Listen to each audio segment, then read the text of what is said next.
What Katy Did at School by Susan Coolidge. Chapter 1. Conic's Section. It was just after that happy visit of which I told at the end of What Katy Did that Elsie and John made their famous excursion to Conic's section, an excursion which neither of them ever forgot, and about which the family teased them for a long time afterward.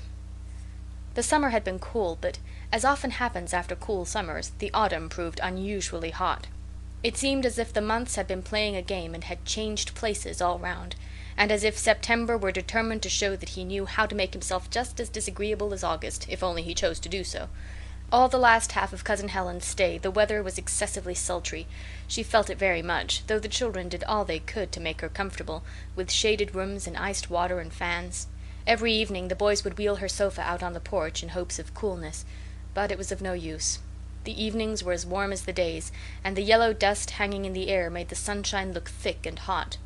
A few bright leaves appeared on the trees, but they were wrinkled and of an ugly color. Clover said she thought they had been boiled red like lobsters. Altogether, the month was a trying one, and the coming of October made little difference. Still the dust continued, and the heat, and the wind when it blew had no refreshment in it, but seemed to have passed over some great furnace which had burned out of it all life and flavour. In spite of this, however, it was wonderful to see how Katy gained and improved. Every day added to her powers. First she came down to dinner, then to breakfast. She sat on the porch in the afternoons. She poured the tea. It was like a miracle to the others in the beginning to watch her going about the house. But they got used to it surprisingly soon. One does to pleasant things. One person, however, never got used to it, never took it as a matter of course, and that was Katy herself. She could not run downstairs or out into the garden. She could not open the kitchen door to give an order without a sense of gladness and exultation which was beyond words. The wider and more active life stimulated her in every way. Her cheeks grew round and pink, her eyes bright. Cousin Helen and Papa watched this change with indescribable pleasure, and Mrs. Worrett, who dropped in to lunch one day, fairly screamed with surprise at the sight of it. "To think of it!" she cried. "Why, the last time I was here you looked as if you had took root in that chair of yours for the rest of your days, and here you are stepping around as lively as I be. Well, well, wonders will never cease. It does my eyes good to see you, Catherine. I wish your poor aunt were here today, that I do. How pleased she'd be." It is doubtful whether Aunt Izzie would have been so pleased, for the lived-in look of the best parlour would have horrified her extremely, but Katy did not recollect that just then. She was touched at the genuine kindness of Mrs. Worrett's voice, and took very willingly her offered kiss. Clover brought lemonade and grapes, and they all devoted themselves to making the poor lady comfortable. Just before she went away she said, "How is it that I can't never get any of you to come out to Conic's section? I'm sure I've asked you often enough. There's Elsie now, and John, they're just the age to enjoy being in the country. Why won't you send 'em out for a week? Johnny can feed the chickens and chase 'em too if she likes," she added, as Johnny dashed just then into view pursuing one of Phil's bantams round the house. "Tell her so, won't you, Catherine? There's lots of chickens on the farm. She can chase them from morning to night if she's a mind to." Katy thanked her, but she didn't think the children would care to go. She gave Johnny the message, and then the whole matter passed out of her mind. The family were in low spirits that morning because of Cousin Helen's having just gone away, and Elsie was lying on the sofa fanning herself with a great palm-leaf fan. "Oh dear," she sighed, "do you suppose it's ever going to be cool again? It does seem as if I couldn't bear it any longer." "Aren't you well, darling?" inquired Katy anxiously. "Oh yes, well enough," replied Elsie. "It's only this horrid heat, and never going away to where it's cooler. I keep thinking about the country and wishing I were there feeling the wind blow. I wonder if Papa wouldn't let John and me go to Conic's section and see Mrs. Worrett. Do you think he would if you asked him?" "But," said Katy, amazed, "Conic's section isn't exactly country, you know. It is just out of the city, only 6 miles from here. And Mrs. Worrett's house is close to the road, Papa said. Do you think you'd like it, dear? It can't be very much cooler than this." "Oh yes, it can," rejoined Elsie in a tone which was a little fretful. "It's always cooler on a farm. There's more room for the wind, and, oh, everything's pleasanter. You can't think how tired I am of this hot house. Last night I hardly slept at all, and when I did I dreamed that I was a loaf of brown bread and Debbie was putting me into the oven to bake. It was a horrid dream. I was so glad to wake up. Won't you ask Papa if we may go, Katy?" "Why, of course I will, if you wish it so much. Only—" Katy stopped and did not finish her sentence.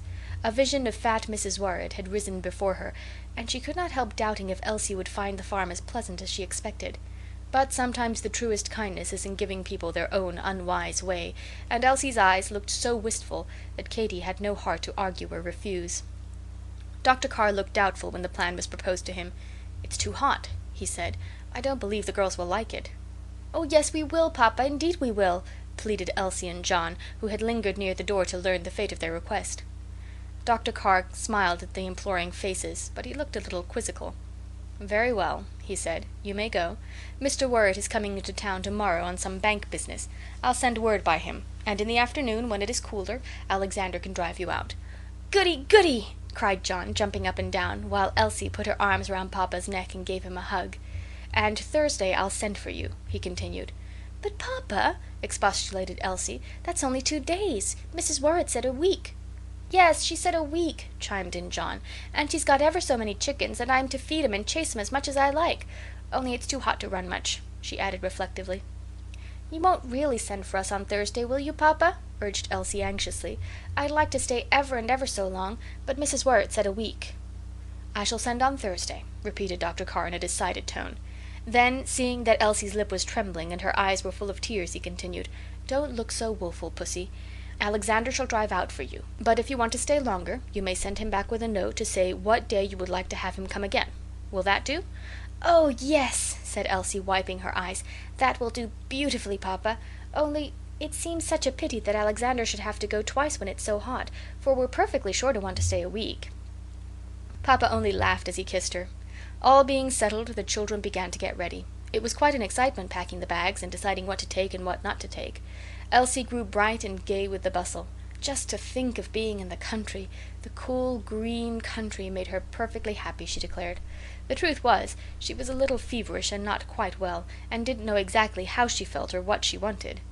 The drive out was pleasant, except that Alexander upset John's gravity and hurt Elsie's dignity very much by inquiring, as they left the gate, "Do the little misses know where it is they want to go?" Part of the way the road ran through woods. They were rather boggy woods, but the dense shade kept off the sun, and there was a spicy smell of evergreens and sweet fern. Elsie felt that the good time had fairly begun, and her spirits rose with every turn of the wheels. By and by they left the woods and came out again into the sunshine. The road was dusty, and so were the fields, and the ragged sheaves of cornstalks which dotted them here and there looked dusty too.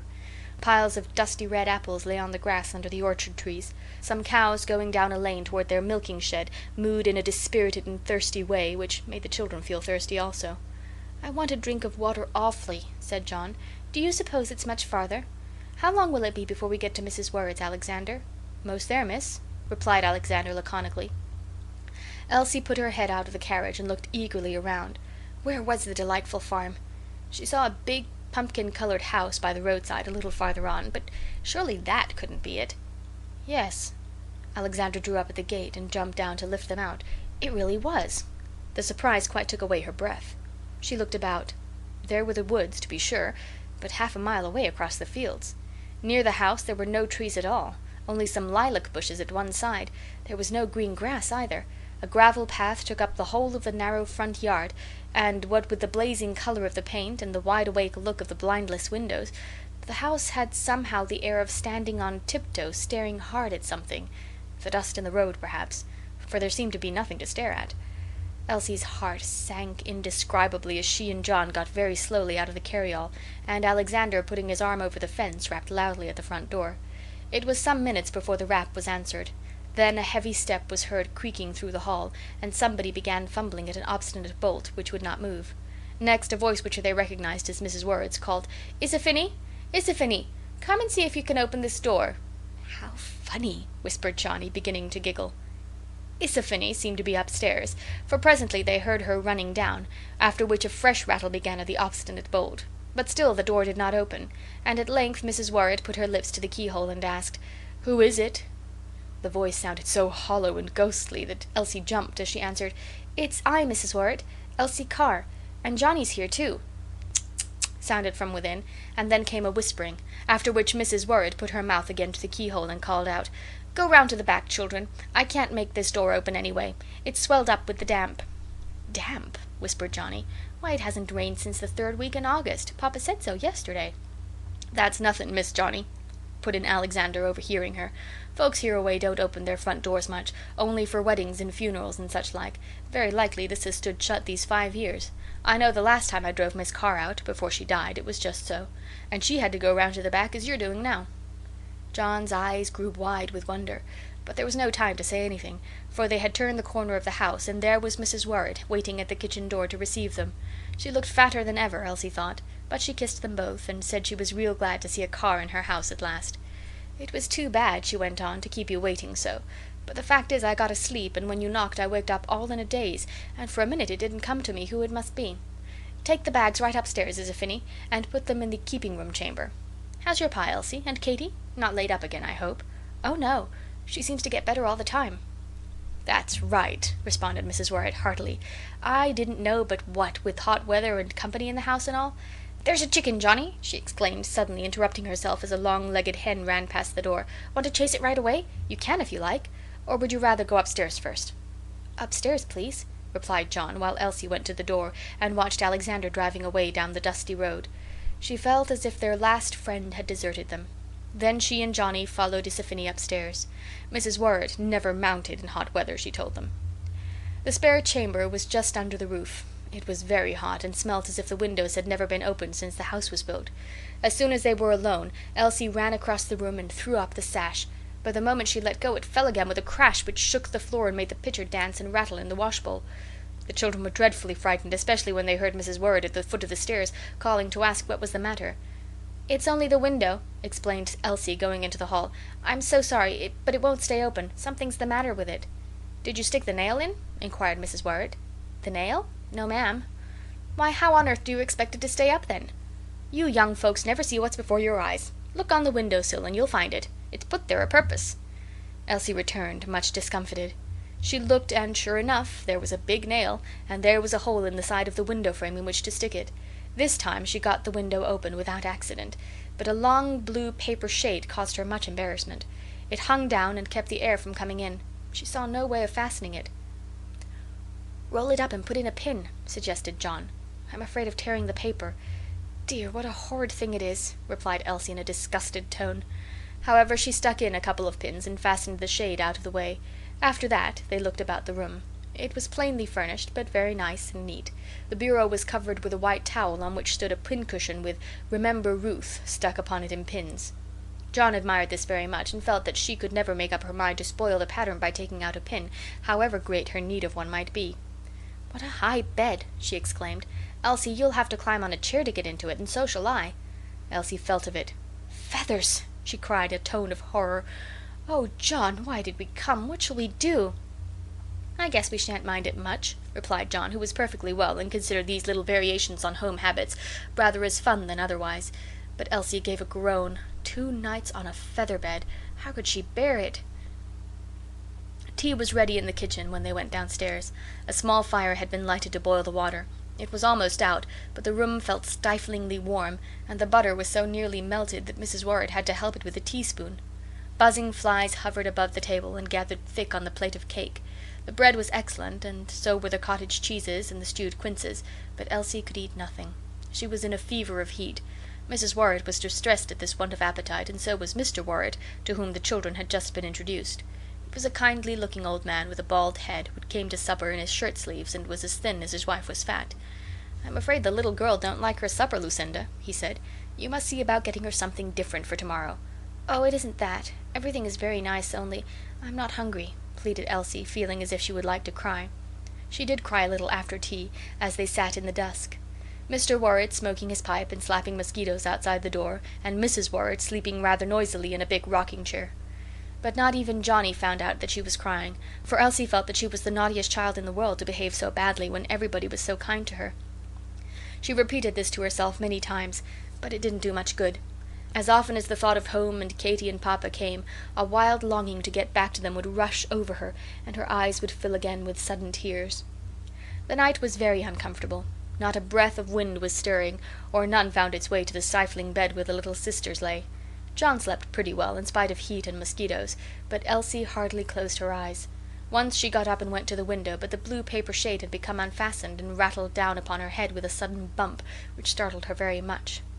She could find no pins in the dark, so she left it hanging, whereupon it rustled and flapped through the rest of the night, and did its share towards keeping her awake. About 3 o'clock she fell into a doze, and it seemed only a minute after that before she waked up to find bright sunshine in the room, and half a dozen roosters crowing and calling under the windows.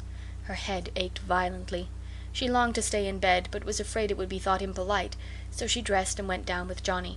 But she looked so pale and ate so little breakfast that Mrs. Worrett was quite troubled, and said she had better not try to go out, but just lie on the lounge in the best room and amuse herself with a book. The lounge in the best room was covered with slippery purple chintz. It was a high lounge and very narrow. There was nothing at the end to hold the pillow in its place, so the pillow constantly tumbled off and jerked Elsie's head suddenly backward, which was not at all comfortable. Worse, Elsie having dropped into a doze, she herself tumbled to the floor, rolling from the glassy smooth chintz as if it had been a slope of ice. This adventure made her so nervous that she dared not go to sleep again, though Johnny fetched 2 chairs and placed them beside the sofa to hold her on. So she followed Mrs. Worrett's advice and amused herself with a book. There were not many books in the best room. The one Elsie chose was a fat black volume called The Complete Works of Mrs. Hannah More. Part of it was prose and part was poetry.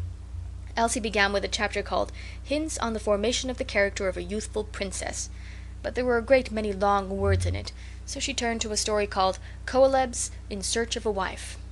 It was about a young gentleman who wanted to get married, but who didn't feel sure that there were any young ladies nice enough for him, so he went about making visits, first to one and then to another, and when he had stayed a few days at a house he would always say, "No, she won't do," and then he would go away.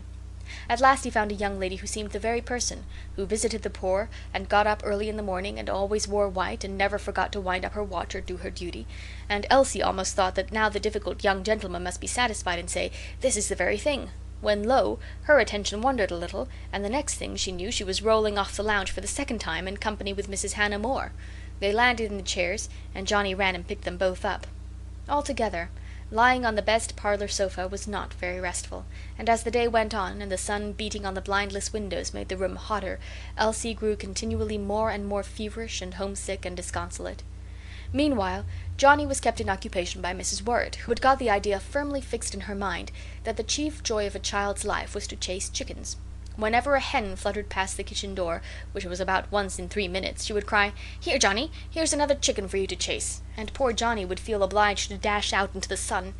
Being a very polite little girl, she did not like to say to Mrs. Worrett that running in the heat was disagreeable, so by dinner time she was thoroughly tired out, and would have been cross if she had known how, but she didn't. Johnny was never cross. After dinner it was even worse, for the sun was hotter, and the chickens, who didn't mind the sun, seemed to be walking all the time. "Hurry, Johnny, there's another," came so constantly that at last Elsie grew desperate, got up and went to the kitchen with a languid appeal. "Please, Mrs. Worrett, won't you let Johnny stay by me, because my head aches so hard?" After that Johnny had a rest, for Mrs. Worrett was the kindest of women, and had no idea that she was not amusing her little guest in the most delightful manner. A little before 6 Elsie's head felt better, and she and Johnny put on their hats and went for a walk in the garden. There was not much to see. Beds of vegetables, a few currant bushes, that was all. Elsie was leaning against a paling and trying to make out why the Worrett house had that queer tiptoe expression, when a sudden loud grunt startled her, and something touched the top of her head. She turned, and there was an enormous pig standing on his hind legs on the other side of the paling. He was taller than Elsie as he stood thus, and it was his cold nose which had touched her head. Somehow, appearing in this unexpected way, he seemed to the children like some dreadful wild beast. They screamed with fright and fled to the house, from which Elsie never ventured to stir again during their visit. John chased chickens at intervals, but it was a doubtful pleasure, and all the time she kept a wary eye on the distant pig. That evening, while Mrs. Worrett slept and Mr. Worrett smoked outside the door, Elsie felt so very miserable that she broke down altogether. She put her head in Johnny's lap, as they sat together in the darkest corner of the room, and sobbed and cried, making as little noise as she possibly could. Johnny comforted her with soft pats and strokings, but did not dare to say a word for fear Mrs. Worrett should wake up and find them out. When the morning came, Elsie's one thought was, would Alexander come for them in the afternoon? All day she watched the clock in the road with feverish anxiety. Oh, if Papa had changed his mind, had decided to let them stay for a week at Conic section, what should she do? It was just possible to worry through and keep alive till afternoon, she thought, but if they were forced to spend another night in that feather bed with those mosquitoes, hearing the blue shade rattle and quiver hour after hour, she should die. She was sure she should die. But Elsie was not called upon to die, or even to discover how easy it is to survive a little discomfort. About 5, her anxious watch was rewarded by the appearance of a cloud of dust, out of which presently emerged old Whitey's ears and the top of the well-known carryall. They stopped at the gate. There was Alexander, brisk and smiling, very glad to see his little misses again, and to find them so glad to go home. Mrs. Worrett, however, did not discover that they were glad. No, indeed. Elsie and John were much too polite for that. They thanked the old lady and said good-bye so prettily that, after they were gone, she told Mr. Worrett that it hadn't been a bit of trouble having them there, and she hoped they would come again. They enjoyed everything so much, only it was a pity that Elsie looked so peaked. And at that very moment Elsie was sitting on the floor of the carryall with her head in John's lap, crying and sobbing for joy that the visit was over and that she was on the way home. "If only I lived to get there," she said, "I'll never, no, never go into the country again," which was silly enough, but we must forgive her because she was half sick. Ah, how charming home did look, with the family grouped in the shady porch, Katy in her white wrapper, Clover with rosebuds in her belt, and everybody ready to welcome and pet the little absentees. There was so much hugging and kissing, and much to tell of what had happened in the 2 days, how a letter had come from Cousin Helen, how Daisy White had 4 kittens as white as herself, how Dorry had finished his water wheel, a wheel which turned in the bathtub and was really ingenious, Papa said, and Phil had swapped one of his bantam chicks for one of Eugene Slack's Brahmaputras. It was not till they were all seated round the tea-table that anybody demanded an account of the visit. Elsie felt this a relief, and was just thinking how delicious everything was, from the sliced peaches to the clinking ice in the milk pitcher, when Papa put the dreaded question. "Well, Elsie, so you decided to come after all. How was it? Why didn't you stay your week out? You look pale, it seems to me. Have you been enjoying yourself too much? Tell us all about it." Elsie looked at Papa, and Papa looked at Elsie. Dr. Carr's eyes twinkled just a little, but otherwise he was perfectly grave. Elsie began to speak, then to laugh, then to cry, and the explanation, when it came, was given in a mingled burst of all 3. "Oh, Papa, it was horrid. That is, Mrs. Worrett was just as kind as could be, but so fat, and oh, such a pig! I never imagined such a pig, and the calico on that horrid sofa was so slippery that I rolled off 5 times, and once I hurt myself real badly, and we had a feather bed, and I was so homesick that I cried all the evening." "That must have been gratifying to Mrs. Worrett," put in Dr. Carr. "Oh, she didn't know it, Papa. She was asleep and snoring so that nobody could hear. And the flies, such flies, Katy, and the mosquitoes, and our window wouldn't open till I put in a nail, and I'm so glad to get home. I never want to go into the country again, never, never. Oh, if Alexander hadn't come. Why, Clover, what are you laughing for? And Dorry, I think it's very unkind." And Elsie ran to Katy, hid her face, and began to cry. "Never mind, darling, they didn't mean to be unkind. Papa, her hands are quite hot. You must give her something." Katy's voice shook a little, but she would not hurt Elsie's feelings by showing that she was amused. Papa gave Elsie something before she went to bed, a very mild dose, I fancy, for doctors' little girls as a general rule do not take medicine, and next day she was much better. As the adventures of the Conic section visit leaked out bit by bit, the family laughed till it seemed as if they would never stop. Phil was forever enacting the pig, standing on his triumphant hind legs and patting Elsie's head with his nose, and many a time, "It will end like your visit to Mrs. Worrett," proved a useful check when Elsie was in a self-willed mood and bent on some scheme which for the moment struck her as delightful. For one of the good things about our childish mistakes is that each one teaches us something, and so, blundering on, we grow wiser till, when the time comes, we are ready to take our places among the wonderful grown-up people who never make mistakes. End of Chapter 1.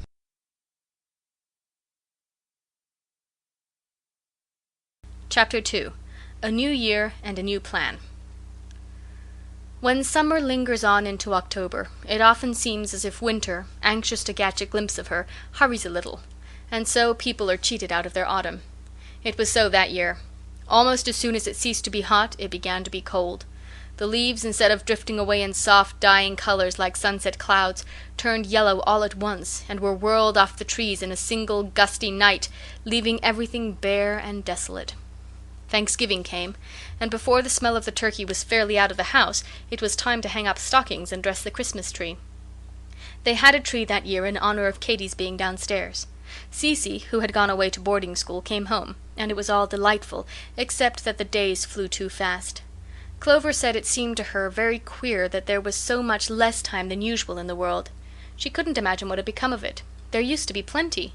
and she was certain that Dorry must have been tinkering all the clocks, they struck so often. It was just after New Year that Dr. Carr walked in one day with a letter in his hand and remarked, "Mr. and Mrs. Page are coming to stay with us." "Mr. and Mrs. Page," repeated Katy. "Who are they, Papa? Did I ever see them?" "Once, when you were 4 years old and Elsie a baby. Of course you don't remember it." "But who were they, Papa?" "Mrs. Page was your dear mother's second cousin, and at one time she lived in your grandfather's family, and was like a sister to Mamma and Uncle Charles. It is a good many years since I have seen her. Mr. Page is a railroad engineer. He is coming this way on business, and they will stop for a few days with us. Your cousin Olivia writes that she is anxious to see all you children. Have everything as nice as you can, Katy." "Of course I will. What day are they coming?" Friday," replied Dr. Carr, consulting the letter. "Friday evening at 6:30. Order something substantial for tea that night, Katy. They'll be hungry after traveling." Katy worked with a will for the next 2 days. 20 times at least she went into the blue room to make sure that nothing was forgotten, repeating, as if it had been a lesson in geography, bath towels, face towels, matches, soap, candles, cologne, extra blanket, ink. A nice little fire was lighted in the bedroom on Friday afternoon, and a big beautiful one in the parlour, which looked very pleasant with the lamp lit and Clover's geraniums and China roses in the window. The tea table was set with the best linen and the pink and white china. Debbie's muffins were very light. The crab-apple jelly came out of its mould clear and whole, and the cold chicken looked appetizing with its green wreath of parsley. There was stewed potato, too, and of course oysters. Everybody in Burnet had oysters for tea when company was expected. They were counted a special treat because they were rather dear and could not always be procured. Burnet was 1,000 miles from the sea, so the oysters were of the tin can variety. The cans gave the oysters a curious taste, tinny, or was it more like solder?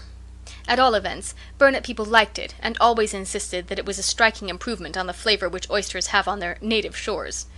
Everything was as nice as could be when Katy stood in the dining room to take a last look at her arrangements, and she hoped Papa would be pleased and that Mamma's cousin would think her a good housekeeper.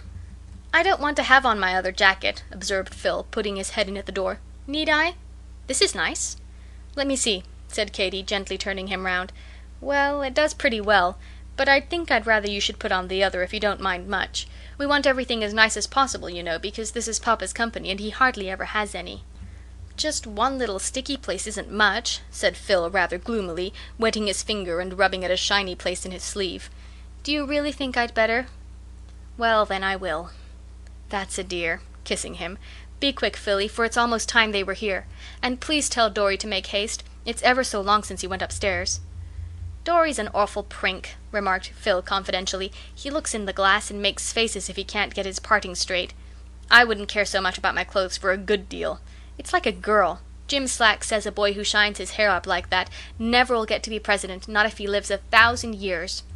"Well," said Katy, laughing, "it's something to be clean, even if you can't be president." She was not at all alarmed by Dorry's recent reaction in favor of personal adornment. He came down pretty soon, very spick and span in his best suit, and asked her to fasten the blue ribbon under his collar, which she did most obligingly, though he was very particular as to the size of the bows and length of the ends, and made her tie and retie more than once. She had just arranged it to suit him when a carriage stopped. "There they are," she cried. "Run and open the door, Dorry." Dorry did so, and Katy, following, found Papa ushering in a tall gentleman and a lady who was not tall, but whose Roman nose and long neck and general air of style and fashion made her look so. Katy bent quite over to be kissed, but for all that she felt small and young and unformed as the eyes of Mamma's cousin looked her over and through, and Mrs. Page said, "Why, Philip, is it possible that this tall girl is one of yours? Dear me, how time flies! I was thinking of the little creatures I saw when I was here last. And this other great creature can't be Elsie. That mite of a baby? Impossible! I cannot realize it. I really cannot realize it in the least." "Won't you come to the fire, Mrs. Page?" asked Katy, rather timidly. "Don't call me Mrs. Page, my dear. Call me Cousin Olivia." Then the newcomer rustled into the parlour, where Johnny and Phil were waiting to be introduced, and again she remarked that she couldn't realize it. I don't know why Mrs. Page's not realizing it should have made Katy uncomfortable, but it did. Supper went off well. The guests ate and praised, and Dr. Carr looked pleased and said, "We think Katy an excellent housekeeper for her age," at which Katy blushed and was delighted, till she caught Mrs. Page's eyes fixed upon her with a look of scrutiny and amusement, whereupon she felt awkward and ill at ease. It was so all evening. Mamma's cousin was entertaining and bright, and told lively stories, but the children felt that she was watching them and passing judgment on their ways. Children are very quick to suspect when older people hold within themselves these little private courts of inquiry, and they always resented. Next morning Mrs. Page sat by while Katy washed the breakfast things, fed the birds, and did various odd jobs about the room and house. "My dear," she said at last, "what a solemn girl you are. I should think from your face that you were at least 35. Don't you ever laugh or frolic like other girls your age? Why, my Lily, who is 4 months older than you, is a perfect child still, impulsive as a baby, bubbling over with fun from morning till night." "I've been shut up a good deal," said Katy, trying to defend herself, "but I didn't know I was solemn." "My dear, that's the very thing I complain of. You don't know it. You are altogether ahead of your age. It's very bad for you, in my opinion. All this housekeeping and care, for young girls like you and Clover, is wrong and unnatural. I don't like it. Indeed I don't." "Oh, housekeeping doesn't hurt me a bit," protested Katy, trying to smile. "We have lovely times, indeed we do, Cousin Olivia." Cousin Olivia only pursed up her mouth and repeated, "It's wrong, my dear. It's unnatural. It's not the thing for you. Depend upon it, it's not the thing." This was unpleasant. But what was worse, had Katy known it, Mrs. Page had attacked Dr. Carr upon the subject. He was quite troubled to learn that she considered Katy grave and careworn, and unlike what girls of her age should be. Katy caught him looking at her with a puzzled expression. "What is it, dear papa? Do you want anything?" "No, child, nothing. What are you doing there? Mending the parlor curtain, eh? Can't old Mary attend to that and give you a chance to frisk about with the other girls?" "Papa! As if I wanted to frisk. I declare you're as bad as Cousin Olivia. She's always telling me that I ought to bubble over with mirth. I don't wish to bubble. I don't know how." "I'm afraid you don't," said Dr. Carr with an odd sigh, which set Katy to wondering. What should papa sigh for? Had she done anything wrong? She began to rack her brains in memory as to whether it could be this or that, or if not, what could it be? Such needless self-examination does no good. Katy looked more solemn than ever after it. Altogether, Mrs. Page was not a favorite in the family. She had every intention of being kind to her cousin's children, so dreadfully in want of a mother, poor things, but she could not hide the fact that their ways puzzled and did not please her, and the children detected this, as children always will. She and Mr. Page were very polite. They praised the housekeeping and the excellent order of everything, and said there were never better children in the world than John and Dorry and Phil. But through all, Katy perceived the hidden disapproval, and she couldn't help feeling glad when the visit ended and they went away. With their departure, matters went back to their old train, and Katy forgot her disagreeable feelings. Papa seemed a little grave and preoccupied, but the doctors often are when they have bad cases to think of, and nobody noticed it particularly, or remarked that several letters came from Mrs. Page and nothing was heard of their contents except that Cousin Olivia sent her love. So it was a shock when one day Papa called Katy into the study to tell of a new plan. She knew at once that it was something important when she heard his voice. It sounded so grave. Beside, when he said, "My daughter," he began, "I want to talk to you about something which I have been thinking of. How would you and Clover like going away to school together?" "To school? To Mrs. Knight's?" "No, not to Mrs. Knight's. To a boarding school at the East, where Lily Page has been for 2 years. Didn't you hear Cousin Olivia speak of it when she was here?" "I believe I did. But, Papa, you won't really?" "Yes, I think so," said Dr. Carr gently. "Listen, Katy, and don't feel so badly, my dear child. I've thought the plan over carefully, and it seems to me a good one, though I hate to part from you. It is pretty much as your cousin says. These home cares, which I can't take from you while you are at home, are making you old before your time. Heaven knows I don't want to turn you into a silly giggling miss, but I should like you to enjoy your youth while you have it, and not grow middle-aged before you're 20. "What is the name of the school?" asked Katy. Her voice sounded a good deal like a sob. "The girls call it the Nunnery. It is at Hillsover, on the Connecticut River. Pretty cold, I fancy, but the air is sure to be good and bracing. That is one thing which has inclined me to the plan. The climate is just what you need." "Hillsover? Isn't there a college there, too?" "Yes, Arrowmouth College. I believe there is always a college where there is a boarding school, though why I can't for the life of me imagine. That's neither here nor there, however. I'm not afraid of your getting into silly scrapes, as girls sometimes do." "College scrapes? Why, how could I? We don't have anything to do with the college, do we?" said Katy, opening her candid eyes with such a wondering stare that Dr. Carr laughed and replied, "No, my dear, not a thing." "The term opens the 3rd week in April," he went on. "You must begin to get ready at once. Mrs. Hall has just fitted out Cecy, so she can tell you what you will need. You'd better consult her tomorrow." "But, papa," cried Katy, beginning to realize it, "what are you going to do? Elsie's a darling, but she's so very little. I don't see how you can possibly manage. I'm sure you'll miss us, and so will the children." "I rather think we shall," said Dr. Carr with a smile, which ended in a sigh. "But we shall do very well, Katy, never fear. Miss Finch will see to us." "Miss Finch? Do you mean Mrs. Knight's sister-in-law?" "Yes. Her mother died in the summer, so she has no particular home now, and is glad to come for a year and keep house for us. Mrs. Knight says she is a good manager, and I dare say she'll fill your place sufficiently well as far as that goes. We can't expect her to be you, you know. That would be unreasonable." And Dr. Carr put his arm around Katy and kissed her so fondly that she was quite overcome and clung to him, crying, "Oh, papa, don't make us go. I'll frisk and be as young as I can, and not grow middle-aged or anything disagreeable, if only you'll let us stay. Never mind what Cousin Olivia says. She doesn't know. Cousin Helen wouldn't say so, I'm sure." "On the contrary, Helen thinks well of the plan, only she wishes the school were nearer," said Dr. Carr. "No, Katy, don't coax. My mind is made up. It will do you and Clover both good, and once you are settled at Hillsover you'll be very happy, I hope." When papa spoke in this decided tone, it was never any use to urge him. Katy knew this, and ceased her pleadings. She went to find Clover and tell her the news, and the two girls had a hearty cry together. A sort of clearing-up shower it turned out to be, for when once they had wiped their eyes, everything looked brighter, and they began to see a pleasant side to the plan. "The traveling part of it will be very nice," pronounced Clover. "We never went so far away from home before." Elsie, who was still looking very woeful, burst into tears afresh at this remark. "Oh, don't, darling," said Katy. "Think how pleasant it will be to send letters and to get them from us. I shall write to you every Saturday. Run for the big atlas, there's a dear, and let us see where we're going."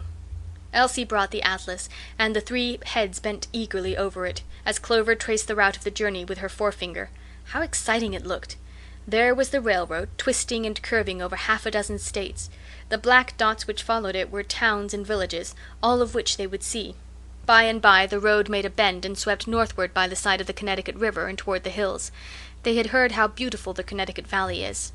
"Only think, we shall be close to it," remarked Clover, "and we shall see the hills. I suppose they're very high, a great deal higher than the hill at Bolton." "I hope so," laughed Dr. Carr, who came into the room just then.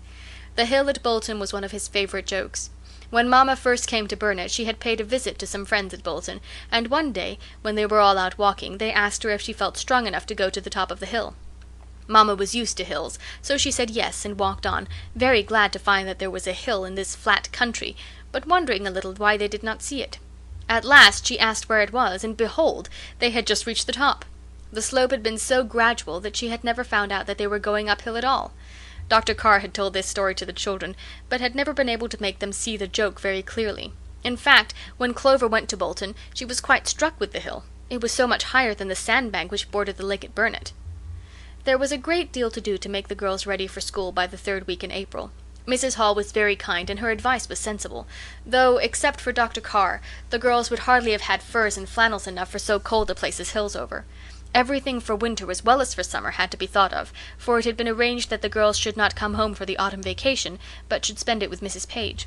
This was the hardest thing about the plan.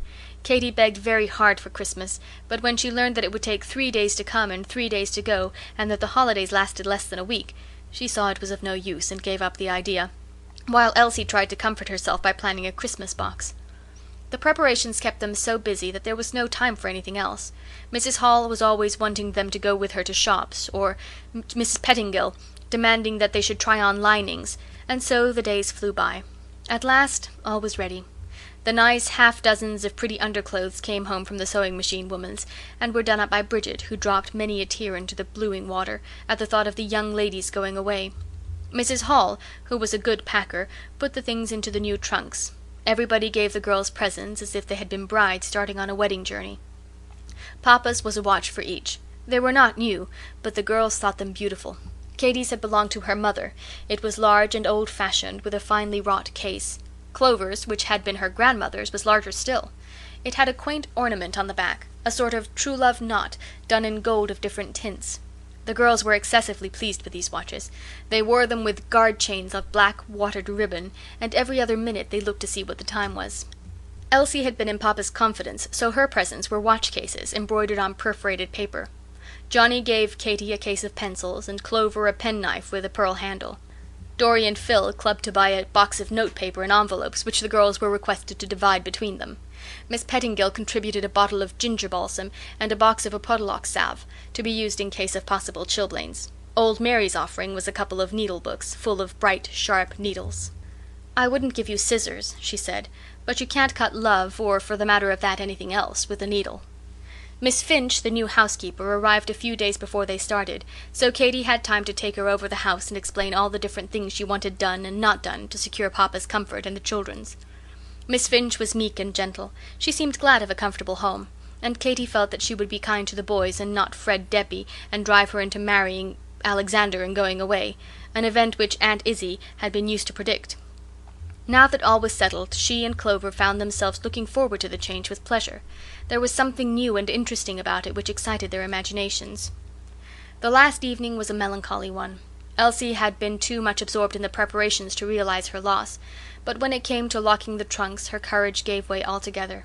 She was in such a state of affliction that everybody else became afflicted too, and there is no knowing what would have happened had not a parcel arrived by express and distracted their attention. The parcel was from Cousin Helen, whose things, like herself, had a knack of coming at the moment when most wanted. It contained 2 pretty silk umbrellas, one brown and one dark green, with Katy's initials on one handle and Clover's on the other. Opening these treasures and exclaiming over them helped the family through the evening wonderfully, and next morning there was such a bustle of getting off that nobody had time to cry. After the last kisses had been given, and Philly, who had climbed on the horse block, was clamoring for one more, just one more, Dr. Carr, looking at the sober faces, was struck by a bright idea, and calling Alexander, told him to hurry old Whitey into the carryall and drive the children down to Willet's Point, that they might wave their handkerchiefs to the boat as they went by. This suggestion worked like a charm on the spirits of the party. Phil began to caper, and Elsie and John ran in to get their hats. Half an hour later, when the boat rounded the point, there stood the little crew, radiant with smiles, fluttering the handkerchiefs and kissing their hands as cheerfully as possible. It was a pleasant last look to the 2 who stood beside Papa on the deck, and as they waved back their greetings to the little ones, and then looked forward across the blue water to the unknown places they were going to see, Katy and Clover felt that the new life opened well, and promised to be very interesting indeed. End of Chapter 2.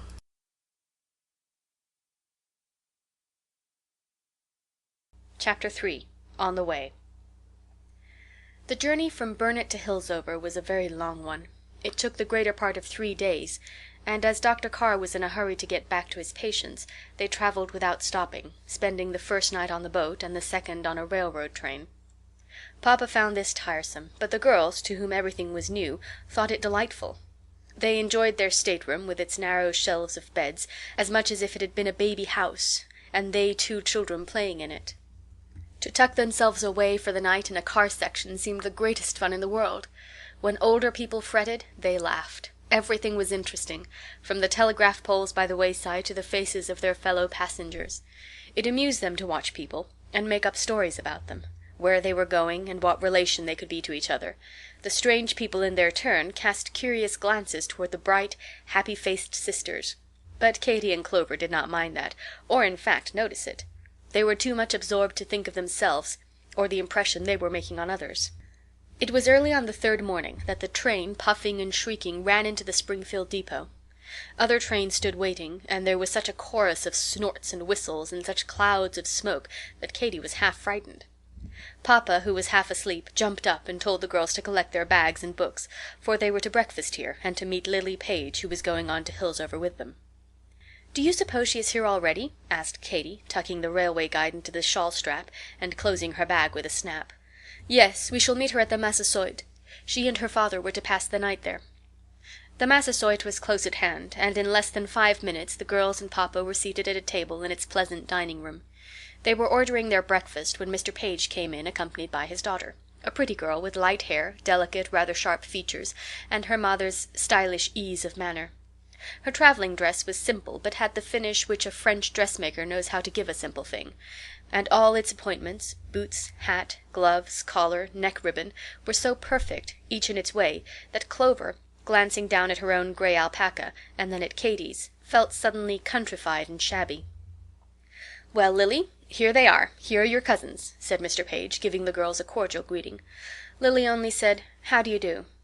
Clover saw her glancing at the gray alpacas, and was conscious of a sudden flush. But perhaps Lily looked at something inside the alpaca, for after a minute her manner changed and became more friendly. "Did you order waffles?" she asked. "Waffles? No, I think not," replied Katy. "Oh, why not? Don't you know how celebrated they are for waffles at this hotel? I thought everybody knew that." Then she tinkled her fork against her glass, and when the waiter came, said, "Waffles, please," with an air which impressed Clover extremely. Lily seemed to her like a young lady in a story, so elegant and self-possessed. She wondered if all the girls at Hillsover were going to be like her. The waffles came, crisp and hot, with delicious maple syrup to eat on them, and the party made a satisfactory breakfast. Lily, in spite of all her elegance, displayed a wonderful appetite. "You see," she explained to Clover, "I don't expect to have another decent thing to eat till next September. Not a thing. So I'm making the most of this." Accordingly, she disposed of 9 waffles in quick succession before she found time to utter anything further, except "Butter, please," or "May I trouble you for the molasses?" As she swallowed the last morsel, Dr. Carr, looking at his watch, said that it was time to start for the train, and they set off. As they crossed the street, Katy was surprised to see that Lily, who had seemed quite happy only a minute before, had begun to cry. After they reached the car, her tears increased to sobs. She grew almost hysterical. "Oh, don't make me go, papa," she implored, clinging to her father's arm. "I shall be so homesick. It will kill me. I know it will. Please let me stay. Please let me go home with you." "Now, my darling," protested Mr. Page, "this is foolish. You know it is." "I can't help it," blubbered Lily. "I can't help it. Oh, don't make me go. Don't, papa dear. I can't bear it." Katy and Clover felt embarrassed during this scene. They had always been used to considering tears as things to be rather ashamed of, to be kept back if possible, or if not, shed in private corners, in dark closets, or behind the bed in the nursery. To see the stylish Lily crying like a baby in the midst of a railway carriage, with strangers looking on, quite shocked them. It did not last long, however. The whistle sounded, the conductor shouted, "All aboard!" and Mr. Page, giving Lily a last kiss, disengaged her clinging arms, put her into the seat beside Clover, and hurried out of the car. Lily sobbed loudly for a few seconds. Then she dried her eyes, lifted her head, adjusted her veil and the wrists of her 3-buttoned gloves, and remarked, "I always go on in this way. Ma says I'm a real crybaby, and I suppose I am. I don't see how people can be calm and composed when they're leaving home, do you? You'll be just as bad tomorrow when you come to say goodbye to your papa." "Oh, I hope not," said Katy, "because papa would feel so badly." Lily stared. "I shall think you real cold-hearted if you don't," she said in an offended tone. Katy took no notice of the tone, and before long Lily recovered from her pettishness and began to talk about the school. Katy and Clover asked eager questions. They were eager to hear all that Lily could tell. "You'll adore Mrs. Florence," she said. "All the girls do. She's the most fascinating woman. She does just what she likes with everybody. Why, even the students think her perfectly splendid, and yet she's just as strict as she can be." "Strict with the students?" asked Clover, looking puzzled. "No, strict with us girls. She never lets anyone call, unless it's a brother or a first cousin, and then you have to have a letter from your parents asking permission. I wanted Ma to write and say that George Hickman might call on me. He isn't a first cousin exactly, but his father married Pa's sister-in-law's sister, so it's just as good. But Ma was real mean about it. She says I'm too young to have gentlemen coming to see me. I can't think why. Ever so many girls have them who are younger than I. Which row are you going to room in?" she went on. "I don't know. Nobody told us that there were any rows." "Oh, yes. Shaker row and Quaker row and attic row. Attic row is the nicest because it's highest up and furthest away from Mrs. Florence. My room is in attic row. Annie Silsby and I engaged it last term. You'll be in Quaker row, I suppose. Most of the new girls are." "Is that a nice row?" asked Clover, greatly interested. "Pretty nice. It isn't so good as attic, but it's ever so much better than Shaker, because there you're close to Mrs. Florence and can't have a bit of fun without her hearing you. I'd try to get the end room if I were you. Mary Andrews and I had it once. There's a splendid view of Barry Searles' window." "Barry Searles?" "Yes, President Searles, you know, his youngest son. He's an elegant fellow. All the girls are cracked about him, perfectly cracked. The president's house is next door to the Nunnery, you know, and Barry rooms at the very end of the back building, just opposite Quaker Row. It used to be such fun. He'd sit at his window and we'd sit at ours, in silent study hour, you know, and he'd pretend to read, and all the time keep looking over the top of his book at us, and trying to make us laugh. Once Mary did laugh right out, and Miss Jane heard her and came in. But Barry is just as quick as a flash, and he ducked down under the window-sill so she didn't see him. It was such fun." "Who's Miss Jane?" asked Katy. "The horridest old thing. She's Mrs. Florence's niece, and engaged to a missionary. Mrs. Florence keeps her on purpose to spy us girls and report when we break the rules. Oh, those rules! Just wait till you come to read 'em over. They're nailed up on all the doors, 32 of them, and you can't help breaking 'em if you try ever so much." "What are they? What sort of rules?" cried Katy and Clover in a breath. "Oh, about being punctual to prayers, and turning your mattress, and smoothing over the undersheet before you leave your room, and never speaking a word in the hall or in private study hour, and hanging your towel on your own nail in the washroom, and all that." "Washroom? What do you mean?" said Katy, aghast. "At the head of Quaker Row, you know. All the girls wash there except on Saturdays when they go to the bath-house. You have your own bowl and soap dish, and a hook for your towel." "Why, what's the matter? How big your eyes are!" "I never heard anything so horrid," cried Katy when she had recovered her breath. "Do you really mean that girls don't have washstands in their own rooms?" "You'll get used to it. All the girls do," responded Lily. "I don't want to get used to it," said Katy, resolving to appeal to Papa. But Papa had gone into the smoking car, and she had to wait. Meantime Lily went on talking. "If you have that end room in Quaker Row, you'll see all the fun that goes on at commencement time. Mrs. Searles always has a big party, and you can look right in and watch the people at the supper table just as if you were there. Last summer Barry and Alpheus Seacombe got a lot of cakes and mottos from the table and came out into the yard and threw them up one by one to Rose Red and her roommate. They didn't have the end room, though, but the one next to it." "What a funny name, Rose Red," said Clover. "Oh, her real name is Rosamond Redding, but the girls call her Rose Red. She's the greatest witch in the school. Not exactly pretty, you know, but sort of killing and fascinating. She's always getting into the most awful scrapes. Mrs. Florence would have expelled her long ago if she hadn't been such a favorite. And Mr. Redding's daughter, besides. He's a member of Congress, you know, and all that. And Mrs. Florence is quite proud of having Rose in her school. Barry Searles is so funny," she continued. "His mother is a horrid old thing, and always interfering with him. Sometimes when he has a party of fellows in his room and they're playing cards, we can see her coming with her candle through the house, and when she gets to his door she tries it, and then she knocks and calls out, 'Abernathy, my son!' And then the fellows whip the cards into their pockets and stick the bottles under the table, and get out their books and dictionaries like a flash, and when Barry unlocks the door, there they sit, studying away, and Mrs. Searles looks so disappointed. I thought I should die one night, Mary Andrews and I laughed so." I verily believe that if Dr. Carr had been present at this conversation he would have stopped at the next station and taken the girls back to Burnet.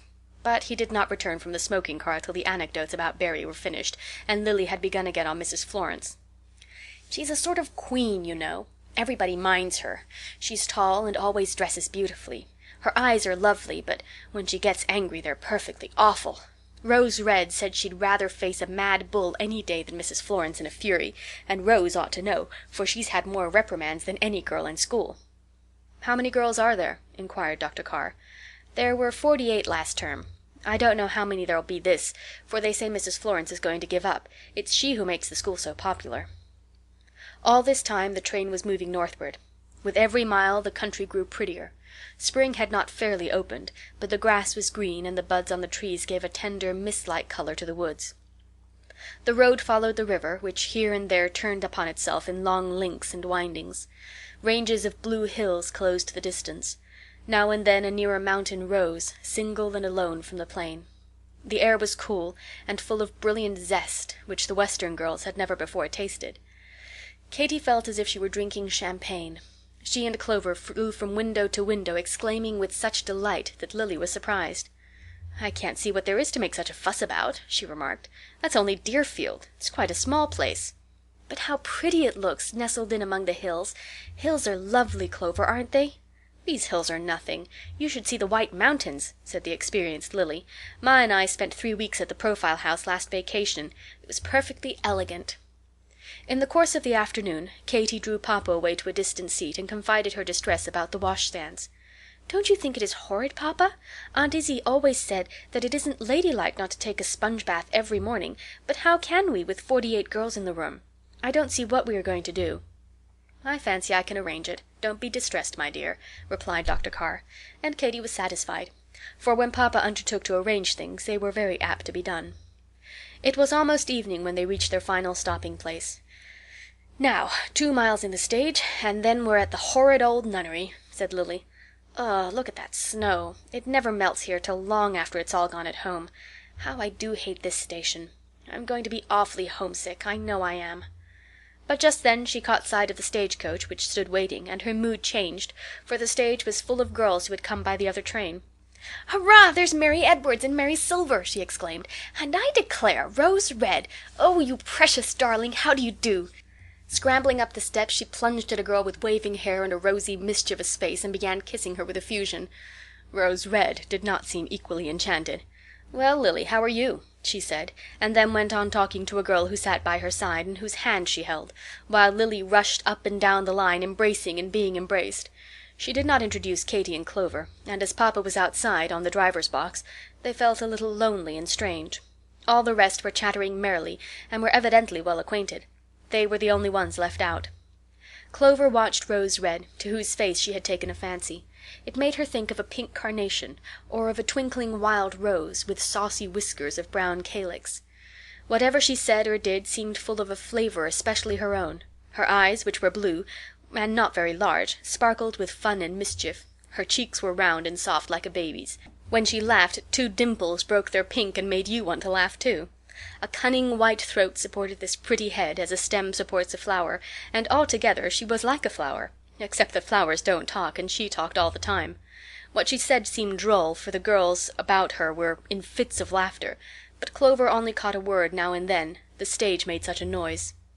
Suddenly Rose leaned forward and touched Clover's hand. "What's your name?" she said. "You've got eyes like my sister's. Are you coming to the Nunnery?" "Yes," replied Clover, smiling back. "My name is Clover. Clover Carr." "What a dear little name. It sounds just as you look." "So does your name, Rose Red," said Clover shyly. "It's a ridiculous name," protested Rose Red, trying to pout. Just then the stage stopped. "Why, who's going to the hotel?" cried the schoolgirls in a chorus. "I am," said Dr. Carr, putting his head in at the door with a smile which captivated every girl there. "Come, Katy, come, Clover. I've decided that you shan't begin school till tomorrow." "Oh, my, don't I wish he was my pa!" cried Rose Red. Then the stage moved on. "Who are they? What's their name?" asked the girls. "They look nice." "They're sort of cousins of mine, and they come from the West," replied Lily, not unwilling to own the relationship now that she perceived that Dr. Carr had made a favorable impression. "Why on earth didn't you introduce them then? I declare that was just like you, Lily Page," put in Rose Red indignantly. "They looked so lonesome that I wanted to pat and stroke both of 'em. That little one has the sweetest eyes." Meantime, Katy and Clover entered the hotel, very glad of the reprieve, and of one more quiet evening alone with Papa. They needed to get their ideas straightened out and put to rights, after the confusions of the day and Lily's extraordinary talk. It was very evident that the Nunnery was to be quite different from their expectations, but another thing was equally evident. It would not be dull. Rose Red by herself, and without any one to help her, would be enough to prevent that. End of chapter 3.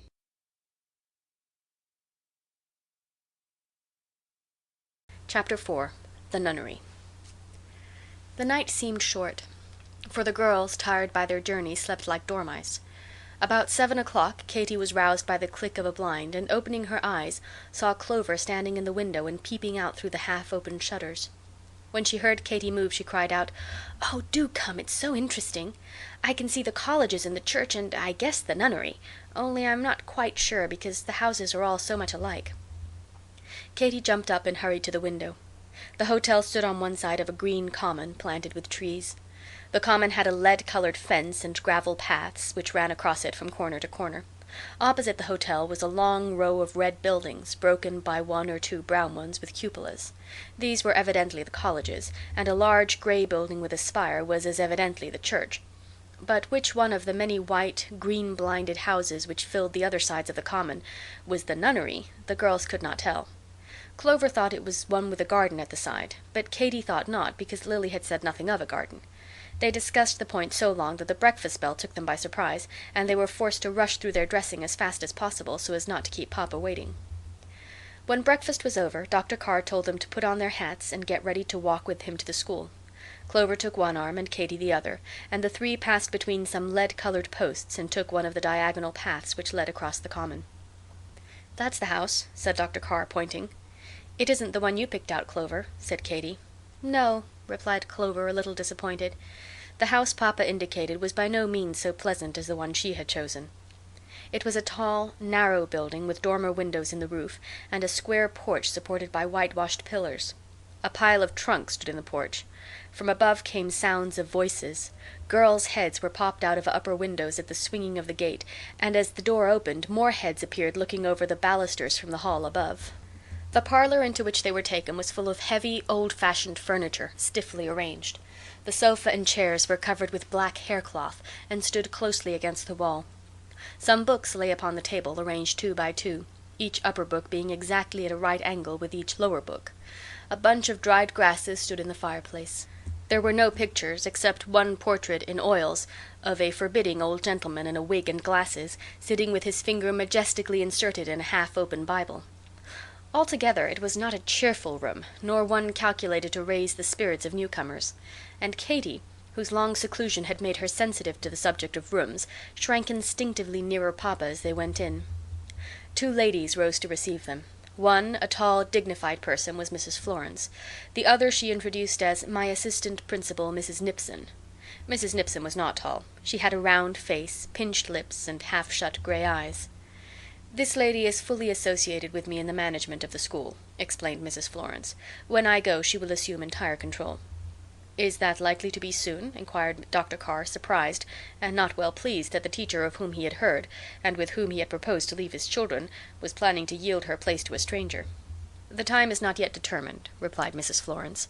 Then she changed the subject gracefully, but so decidedly that Dr. Carr had no chance for further question. She spoke of classes, and discussed what Katy and Clover were to study. Finally she proposed to take them upstairs to see their room. Papa might come too, she said. "I dare say that Lily Page, who tells me that she is a cousin of yours, has described the arrangements of the house," she remarked to Katy. "The room I have assigned to you is in the back building, Quaker Row, the girls call it." She smiled as she spoke, and Katy, meeting her eyes for the first time, felt that there was something in what Lily had said. Mrs. Florence was a sort of queen. They went upstairs. Some girls who were peeping over the baluster hurried away at their approach. Mrs. Florence shook her head at them. "The first day is always one of license," she said, leading the way along an uncarpeted entry to a door at the end, from which, by a couple of steps, they went down into a square room, round 3 sides of which ran a shelf, on which stood rows of wash-bowls and pitchers. Above were hooks for towels. Katy perceived that this was the much-dreaded washroom. "Our lavatory," remarked Mrs. Florence blandly. Opening from the washroom was a very long hall, lighted at each end by a window. The doors on either side were numbered 1, 2, 3, and so on. Some of them were half open. As they went by, Katy and Clover caught glimpses of girls and trunks, and beds strewed with things. At number 6 Mrs. Florence paused. "Here is the room which I propose to give you," she said. Katy and Clover looked eagerly about. It was a small room, but the sun shone in cheerfully at the window. There was a maple bedstead and table, a couple of chairs, and a row of hooks. That was all, except that in the wall was set a case of black-handled drawers, with cupboard doors above them. "These take the place of a bureau and hold your clothes," explained Mrs. Florence, pulling out one of the drawers. "I hope, when once you are settled, you will find yourselves comfortable. The rooms are small, but young people do not require so much space as older ones. Though, indeed, your elder daughter, Dr. Carr, looks more advanced and grown up than I was prepared to find her. What did you say was her age?" "She is past 16, but she has been so long confined to her room by the illness of which I wrote, that you may probably find her behind in some respects. Which reminds me," this was very adroit of Papa, "I am anxious that she should keep up the system to which she has been accustomed at home. Among other things, sponge baths of cold water every morning, and as I see that the bedrooms are not furnished with washstands, I will ask your permission to provide one for the use of my little girls. Perhaps you will kindly tell me where I could look for it?" Mrs. Florence was not pleased, but she could not object, so she mentioned a shop. Katy's heart gave a bound of relief. She thought number 6, with a washstand, might be very comfortable. Its bareness and simplicity had the charm of novelty. Then there was something very interesting to her in the idea of a whole house full of girls. They did not stay long after seeing the room, but went off on a shopping excursion. Shops were few and far between at Hillsover, but they found a neat little maple washstand and rocking-chair, and Papa also brought a comfortable low chair with a slatted back and a cushion. This was for Katy. "Never study till your back aches," he told her. "When you are tired, lie flat on the bed for half an hour, and tell Mrs. Florence that it was by my direction." "Or Mrs. Nipson," said Katy, laughing rather ruefully. She had taken no fancy to Mrs. Nipson, and did not enjoy the idea of a divided authority. A hurried lunch at the hotel followed, and then it was time for Dr. Carr to go away. They all walked to the school together and said good-bye upon the steps. The girls would not cry, but they clung very tightly to Papa, and put as much feeling into their last kisses as would have furnished forth half a dozen fits of tears.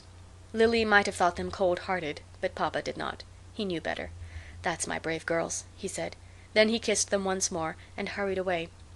Perhaps he did not wish them to see that his eyes, too, were a little misty. As the door closed behind them, Katy and Clover realized that they were alone among strangers.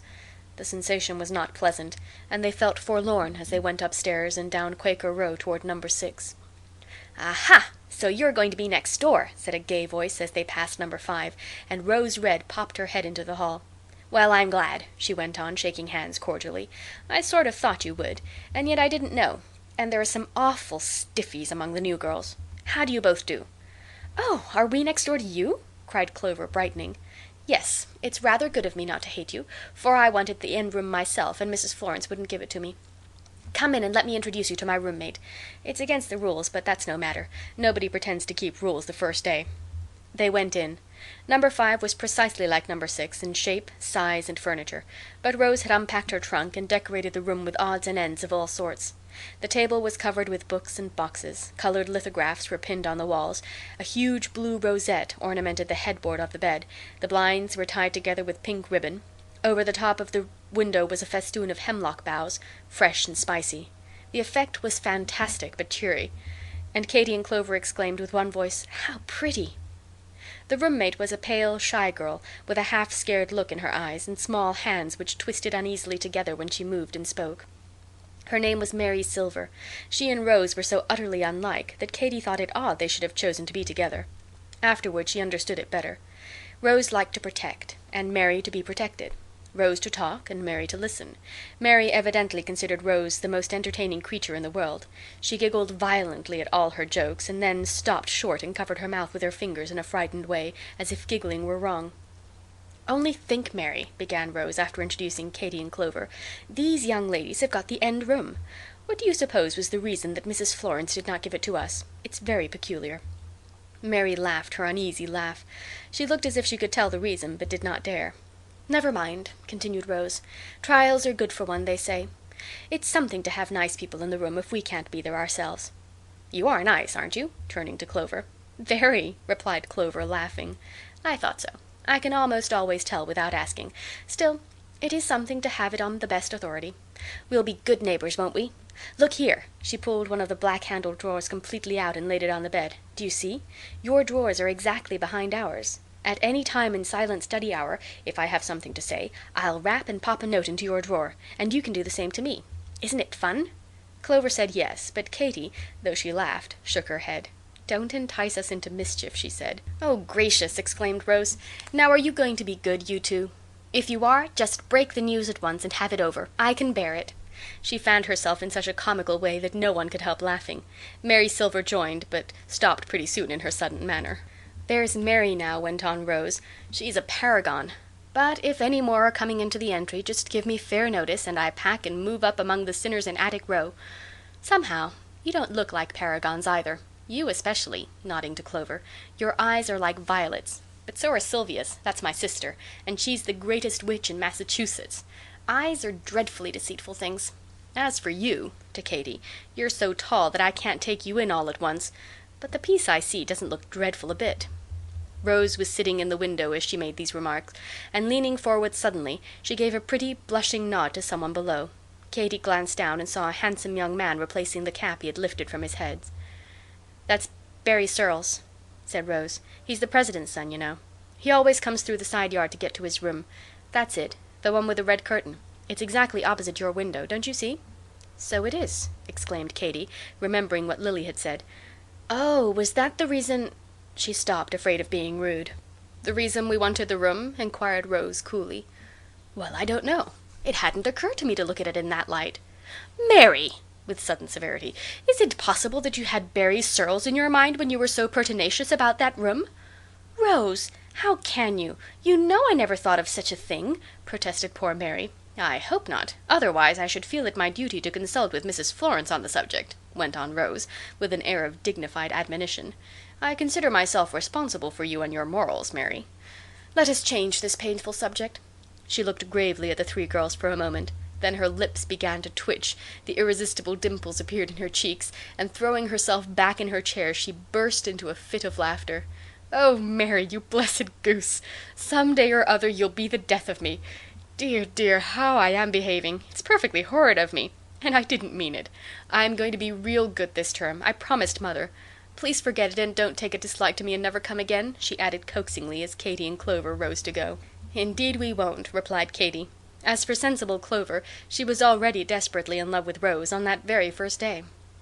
After a couple of hours of hard work, number 6 was in order and looked like a different place.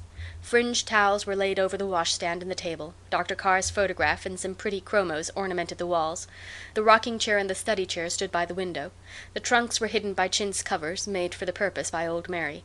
On the window-sill stood Cousin Helen's vase, which Katy had brought carefully packed among her clothes. "Now," she said, tying the blinds together with a knot of ribbon in imitation of rose reds, "when we get a bunch of wildflowers for my vase, we shall be all right." A tap at the door. Rose entered. "Are you done?" she asked. "May I come in and see?" "Oh, this is pretty," she exclaimed, looking about. "How you can tell in 1 minute what sort of a girl one is, just by looking at her room. I should know you had been neat and dainty and housekeeperly all your days. And you would see in a minute that I'm a Madge Wildfire, and that Ellen Gray is a saint, and Sally Satterley is a scatterbrain, and Lily Page an affected little Oh, I forgot. She is your cousin, isn't she? How dreadfully rude of me," dimpling at Clover, who couldn't help dimpling back again. "Oh, my," she went on, "a washstand, I declare! Where did you get it?" "Papa bought it," explained Katy. "He asked Mrs. Florence's permission." "How bright of him! I shall just write to my father to ask for permission too." Which she did, and the result was that it set the fashion of washstands, and so many papas wrote to ask permission that Mrs. Florence found it necessary to give up the lavatory system and provide washstands for the whole house. Katy's request had been an opening wedge. I do not think this fact made her more popular with the principals. "By the way, where is Lily?" asked Katy. "I haven't seen her today." "Do you want to know? I can tell you. She is sitting on the edge of one chair with her feet on the rung of another chair, and her head on the shoulder of her roommate, who is dying to get away and arrange her drawers, and she is crying." "How do you know? Have you been up to see her?" "Oh, I haven't seen her. It isn't necessary. I saw her last term and the term before. She always spends the first day at school in that way. I'll take you up if you'd like to examine for yourselves." Katy and Clover, much amused, followed as she led the way upstairs. Sure enough, Lily was sitting exactly as Rose had predicted. Her face was swollen from crying. When she saw the girls, her sobs redoubled. "Oh, isn't it dreadful?" she demanded. "I shall die. I know I shall. Oh, why did Pa make me come?" "Now, Lily, don't be an idiot," said the unsympathizing Rose. Then she sat down and proceeded to make a series of the most grotesque faces, winking her eyes and twinkling her fingers round the head of Niobe, as she called Lily, till the other girls were in fits of laughter, and Niobe, though she shrugged her shoulders pettishly and said, "Don't be so ridiculous, Rose Red," was forced to give way. First she smiled, then a laugh was heard. Afterward she announced that she felt better. "That's right, Niobe," said Rose. "Wash your face now and get ready for tea, for the bell is just going to ring. As for you, Annie, you might as well put your drawers in order," with a wicked wink. Annie hurried away with a laugh, which she tried in vain to hide. "You heartless creature," cried the exasperated Lily. "I believe you're made of marble. You haven't one bit of feeling. Nor you either, Katy. You haven't cried a drop." "Given this problem," said the provoking Rose, "when the nose without is as red as a lobster, what must be the temperature of the heart within, and vice versa?" The tea bell rang just in time to avert a fresh flood of tears from Lily. She brushed her hair in angry haste, and they all hurried down by a side staircase which, as Rose explained, the schoolgirls were expected to use. The dining room was not large. Only part of the girls could be seated at a time, so they took turns at dining at the first table, half one week and half the next. Mrs. Nipson sat at the tea tray, with Mrs. Florence beside her. At the other end of the long board sat a severe-looking person, whom Lily announced in a whisper as that horrid Miss Jane. The meal was very simple: tea, bread and butter, and dried beef. It was eaten in silence. The girls were not allowed to speak except to ask for what they wanted. Rose Red, indeed, who sat next to Mrs. Florence, talked to her, and even ventured once or twice on daring little jokes, which caused Clover to regard her with admiring astonishment. No one else said anything, except "Butter, please," or "Pass the bread." As they filed upstairs after this cheerless meal, they were met by rows of hungry girls who were waiting to go down, and who whispered, "How long you've been! What's for tea?" The evening passed in making up classes and arranging for recitation rooms and study hours. Katy was glad when bedtime came. The day, with all its new impressions and strange faces, seemed to her like a confused dream. She and Clover undressed very quietly. Among the printed rules, which hung on the bedroom door, they read, "All communication between roommates after the retiring bell has rung is strictly prohibited." Just then it did not seem difficult to keep this rule.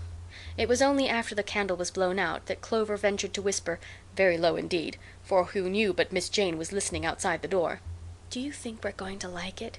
And Katy, in the same cautious whisper, responded, "I'm not quite sure." And so ended the first day at the Nunnery. End of Chapter 4.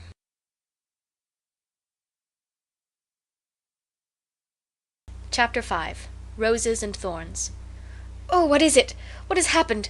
cried Clover, starting up in bed the next morning as a clanging sound roused her suddenly from sleep. It was only the rising bell, ringing at the end of Quaker Row. Katy held her watch up to the dim light. She could just see the hands. Yes, they pointed to 6. It was actually morning. She and Clover jumped up and began to dress as fast as possible. "We've only got half an hour," said Clover, unhooking the rules and carrying them to the window.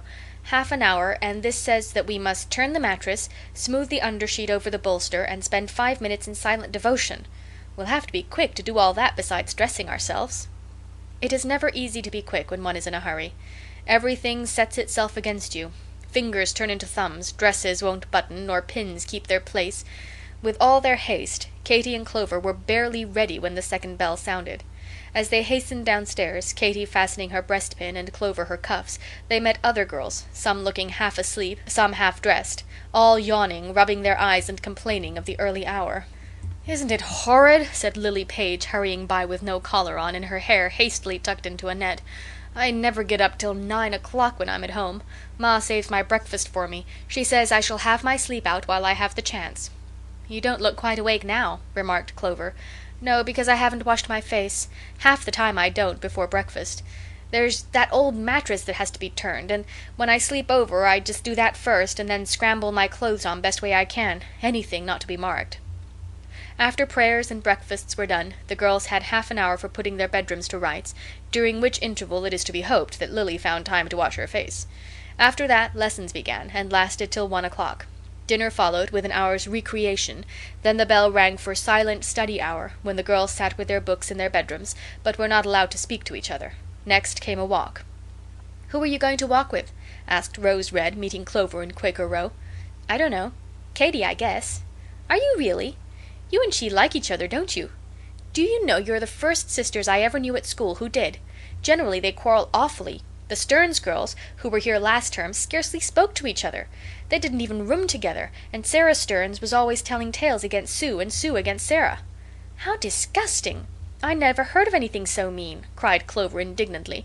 "Why, I wouldn't tell tales about Katy if we quarreled ever so much. We never do, though. Katy is so sweet."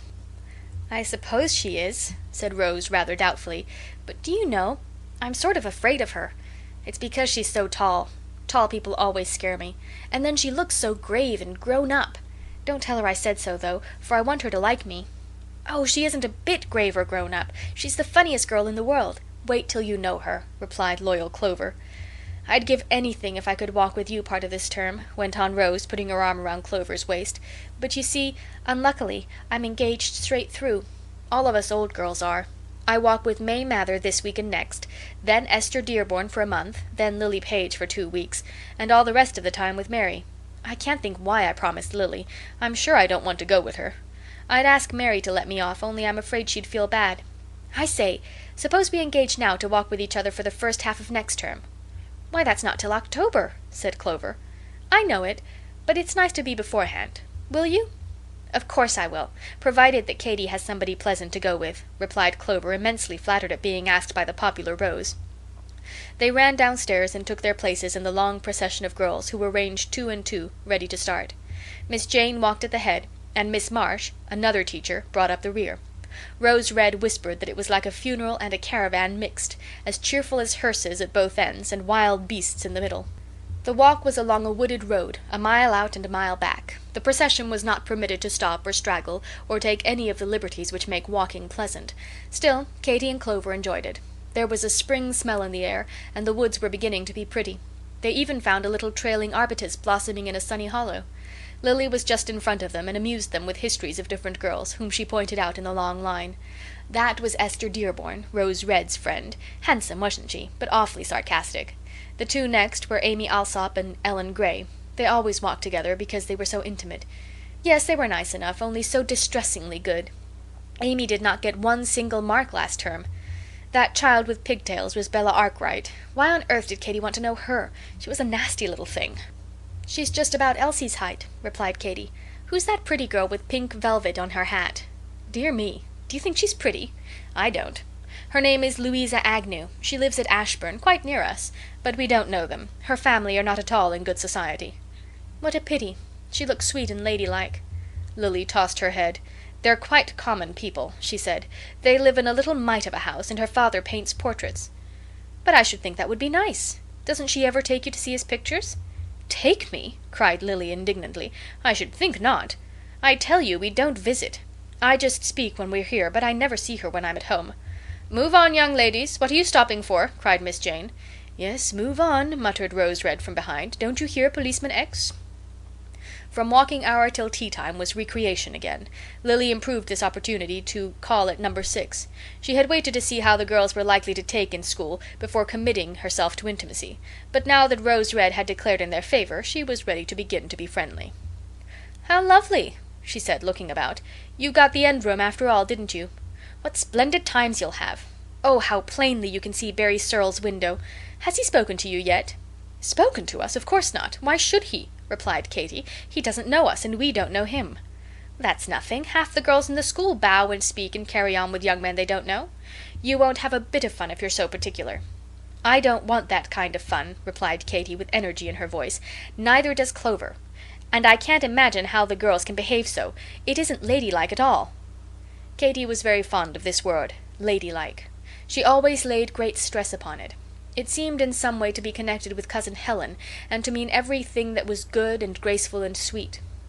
"Dear me, I'd no idea you were so dreadfully proper," said Lily, pouting.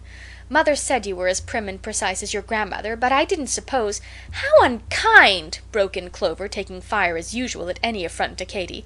"Katy prim and precise? She isn't a bit. She's twice as much fun as the rest of you girls. But it's nice fun, not this horrid stuff about students. I wish your mother wouldn't say such things." She didn't, I don't mean exactly that," stammered Lily, frightened by Clover's indignant eyes.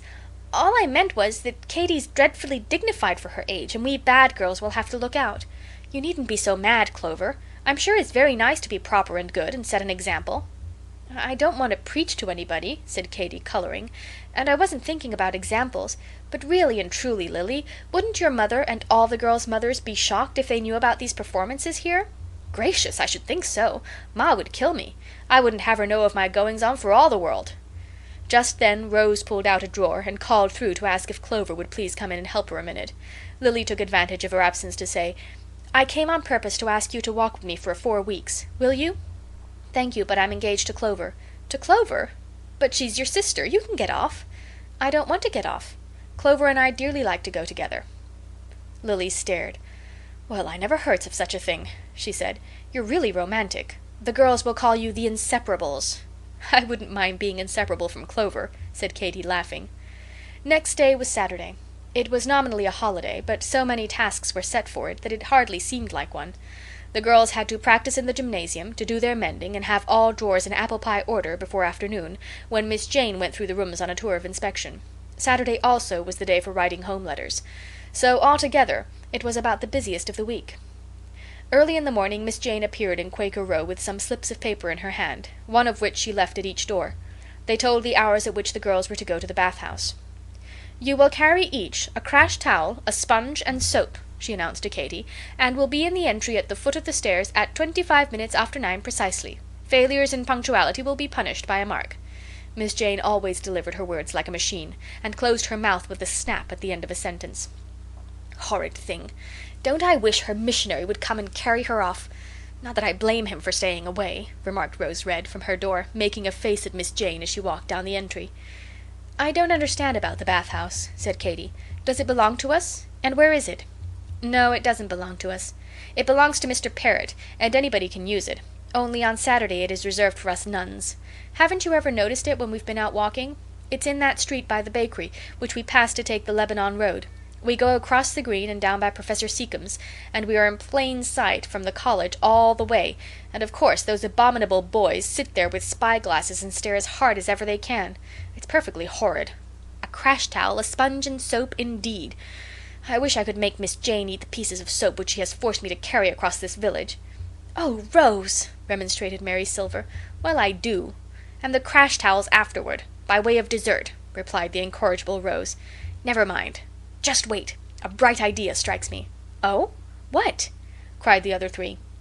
But Rose only pursed up her mouth, arched her eyebrows, and vanished into her own room, locking the door behind her. Mary Silver, finding herself shut out, sat down meekly in the hall till such time as it should please Rose to open the door. This was not till the bath hour. As Katy and Clover went by, Rose put her head out and called that she would be down in a minute. The bathing party consisted of 8 girls, with Miss Jane for escort. They were halfway across the common before Miss Jane noticed that everybody was shaking with stifled laughter, except Rose, who walked along demurely, apparently unconscious that there was anything to laugh at. Miss Jane looked sharply from one to another for a moment, then stopped short and exclaimed, "Rosamond Redding! How dare you?" "What is it, ma'am?" asked Rose, with the face of a lamb. "Your bath towel! Your sponge!" gasped Miss Jane. "Yes, ma'am, I have them all," replied the audacious Rose, putting her hand to her hat. There, to be sure, was the long crash towel, hanging down behind like a veil, while the sponge was fastened on one side like a great cockade, and in front appeared a cake of pink soap, neatly pinned into the middle of a black velvet bow. Miss Jane seized Rose and removed these ornaments in a twinkling. "We shall see what Mrs. Florence thinks of this conduct," she grimly remarked. Then, dropping the soap and sponge in her own pocket, she made Rose walk beside her, as if she were a criminal in custody. The bath-house was a neat place, with 8 small rooms, well supplied with hot and cold water. Katy would have found her bath very nice, had it not been for the thought of the walk home. They must look so absurd, she reflected, with their sponges and damp towels. Miss Jane was as good as her word. After dinner, Rose was sent for by Mrs. Florence and had an interview of 2 hours with her. She came out with red eyes and shut herself into her room with a disconsolate bang.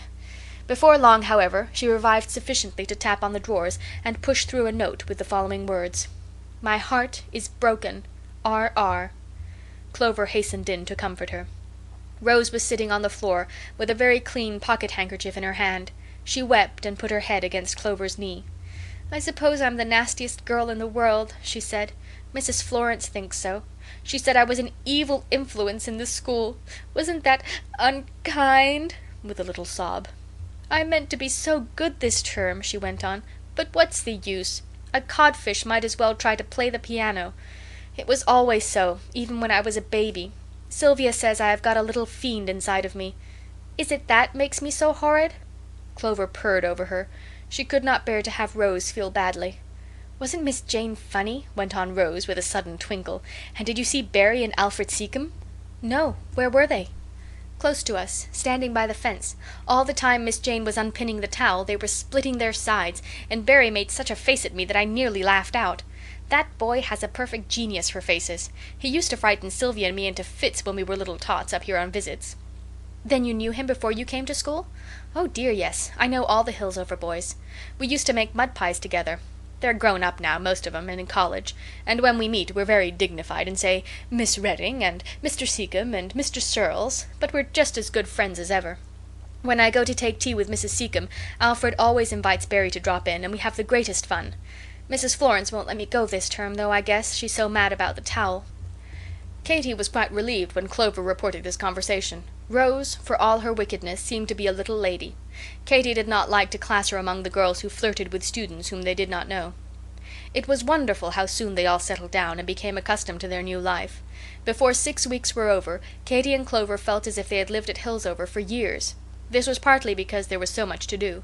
Nothing makes time fly like having every moment filled and every hour set apart for a distinct employment. They made several friends, chief among whom were Ellen Gray and Louisa Agnew. This last intimacy Lily resented highly, and seemed to consider as an affront to herself. With no one, however, was Katy so intimate as Clover was with Rose Red. This cost Katy some jealous pangs at first. She was so used to considering Clover her own exclusive property that it was not easy to share her with another, and she had occasional fits of feeling resentful and injured, and left out. These were but momentary, however. Katy was too healthy of mind to let unkind feelings grow, and by she grew fond of Rose and Rose of her, so that in the end the sisters shared the friend, as they did other nice things, and neither of them was jealous of the other. But charming as she was, a certain price had to be paid for the pleasure of intimacy with Rose. Her overflowing spirits and the little fiend inside her were always provoking scrapes, in which her friends were apt to be more or less involved. She was very penitent and afflicted after these scrapes, but it didn't make a bit of difference. The next time she was just as naughty as ever. "What are you?" said Katy one day, meeting her in the hall with a heap of black shawls and aprons on her arm. "Hush!" whispered Rose mysteriously. "Don't say a word. Senator Brown is dead, our senator, you know. I'm going to put my window into mourning for him, that's all. It's a proper token of respect." 2 hours later, Mrs. Nipson, walking sedately across the common, noticed quite a group of students in the president's yard looking up at the Nunnery. She drew nearer. They were admiring Rose's window, hung with black and decorated with a photograph of the deceased senator, suspended in the middle of a wreath of weeping willow. Of course, she hurried upstairs and tore down the shawls and aprons, and equally of course, Rose had a lecture and a mark. But dear me, what good did it do? The next day but one, as Katy and Clover sat together in silent study hour, their lower drawer was pushed open very noiselessly and gently, till it came out entirely and lay on the floor, and in the aperture thus formed appeared Rose's saucy face, flushed with mischief. She was crawling through from her own room. "Such fun!" she whispered. "I never thought of this before. We can have parties in study hours and all sorts of things." "Oh, go back, Rosie," whispered Clover in agonized entreaty, though laughing all the time. "Go back? Not at all. I'm coming in," answered Rose, pulling herself through a little farther. But at that moment the door opened. There stood Miss Jane. She had caught the buzz of voices as she passed in the hall, and had entered to see what was going on. Rose, dreadfully frightened, made a rapid movement to withdraw, but the space was narrow and she had wedged herself and could move neither backward nor forward. She had to submit to being helped through by Miss Jane in a series of pulls, while Katy and Clover sat by, not daring to laugh or to offer assistance. When Rose was on her feet, Miss Jane released her with a final shake, which she seemed unable to refrain from giving. "Go to your room," she said. "I shall report all of you young ladies for this flagrant act of disobedience." Rose went, and in 2 minutes the drawer, which Miss Jane had replaced, opened again, and there was this note: "If I'm never heard of more, give my love to my family and mention how I died. I forgive my enemies and leave Clover my band bracelet. My blessings on you both. With the deepest regard, your afflicted friend, R.R." Mrs. Florence was very angry on this occasion, and would listen to no explanations, but gave Katy and Clover a disobedience mark also. This was very unfair, and Rose felt dreadfully about it. She begged and entreated, but Mrs. Florence only replied, "There is blame on both sides, I have no doubt." "She's entirely changed from what she used to be," declared Rose. "I don't know what's the matter. I don't like her half so much as I did." The truth was that Mrs. Florence had secretly determined to give up her connection with the school at Midsummer, and regarding it now rather as Mrs. Nipson's school than her own, she took no pains to study character or mete out justice carefully among scholars with whom she was not likely to have much to do. End of Chapter 5.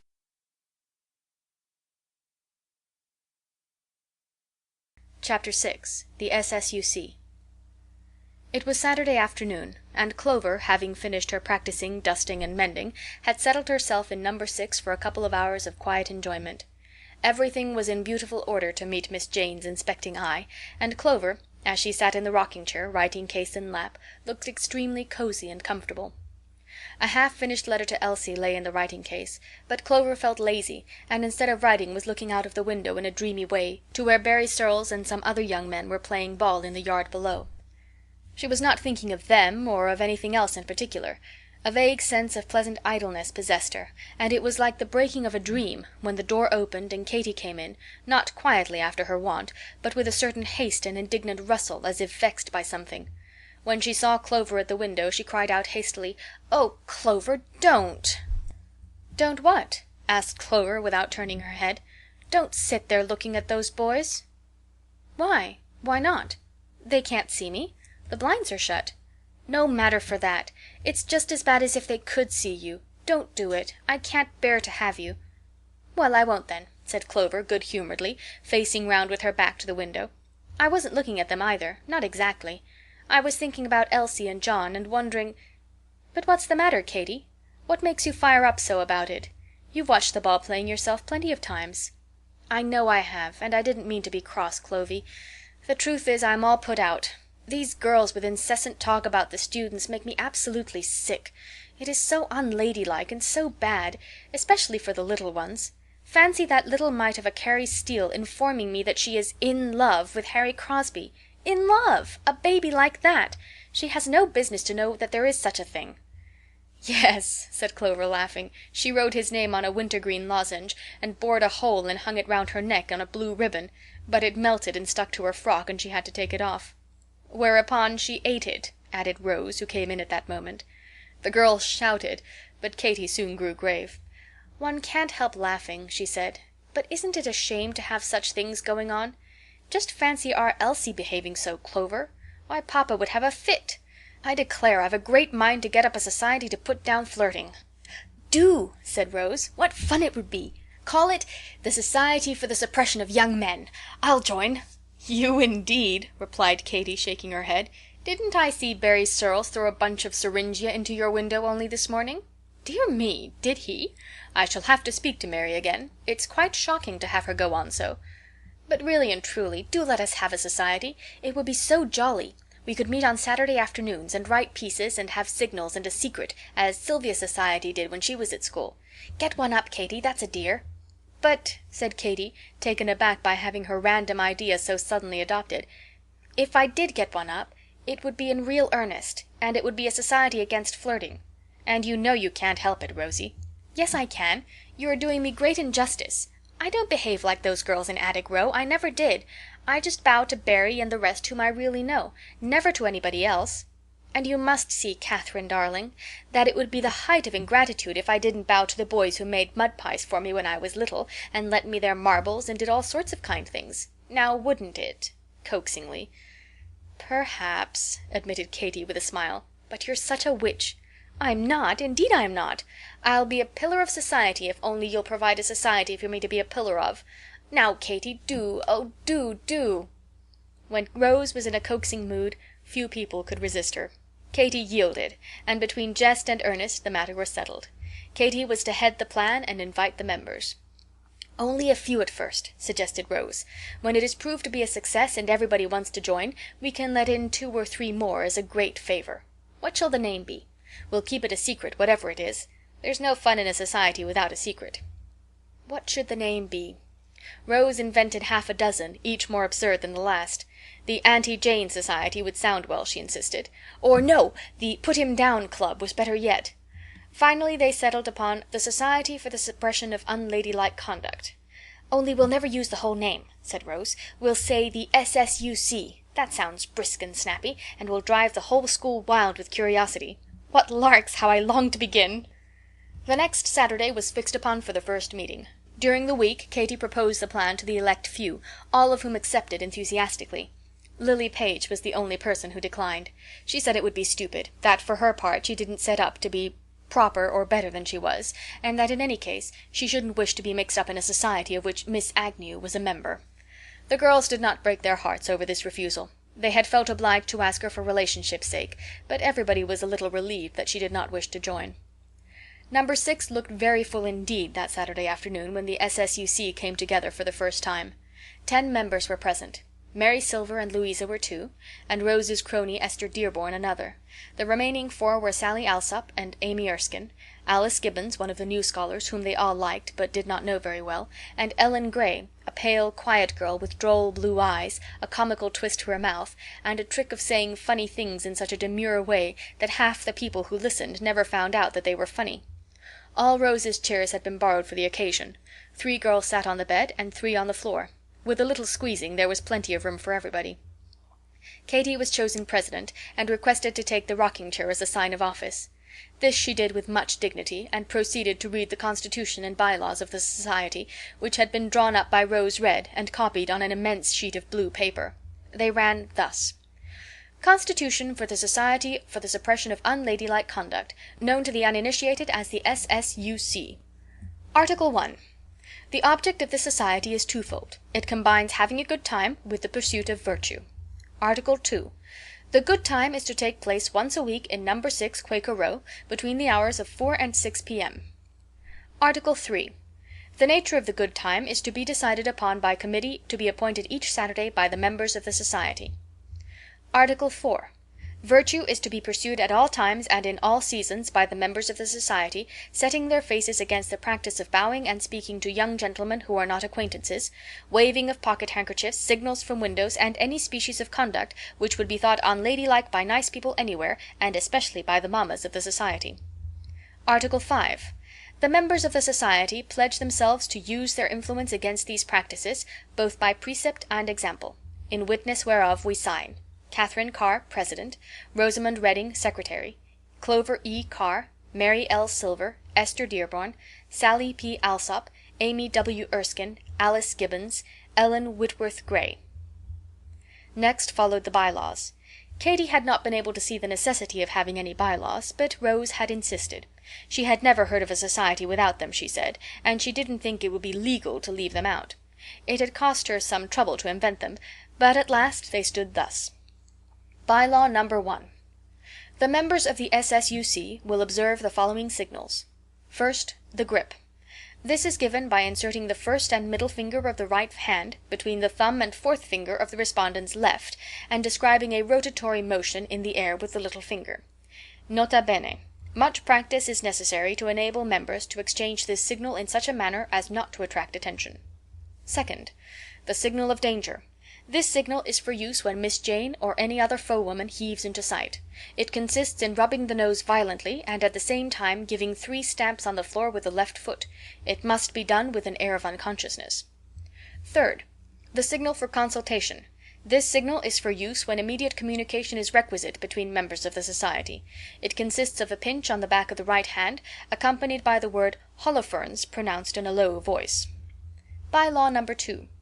The members of the S.S.U.C. pledge themselves to inviolable secrecy about all society proceedings. Bylaw number 3. The members of the S.S.U.C. will bring their Saturday cornballs to swell the common entertainment. Bylaw number 4. Members having boxes from home are at liberty to contribute such part of the contents as they please to the aforementioned common entertainment. Here the bylaws ended. There was much laughter over them, especially over the last. "Why did you put that in, Rosie?" asked Ellen Gray. "It strikes me as hardly necessary."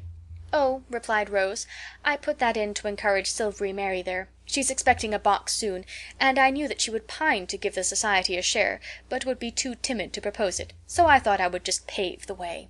"How truly kind," laughed Clover. "Now," said the president, "the entertainment of the meeting will begin by the reading of Trailing Arbutus, a poem by C.E.C." Clover had been very unwilling to read the first piece, and had only yielded after much coaxing from Rose, who had bestowed upon her in consequence the name of Quintia Curtia. She felt very shy as she stood up with her paper in hand, and her voice trembled perceptibly, but after a minute she grew used to the sound of it, and read steadily. Trailing Arbutus. I always think when looking at its mingled rose and white of the pink lips of children put up to say good night. Cuddled its green leaves under, like babies in their beds, its blossoms shy and sunny conceal their pretty heads. And when I lift the blanket up and peep inside of it, they seem to give me smile for smile, nor be afraid a bit. Dear little flower, the earliest of all the flowers that are, twinkling upon the bare brown earth as on the clouds a star. How can we fail to love it well, or prize it more and more? It is the first small signal that winter time is o'er, that spring has not forgotten us, though late and slow she be, but is upon her flying way, and we her face shall see. This production caused quite a sensation among the girls. They had never heard any of Clover's verses before, and thought these wonderful. "Why," cried Sally Alsop, "it is almost as good as Tupper." Sally meant this for a great compliment, for she was devoted to the proverbial philosophy. A poem by E.D. was the next thing on the list. Esther Dearborn rose with great pomp and dignity, cleared her throat, put on a pair of eyeglasses, and began. Miss Jane. Who ran to catch me on the spot, if I the slightest rule forgot, believing and excusing not? Miss Jane. Who lurked outside my door all day, in hopes that I would disobey, and some low-whispered word would say? Miss Jane. Who caught our Rosebud half-way through the wall which parted her from two friends, and that small prank made her rue? Miss Jane. Who is our bane, our foe, our fear, who's always certain to appear just when we do not think her near? Miss Jane. Who down the hall is creeping now with stealthy step, but knowing not how exactly to discover? Broke in Rose, improvising rapidly. Next moment came a knock at the door. It was Miss Jane. Your drawers, Miss Carr, your cupboard, she said, going across the room and examining each in turn. There was no fault to be found with either, so she withdrew, giving the laughing girls a suspicious glance, and remarking that it was a bad habit to sit on beds. It always injured them. "Do you suppose she heard?" whispered Mary Silver. "No, I don't think she did," replied Rose. "Of course, she suspected us of being in some mischief or other. She always does that. Now, Mary, it's your turn to give us an intellectual treat. Begin." Poor Mary shrank back, blushing and protesting. "You know I can't," she said. "I'm too stupid." "Rubbish!" cried Rose. "You're the dearest girl that ever was." She gave Mary's shoulder a reassuring pat. "Mary is excused this time," put in Katy. "It is the first meeting, so I shall be indulgent. But after this every member will be expected to contribute something for each meeting. I mean to be very strict." "Oh, I never, never can," cried Mary. Rose was down on her at once. "Nonsense! Hush!" she said. "Of course you can. You shall, if I have to write it for you myself." "Order!" said the president, rapping on the table with a pencil. "Rose has something to read us." Rose stood up with great gravity. "I would ask for a moment's delay, that the society may get out its pocket-handkerchiefs," she said. "My piece is an affecting one. I didn't mean it, but it came so. We cannot always be cheerful." Here she heaved a sigh which set the S.S.U.C. to laughing, and began. A Scotch Poem.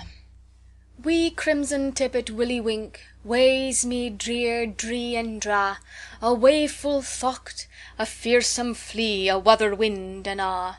Sair, sair thy mither sabs her lane, her een, her moo are wat, her cauld kail hae the corbies ta'en, and grievously she grat.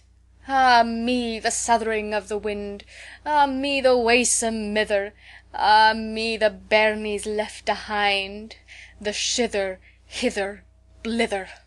"What does it mean?" cried the girls, as Rose folded up the paper and sat down. "Mean?" said Rose. "I'm sure I don't know. It's Scotch, I tell you. It's the kind of thing that people read and then they say, 'One of the loveliest gems that Burns ever wrote.' I thought I'd see if I couldn't do one too. Anybody can, I find. It's not at all difficult." All the poems having been read, Katy now proposed that they should play Word and Question. She and Clover were accustomed to the game at home, but to some of the others it was quite new. Each girl was furnished with a slip of paper and a pencil, and was told to write a word at the top of the paper, fold it over, and pass it to her next left-hand neighbor. "Dear me, I don't know what to write," said Mary Silver. "Oh, write anything," said Clover. So Mary obediently wrote anything and folded it over. "What next?" asked Alice Gibbons. "Now a question," said Katy. "Write it under the word and fold over again. No, Amy, not on the fold. Don't you see? If you do, the writing will be on the wrong side of the paper when we come to read." The questions were more troublesome than the words, and the girls sat frowning and biting their pencil tops for some minutes before all were done. As the slips were handed in, Katy dropped them into the lid of her work basket and thoroughly mixed and stirred them up. "Now," she said, passing it about, "each draw one, read, and write a rhyme in which the word is introduced and the question answered. It needn't be more than 2 lines unless you like. Here, Rose, it's your turn first." "Oh, what a hard game!" cried some of the girls, but pretty soon they grew interested and began to work over their verses. "I should uncommonly like to know who wrote this abominable word," said Rose in a tone of despair. "Clover, you rascal, I believe it was you." Clover peeped over her shoulder, nodded, and laughed. "Very well, then," snatching up Clover's slip, and putting her own in its place, "you can just write on it yourself. I shan't. I never heard of such a word in my life. You made it up for the occasion, you know you did." "I didn't. It's in the Bible," replied Clover, setting to work composedly on the fresh paper. But when Rose opened Clover's slip she groaned again. "It's just as bad as the other," she cried. "Do change back again, Clovy, that's a dear." "No, indeed," said Clover, guarding her paper. "You've changed once, and now you must keep what you have." Rose made a face, chewed her pencil a while, and then began to write rapidly. For some minutes not a word was spoken. "I've done," said Esther Dearborn at last, flinging her paper into the basket lid. "So have I," said Katy. One by one the papers were collected and jumbled into a heap. Then Katy, giving all a final shake, drew out one, opened it, and read: Word, radishes. Question, how do you like your clergymen done? How do I like them done?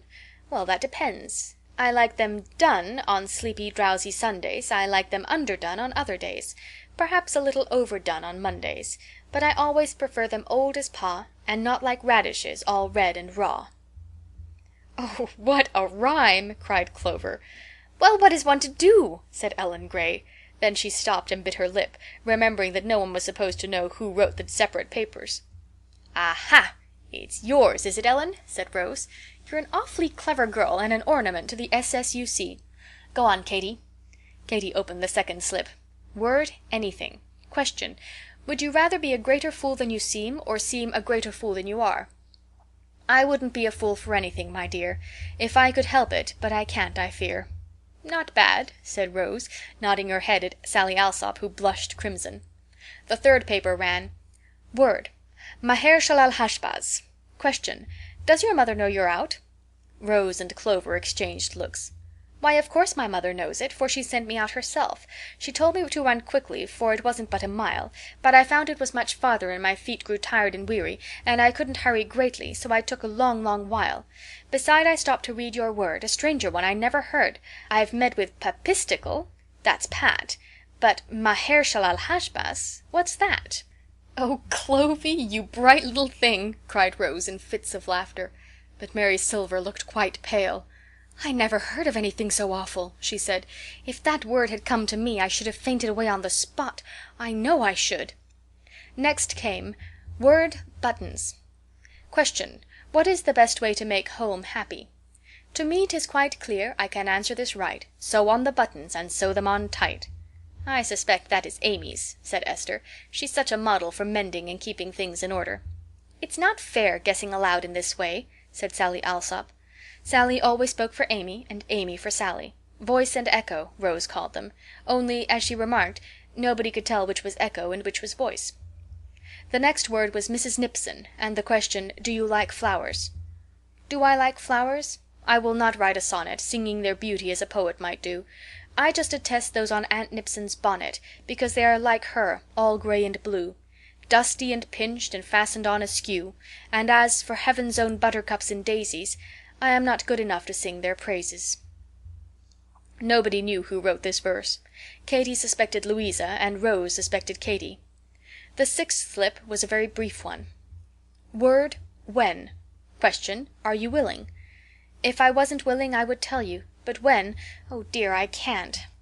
What an extraordinary rhyme, began Clover, but Rose spied poor Mary blushing and looking distressed, and hastily interposed, "It's very good, I'm sure. I wish I'd written it. Go on, Katy." So Katy went on. Word, unfeeling. Question, which would you rather do, or go fishing? I don't feel up to fishing or such, and so, if you please, I'd rather do which? I don't seem to see the word in that poem, said Rose. The distinguished author will please write another. The distinguished author made no reply to this suggestion, but after a minute or two Esther Dearborn, quite disinterestedly, as she stated, remarked that, after all, to don't feel was pretty much the same as unfeeling. There was a little chorus of groans at this, and Katy said she should certainly impose a fine if such dodges and evasions were practiced again. This was the first meeting, however, and she would be merciful. After this speech she unfolded another paper. It ran, Word, flee. Question, what would you do, love? What would I do, love? Well, I do not know. How can I tell till you are more explicit? If 'twere a rose you held me, I would smell it. If 'twere a mouth you held me, I would kiss it. If 'twere a frog, I'd scream then furies louder. If 'twere a flea, I'd fetch the lion's powder. Only 2 slips remained. One was Katy's own. She knew it by the way in which it was folded, and had almost instinctively avoided and left it for the last. Now, however, she took courage and opened it. The word was measles, and the question, who was the grandmother of invention? These were the lines. The night was horribly dark. The measles broke out in the ark. Little Japheth and Shem and all the young hams were screaming at once for potatoes and clams. What shall I do? Said poor Mrs. Noah, all alone by myself in this terrible shower. I know what I'll do. I'll step down in the hold and wake up a lioness grim and old, and tie her close to the children's door, and give her a ginger cake to roar at the top of her voice for an hour or more. And I'll tell the children to cease their din, or I'll let that grim old party in, to stop their squeezels and likewise their measles. She practiced this with the greatest success. She was everyone's grandmother, I guess. That's much the best of all, pronounced Alice Gibbons. I wonder who wrote it. Dear me, did you like it so much? Said Rose, simpering and doing her best to blush. Did you really write it? Said Mary, but Louisa laughed and exclaimed, No use, Rosie, you can't take us in. We know better. Now for the last, said Katy. The word is buckwheat, and the question, what is the origin of dreams? When the nuns are sweetly sleeping, Mrs. Nipson comes a-creeping, creeping like a kitty cat from door to door, as she listens to their slumbers, and most carefully she numbers, counting for every nun a nunlet snore. And the nuns in sweet forgetfulness who lie, dreaming of buckwheat cakes, parental love, and pie, moan softly, twist and turn, and see black cats and fiends who frolic in their glee, and nightmares prancing wildly do abound, while Mrs. Nipson makes her nightly round. Who did write that? Exclaimed Rose. Nobody answered. The girls looked at each other, and Rose scrutinized them all with sharp glances. Well, I never saw such creatures for keeping their countenances, she said. Somebody is as bold as brass. Didn't you see how I blushed when my piece was read? You monkey, whispered Clover, who at that moment caught sight of the handwriting on the paper. Rose gave her a warning pinch, and the both subsided into an unseen giggle. What? The tea-bell? Cried everybody. We wanted to play another game.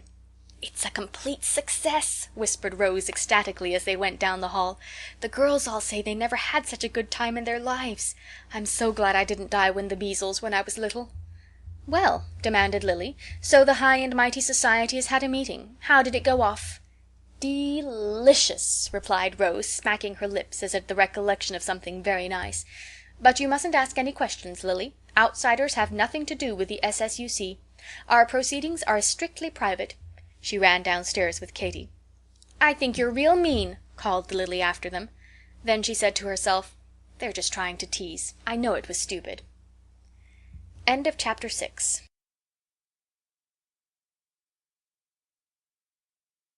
Chapter 7. Injustice. Summer was always slow in getting to Hillsover, but at last she arrived, and woods and hills suddenly put on new colors and became beautiful.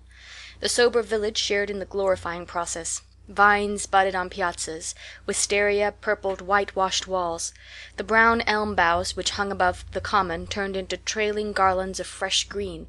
Each walk revealed some change, or ended in some delightful discovery. Trilliums, dog-tooth violets, apple trees in blossom, or wild strawberries turning red. The wood-flowers and mosses, even the birds and bird-songs, were new to our western girls. Hillsover in summer was a great deal prettier than Burnet, and Katy and Clover began to enjoy school very much indeed. Toward the end of June, however, something took place which gave them quite a different feeling, something so disagreeable that I hate to tell about it, but as it really happened, I must. It was on a Saturday morning. They had just come upstairs, laughing and feeling very merry, for Clover had written a droll piece for the SSUC meeting, and was telling Katy about it, when, just at the head of the stairs, they met Rose Red. She was evidently in trouble, for she looked flushed and excited, and was under escort of Miss Barnes, who marched before her with the air of a policeman.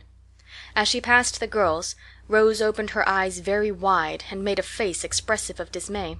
"What's the matter?" whispered Clover. Rose only made another grimace, clawed with her fingers at Miss Barnes's back, and vanished down the entry which led to Mrs. Florence's room. They stood looking after her. "Oh, dear," sighed Clover, "I'm so afraid Rose is in a scrape." They walked on toward Quaker Row. In the washroom was a knot of girls, with their heads close together, whispering. When they saw Katy and Clover they became silent and gazed at them curiously. "What is Rose Red gone to Mrs. Florence about?" asked Clover, too anxious to notice the strange manner of the girls. But at that moment she caught sight of something which so amazed her that she forgot her question. It was nothing less than her own trunk, with C.E.C. at the end, being carried along the entry by two men. Miss Jane followed close behind, with her arms full of clothes and books. Katy's well-known scarlet pincushion topped the pile. In Miss Jane's hand were Clover's comb and brush. "Why, what does this mean?" gasped Clover, as she and Katy darted after Miss Jane, who had turned into one of the rooms. It was number 1, at the head of the row, a room which no one had wanted, on account of its smallness and lack of light. The window looked out on a brick wall not 10 feet away. There was never a ray of sun to make it cheerful, and Mrs. Nipson had converted it into a storeroom for empty trunks. The trunks were taken away now, and the bed was strewn with Katy's and Clover's possessions. "Miss Jane, what is the matter? What are you moving our things for?" exclaimed the girls in great excitement. Miss Jane laid down her load of dress and looked at them sternly. "You know the reason as well as I do," she said icily. "No, I don't. I haven't the least idea what you mean," cried Katy.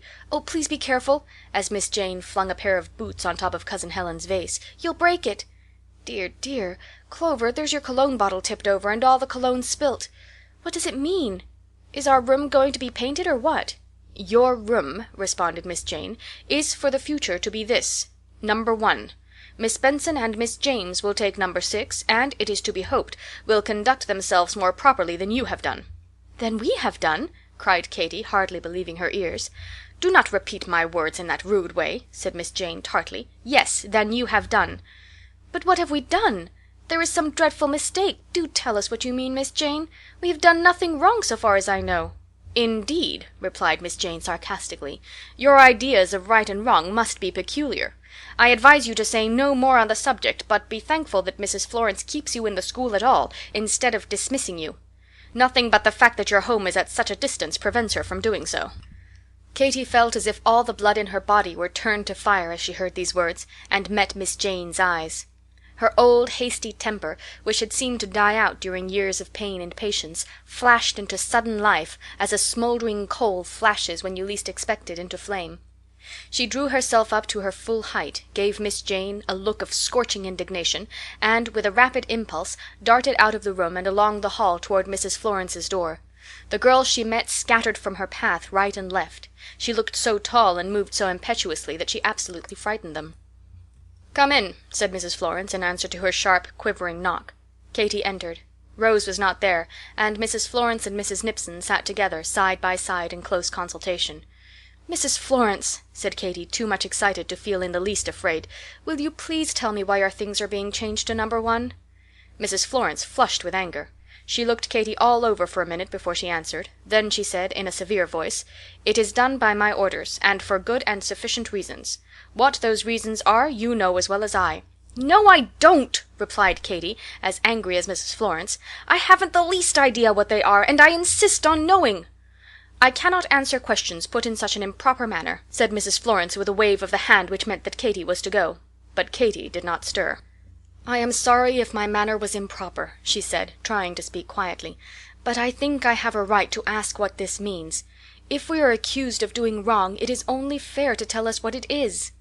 Mrs. Florence only waved her hand again, but Mrs. Nipson, who had been twisting uneasily in her chair, said, "Excuse me, Mrs. Florence, but perhaps it would satisfy Miss Carr better, if you were to be explicit." "It does not seem to me that Miss Carr can be in any need of explanation," replied Mrs. Florence.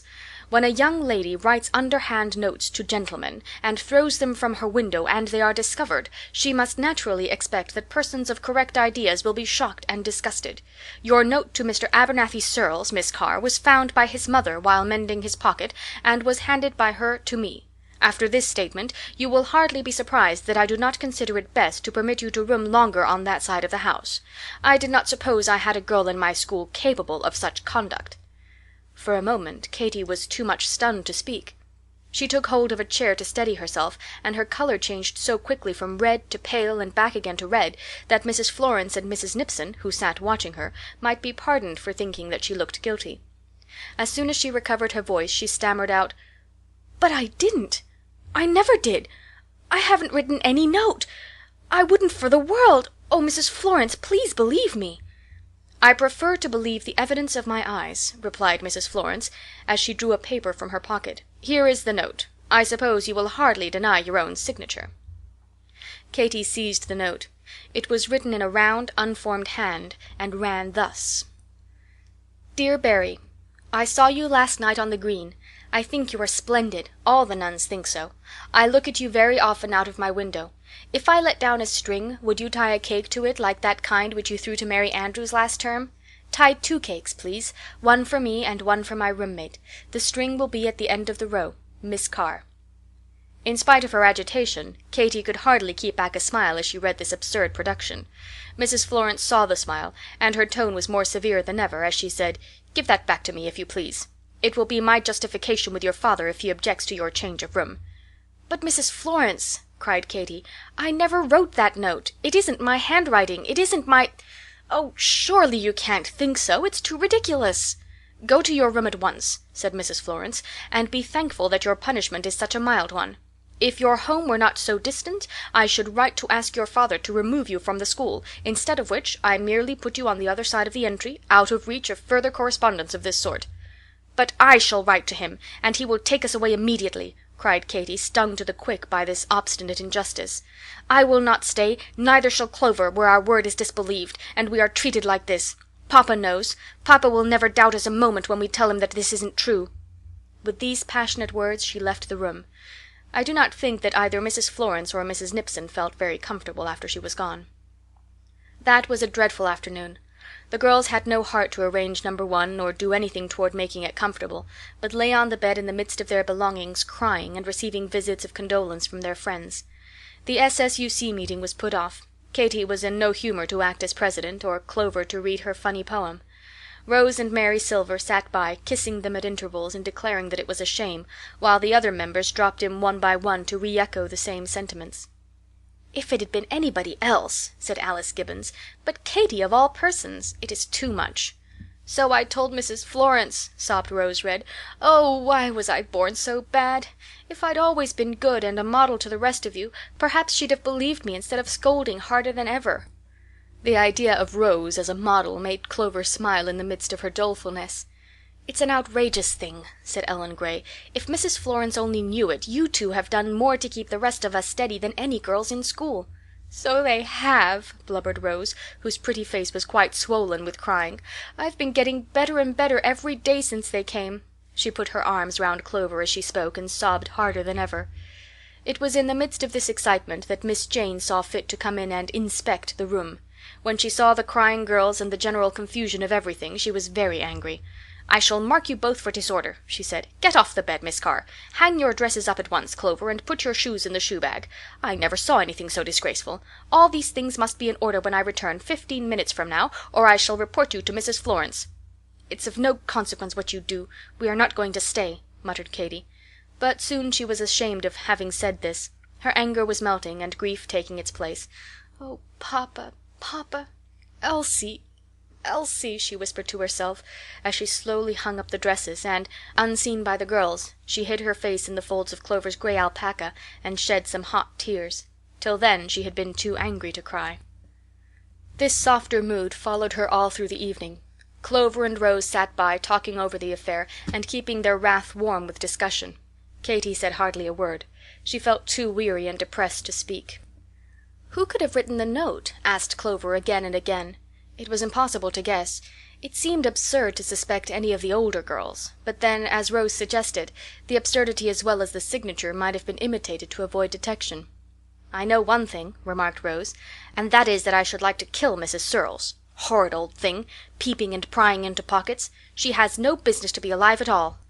Rose's ferocious speeches always sounded especially comical when taken in connection with her pink cheeks and her dimples. "Shall you write to papa tonight, Katy?" asked Clover. Katy shook her head. She was too heavy-hearted to talk. Big tears rolled down unseen and fell upon the pillow. After Rose was gone and the candle out, she cried herself to sleep. Waking early in the dim dawn, she lay and thought it over, Clover slumbering soundly beside her meanwhile. Morning brings counsel, says the old proverb. In this case it seemed true. Katy, to her surprise, found a train of fresh thoughts filling her mind which were not there when she fell asleep. She recalled her passionate words and feelings of the day before. Now that the mood had passed, they seemed to her worse than the injury which provoked them. Quick-tempered and generous people often experience this. It was easier for Katy to forgive Mrs. Florence, because it was needful also that she should forgive herself. "I said I would write to papa to take us away," she thought. "Why did I say that? What good would it do? It wouldn't make anybody disbelieve this hateful story. They'd only think I wanted to get away because I was found out. And papa would be so worried and disappointed.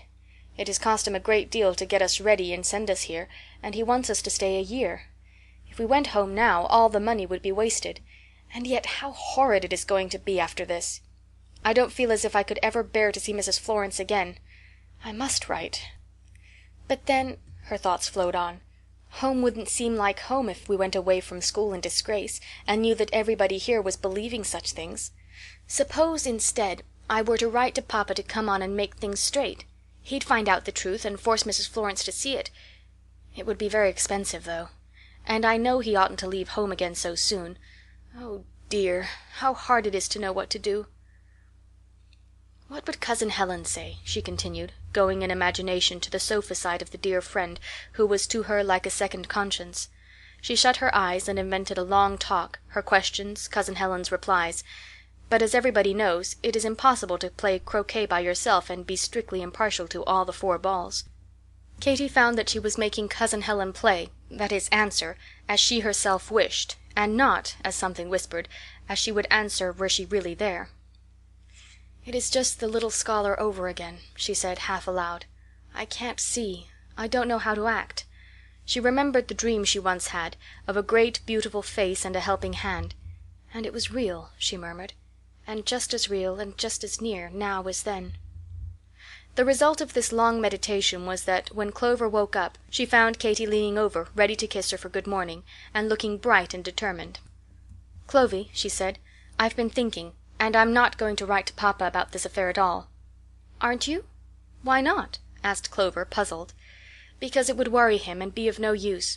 He would come on and take us right away, I'm sure, but Mrs. Florence and all the teachers and a great many of the girls would always believe that this horrid, ridiculous story is true.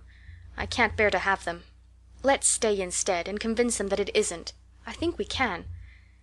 "I would a great deal rather go home," said Clover. "It won't ever be nice here again. We shall have this dark room, and Miss Jane will be more unkind than ever, and the girls will think that you wrote that note, and Lily Page will say hateful things." She buttoned her boots with a vindictive air. "Never mind," said Katy, trying to feel brave. "I don't suppose it will be pleasant, but I'm pretty sure it's right, and Rosie and all the girls we really care for know how it is." "I can't bear it," sighed Clover, with tears in her eyes. "It is so cruel that they should say such things about you." "I mean that they shall say something quite different before we go away," replied Katy, stroking her hair. "Cousin Helen would tell us to stay, I'm pretty sure. I was thinking about her just now, and I seemed to hear her voice in the air saying over and over, 'Live it down, live it down, live it down.'"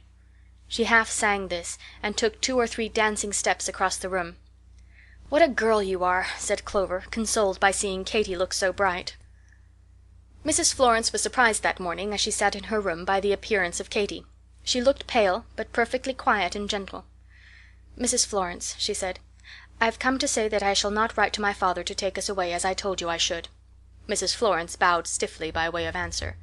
"Not," went on Katy with a little flash in her eyes, "that he would hesitate or doubt my word one moment if I did. But he wished us to stay here a year, and I don't want to disappoint him. I'd rather stay. And Mrs. Florence, I'm sorry I was angry and felt that you were unjust." "And today you own that I was not?" "Oh, no," replied Katy, "I can't do that. You were unjust, because neither Clover nor I wrote that note. We wouldn't do such a horrid thing for the world, and I hope that some day you will believe us. But I oughtn't to have spoken so." Katy's face and voice were so truthful as she said this that Mrs. Florence was almost shaken in her opinion. "We will say no more about the matter," she remarked in a kinder tone. "If your conduct is perfectly correct in future, it will go far to make this forgotten." Few things are more aggravating than to be forgiven when one has done no wrong. Katy felt this as she walked away from Mrs. Florence's room, but she would not let herself grow angry again. "Live it down," she whispered as she went into the schoolroom. She and Clover had a good deal to endure for the next 2 or 3 weeks. They missed their old room with its sunny window and pleasant outlook. They missed Rose, who, down at the far end of Quaker Row, could not drop in half so often as had been her custom.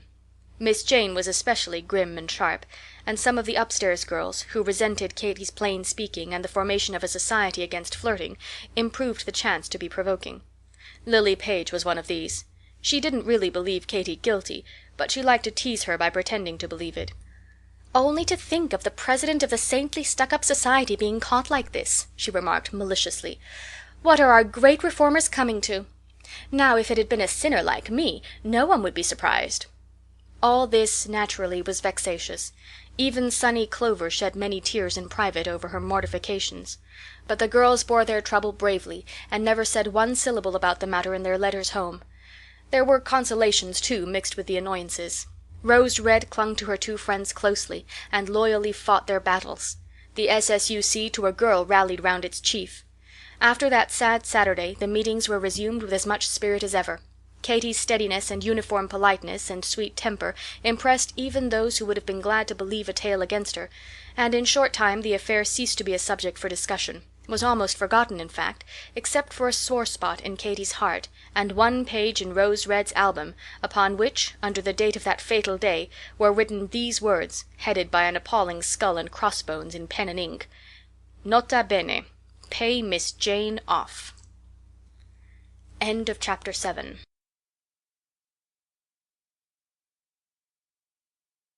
Chapter 8. Changes. "Clover! Where's Clover?" cried Rose Red, popping her head into the schoolroom where Katy sat writing her composition. "Oh, Katy, there you are! I want you too. Come down to my room right away. I've such a thing to tell you." "What is it? Tell me too," said Bella Arkwright.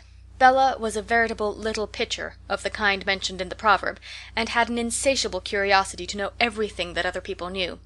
"Tell you, miss? I should really like to know why," replied Rose, who was not at all fond of Bella. "You're real mean and real unkind," whined Bella. "You think you're a great grown-up lady and can have secrets, but you ain't. You're a little girl too, most as little as me, so there." Rose made a face at her, and a sort of growling rush, which had the effect of sending Bella screaming down the hall. Then, returning to the schoolroom, "Do come, Katy," she said. "Find Clover, and hurry. Really and truly I want you. I feel as if I should burst if I don't tell somebody right away what I found out." Katy began to be curious.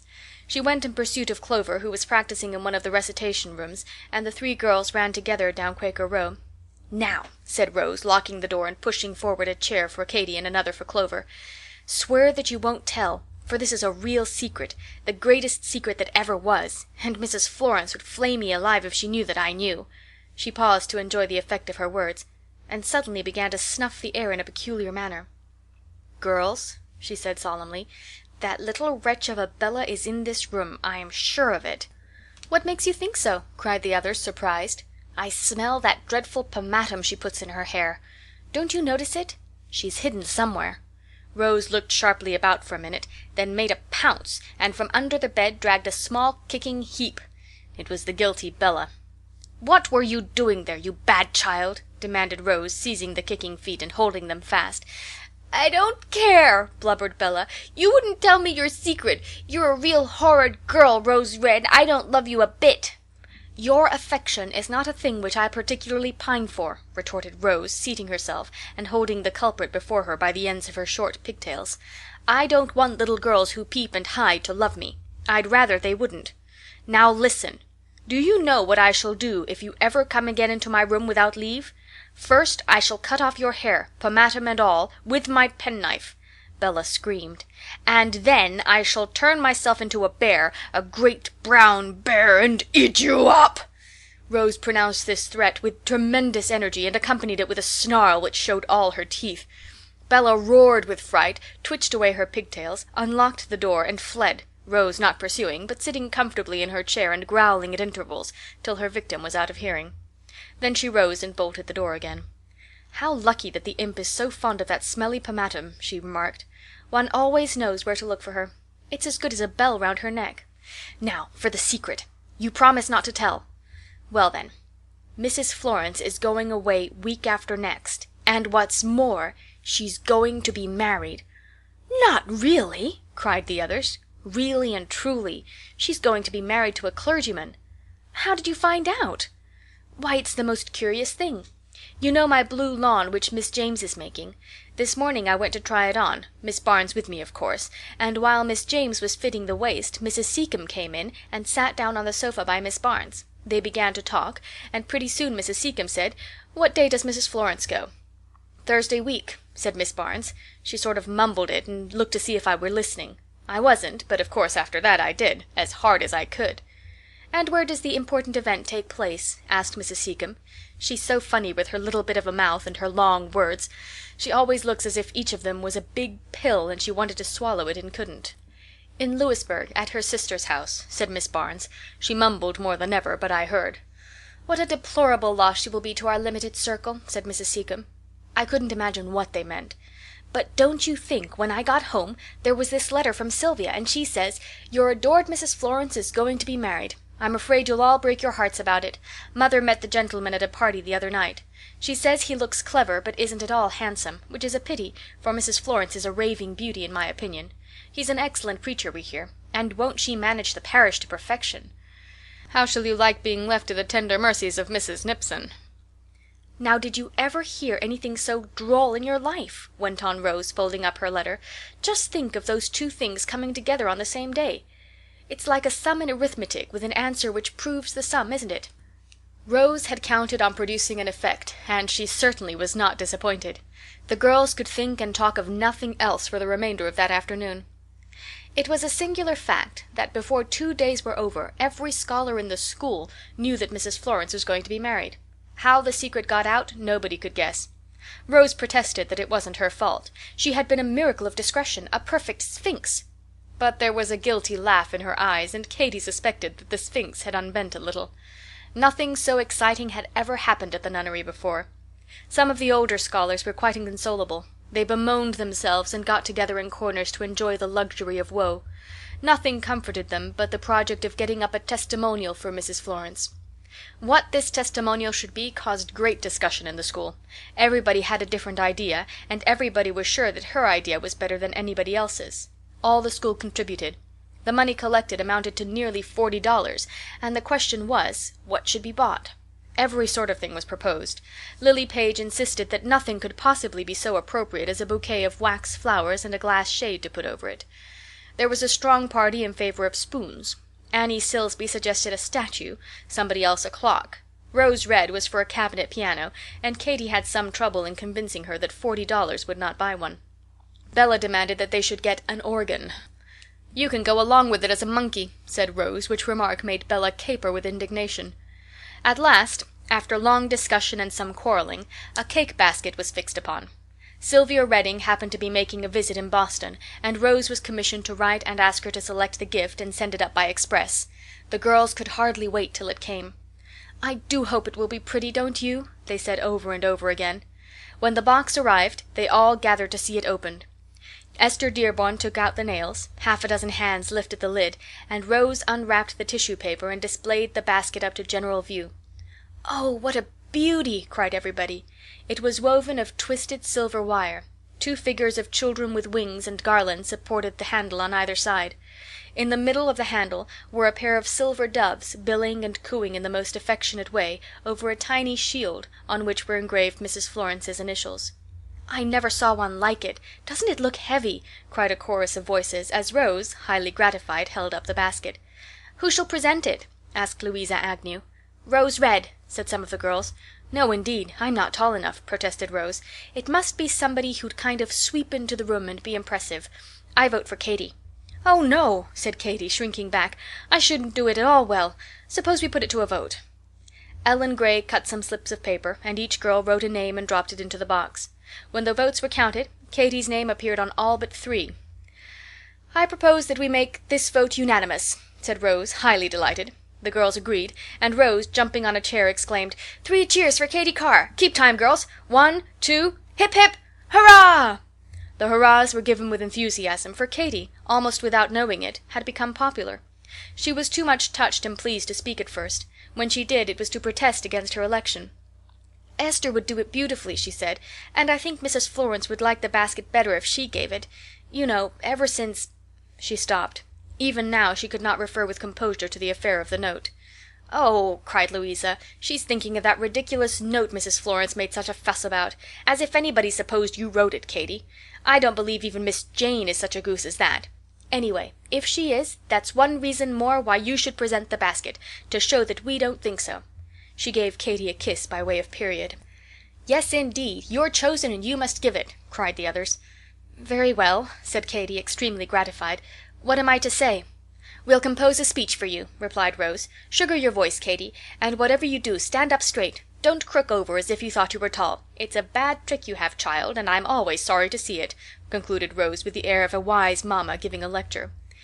It is droll how much can go on in a school unseen and unsuspected by its teachers. Mrs. Florence never dreamed that the girls had guessed her secret. Her plan was to go away as if for a visit, and leave Mrs. Nipson to explain at her leisure. She was therefore quite unprepared for the appearance of Katy, holding the beautiful basket, which was full of fresh roses, crimson, white, and pink. I am afraid the rules of the S.S.U.C. had been slightly relaxed to allow of Rose Red's getting these flowers. Certainly they grew nowhere in Hillsover except in Professor Seacombe's garden.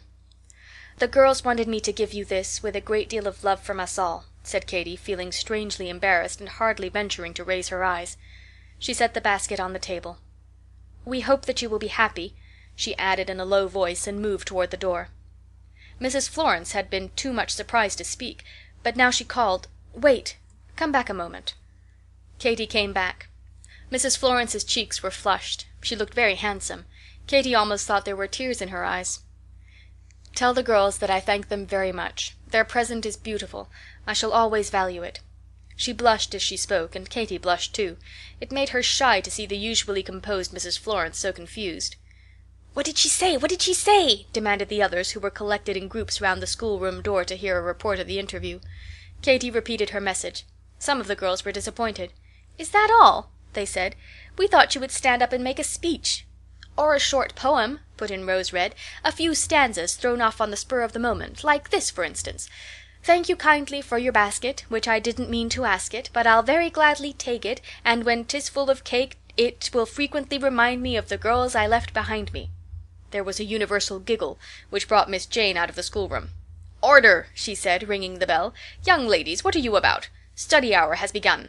"We're so sorry Mrs. Florence is going away," said some of the girls. "How did you know that she is going?" demanded Miss Jane sharply. Nobody answered. Next day Mrs. Florence left. Katy saw her go with a secret regret. "If only she would have said that she didn't believe I wrote that note," she told Clover. "I don't care what she believes. She's a stupid, unjust woman," replied independent little Clover. Mrs. Nipson was now in sole charge of the establishment. She had never tried school-keeping before, and had various pet plans and theories of her own, which she had only been waiting for Mrs. Florence's departure to put into practice.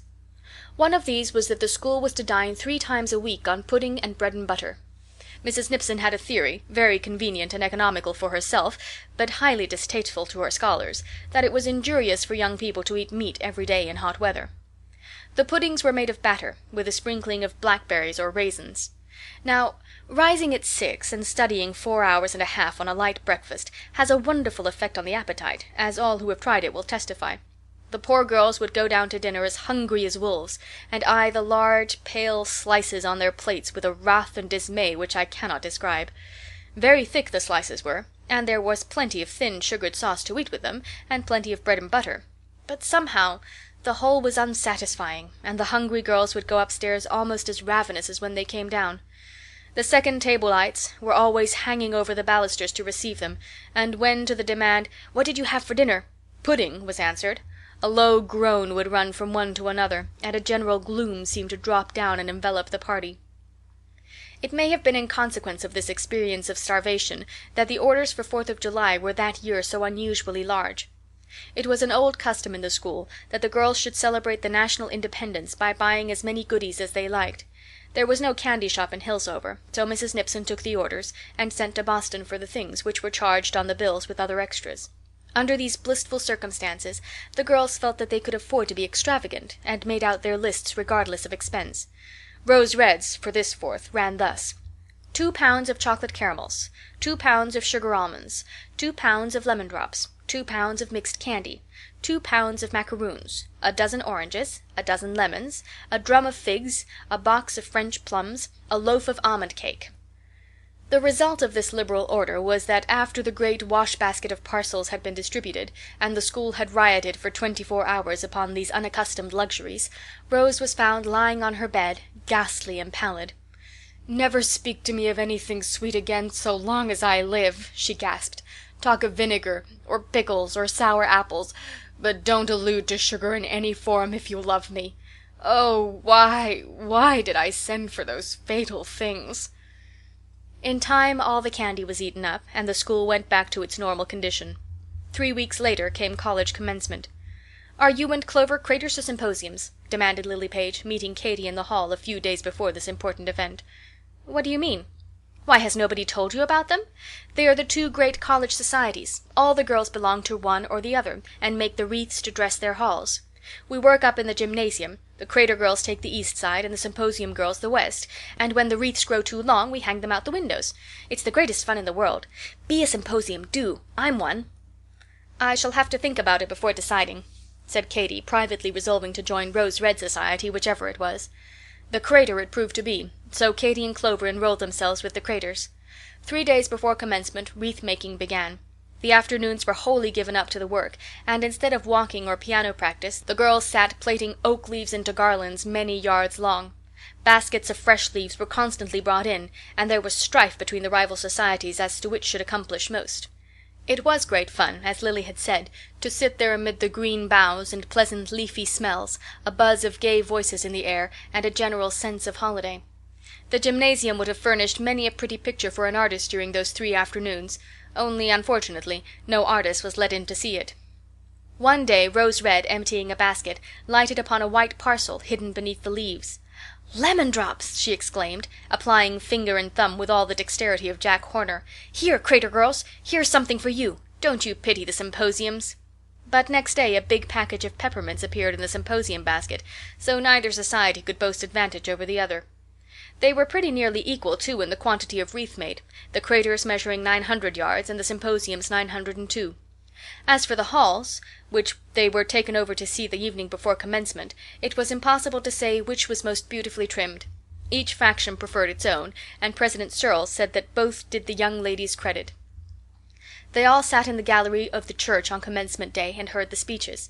It was very hot, and the speeches were not exactly interesting, being on such subjects as the influence of a republic on men of letters and the abstract law of justice as applied to human affairs. But the music and the crowd and the spectacle of 600 ladies all fanning themselves at once were entertaining, and the girls would not have missed them for the world. Later in the day another diversion was afforded them by the throngs of pink and blue ladies and white-gloved gentlemen who passed the house on their way to the president's levee. But they were not allowed to enjoy this amusement long, for Miss Jane, suspecting what was going on, went from room to room and ordered everybody summarily off to bed. With the close of commencement day a deep sleep seemed to settle over Hillsover. Most of the professors' families went off to enjoy themselves at the mountains or the seaside, leaving their houses shut up. This gave the village a drowsy and deserted air. There were no boys playing balls on the common or swinging on the college fence, no look of life in the streets. The weather continued warm, the routine of study and exercise grew dull, and teachers and scholars alike were glad when the middle of September arrived, and with it the opening of autumn vacation. End of Chapter 8.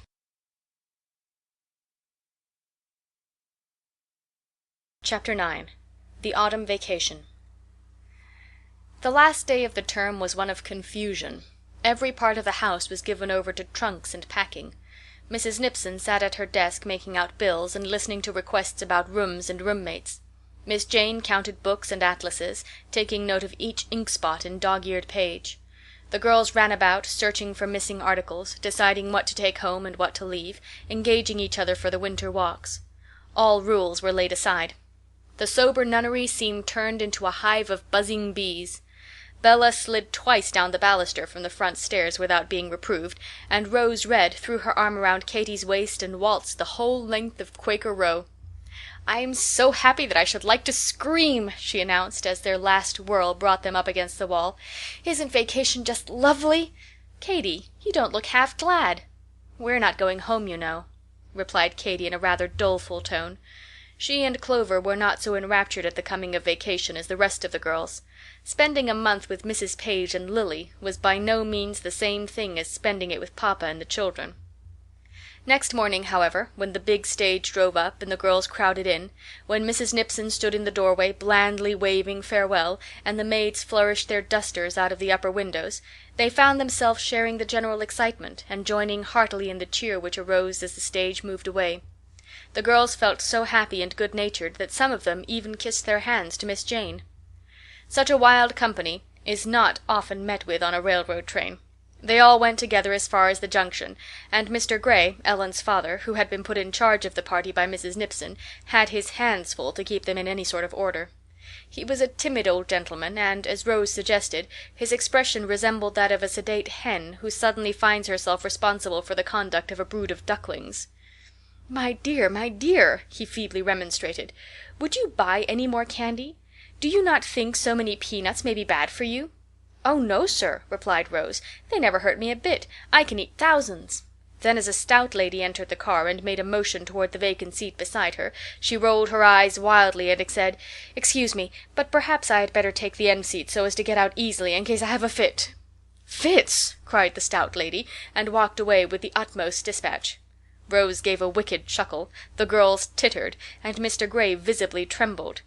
"Is she really affected in this way?" he whispered.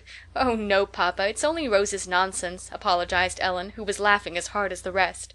But Mr. Gray did not feel comfortable, and he was very glad when they reached the junction and half of his troublesome charge departed on the branch road. At 6 o'clock they arrived in Springfield. Half a dozen papas were waiting for their daughters, trains stood ready, there was a clamor of good-byes. Mr. Page was absorbed by Lily, who kissed him incessantly and chattered so fast that he had no eyes for anyone else. Louisa was borne away by an uncle, with whom she was to pass the night, and Katy and Clover found themselves left alone. They did not like to interrupt Lily, so they retreated to a bench and sat down feeling rather left out and homesick, and though they did not say so, I am sure that each was thinking about Papa. It was only for a moment. Mr. Page spied them and came up with such a kind greeting that the forlorn feeling fled at once. They were to pass the night at the Massasoit, it seemed, and he collected their bags and led the way across the street to the hotel, where rooms were already engaged for them. "Now for waffles," whispered Lily as they went upstairs, and when, after a few minutes of washing and brushing, they came down again into the dining room, she called for so many things, and announced herself starved in such a tragical tone, that two amused waiters at once flew to the rescue and devoted themselves to supplying her wants. Waffle after waffle, each hotter and crisper than the last, did those long-suffering men produce, till even Lily's appetite gave out, and she was forced to own that she could not swallow another morsel. This climax reached, they went into the parlor, and the girls sat down in the window to watch the people in the street, which, after quiet Hillsover, looked as brilliant and crowded as Broadway. There were not many persons in the parlor.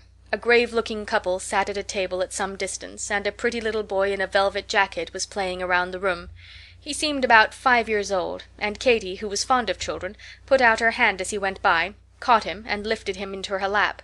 He did not seem shy, but looked her in the face composedly, like a grown person. "What is your name, dear?" she asked. "Daniel Daubigny Sparks," answered the little boy. His voice was prim and distinct. "Do you live at this hotel?" "Yes, ma'am. I reside here with my father and my mother." "And what do you do all day?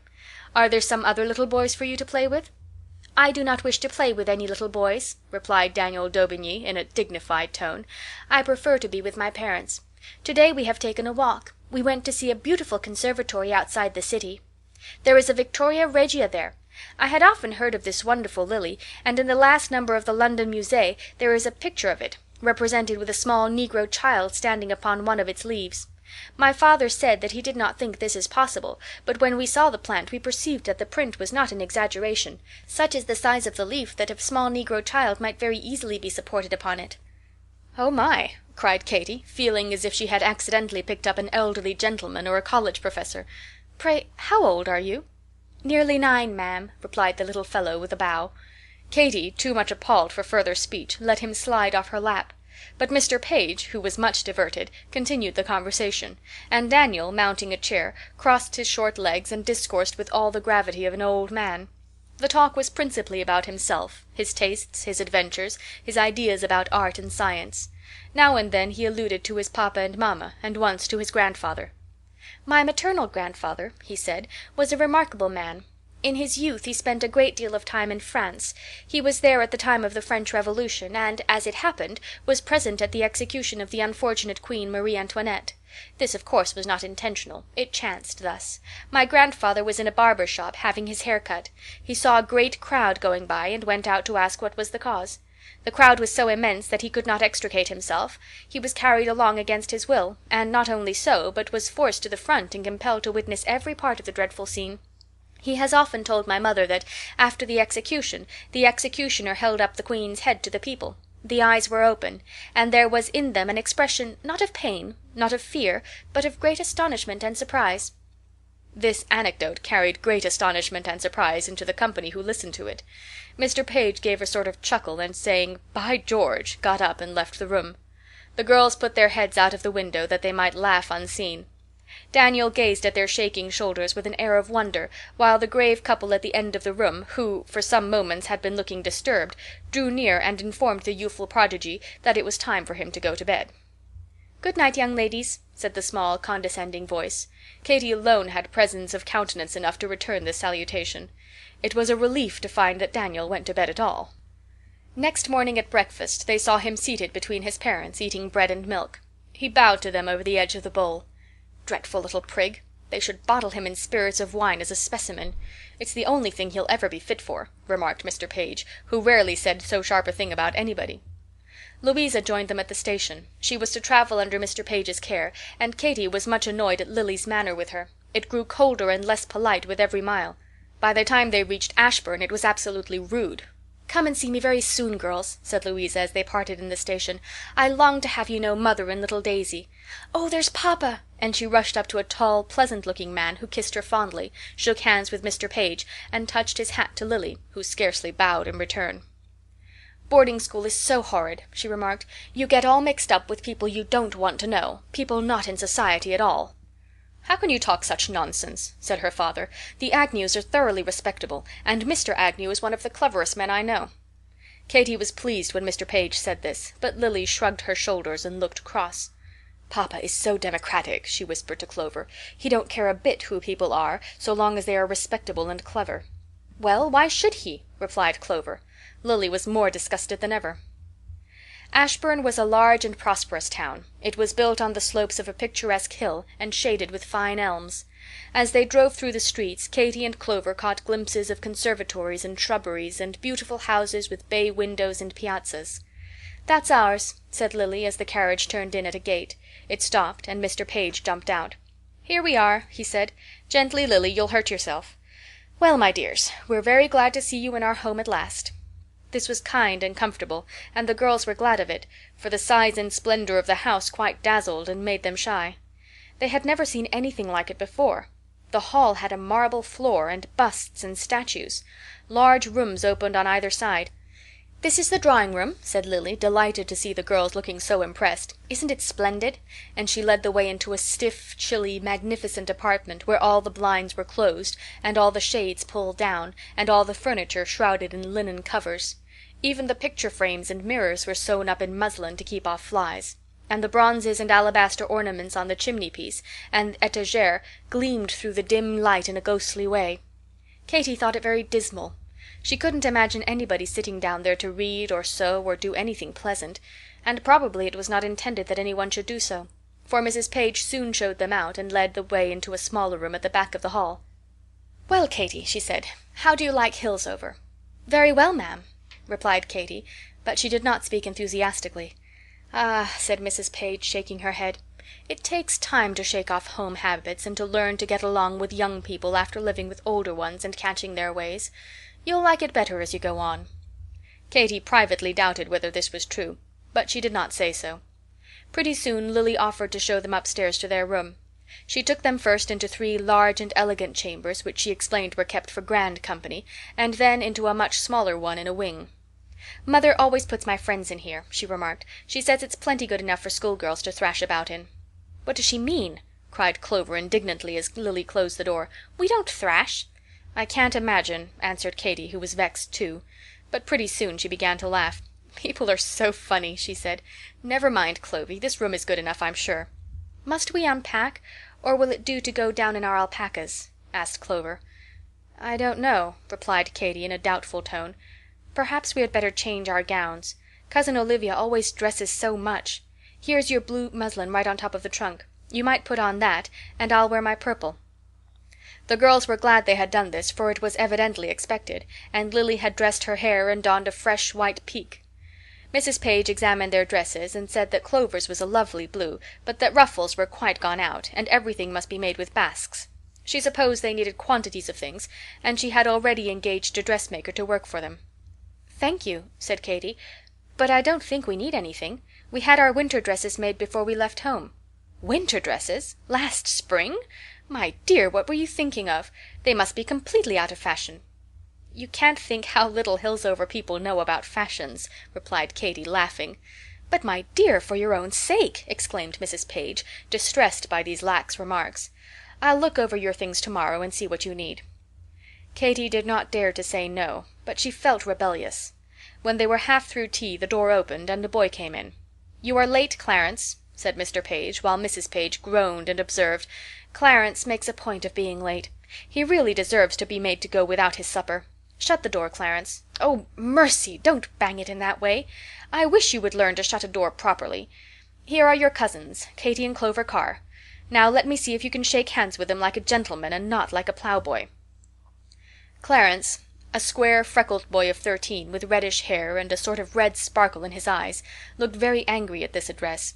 He did not offer to shake hands at all, but elevating his shoulders, said, "How do you do?" in a sulky voice, and sitting down at the table, buried his nose without delay in a glass of milk. His mother gave a disgusted sigh. "What a boy you are," she said.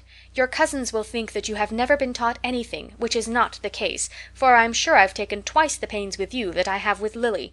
Pray excuse him, Katy. It's no use trying to make boys polite." "Isn't it?" said Katy, thinking of Phil and Dorry, and wondering what Mrs. Page could mean. "Hello, Lily," broke in Clarence, spying his sister as it seemed for the first time. "How do you do?" said Lily carelessly. "I was wondering how long it would be before you would condescend to notice my existence." "I didn't see you." "I know you didn't. I never knew such a boy. You might as well have no eyes at all." Clarence scowled and went on with his supper. His mother seemed unable to let him alone. "Clarence, don't take such large mouthfuls. Clarence, pray use your napkin. Clarence, your elbows are on the table, sir. Now, Clarence, don't try to speak until you have swallowed all that bread," came every other moment. Katy felt very sorry for Clarence. His manners were certainly bad, but it seemed quite dreadful that public attention should be thus constantly called to them. The evening was rather dull. There was a sort of put in order for company air about the parlor, which made everybody stiff. Mrs. Page did not sew or read, but sat in a low chair looking like a lady in a fashion plate, and asked questions about Hillsover, some of which were not easy to answer, as, for example, "Have you any other intimate friends among the schoolgirls besides Lily?" About 8 o'clock a couple of young, very young, gentlemen came in, at the sight of whom Lily, who was half asleep, brightened and became lively and talkative. One of them was the Mr. Hickman whose father married Mr. Page's sister-in-law's sister, thus making him in some mysterious way a first cousin of Lily's. He was an Arrowmouth student, and seemed to have so many jokes to laugh over with Lily that before long they conversed in whispers. The other youth, introduced as Mr. Eales, was left to entertain the other 3 ladies, which duty he performed by sucking the head of his cane in silence while they talked to him. He, too, was an Arrowmouth sophomore. In the midst of the conversation the door, which stood ajar, opened a little wider, and a dog's head appeared, followed by a tail, which waggled so beseechingly for leave to come farther that Clover, who liked dogs, put out her hand at once. He was not pretty, being of a pepper and salt color, with a blunt nose and no particular sort of a tail, but he looked good-natured, and Clover fondled him cordially, while Mr. Eales took his cane out of his mouth to ask, "What kind of a dog is that, Mrs. Page?" "I'm sure I don't know," she replied, while Lily from the distance added affectedly, "Oh, he's the most dreadful dog, Mr. Eales. My brother picked him up in the street, and none of us know the least thing about him, except that he is the commonest kind of dog. A sort of cur, I believe." "That's not true," broke in a stern voice from the hall, which made everybody jump. And Katy, looking that way, was aware of a vengeful eye glaring at Lily through the crack of the door. "He's a very valuable dog indeed, half mastiff and half terrier, with a touch of the bulldog. So there, miss." The effect of this remark was startling. Lily gave a scream, Mrs. Page rose and hurried to the door, while the dog, hearing his master's voice, rushed that way also, got before her, and almost threw her down. Katy and Clover could not help laughing, and Mr. Eales, meeting their amused eyes, removed the cane from his mouth and grew conversable. "That Clarence is a droll chap," he remarked confidentially. "Bright, too. He'd be a nice fellow if he wasn't picked at so much. It never does a fellow any good to be picked at, now does it, Miss Carr?" "No, I don't think it does." "I say," continued Mr. Eales, "I've seen you young ladies up at Hillsover, haven't I? Aren't you both at the Nunnery?" "Yes, it's vacation now, you know." "I was sure I'd seen you. You had a room on the side next the president's, didn't you?" "I thought so. We fellows didn't know your names, so we called you the real nuns." "Real nuns?" "Yes, because you never looked out of the window at us. Real nuns and sham nuns, don't you see? Almost all the young ladies are sham nuns, except you. And two pretty little ones in the story above, fifth window from the end." "Oh, I know," said Clover, much amused. "Sally Alsop, you know, Katy, and Amy Erskine. They're such nice girls."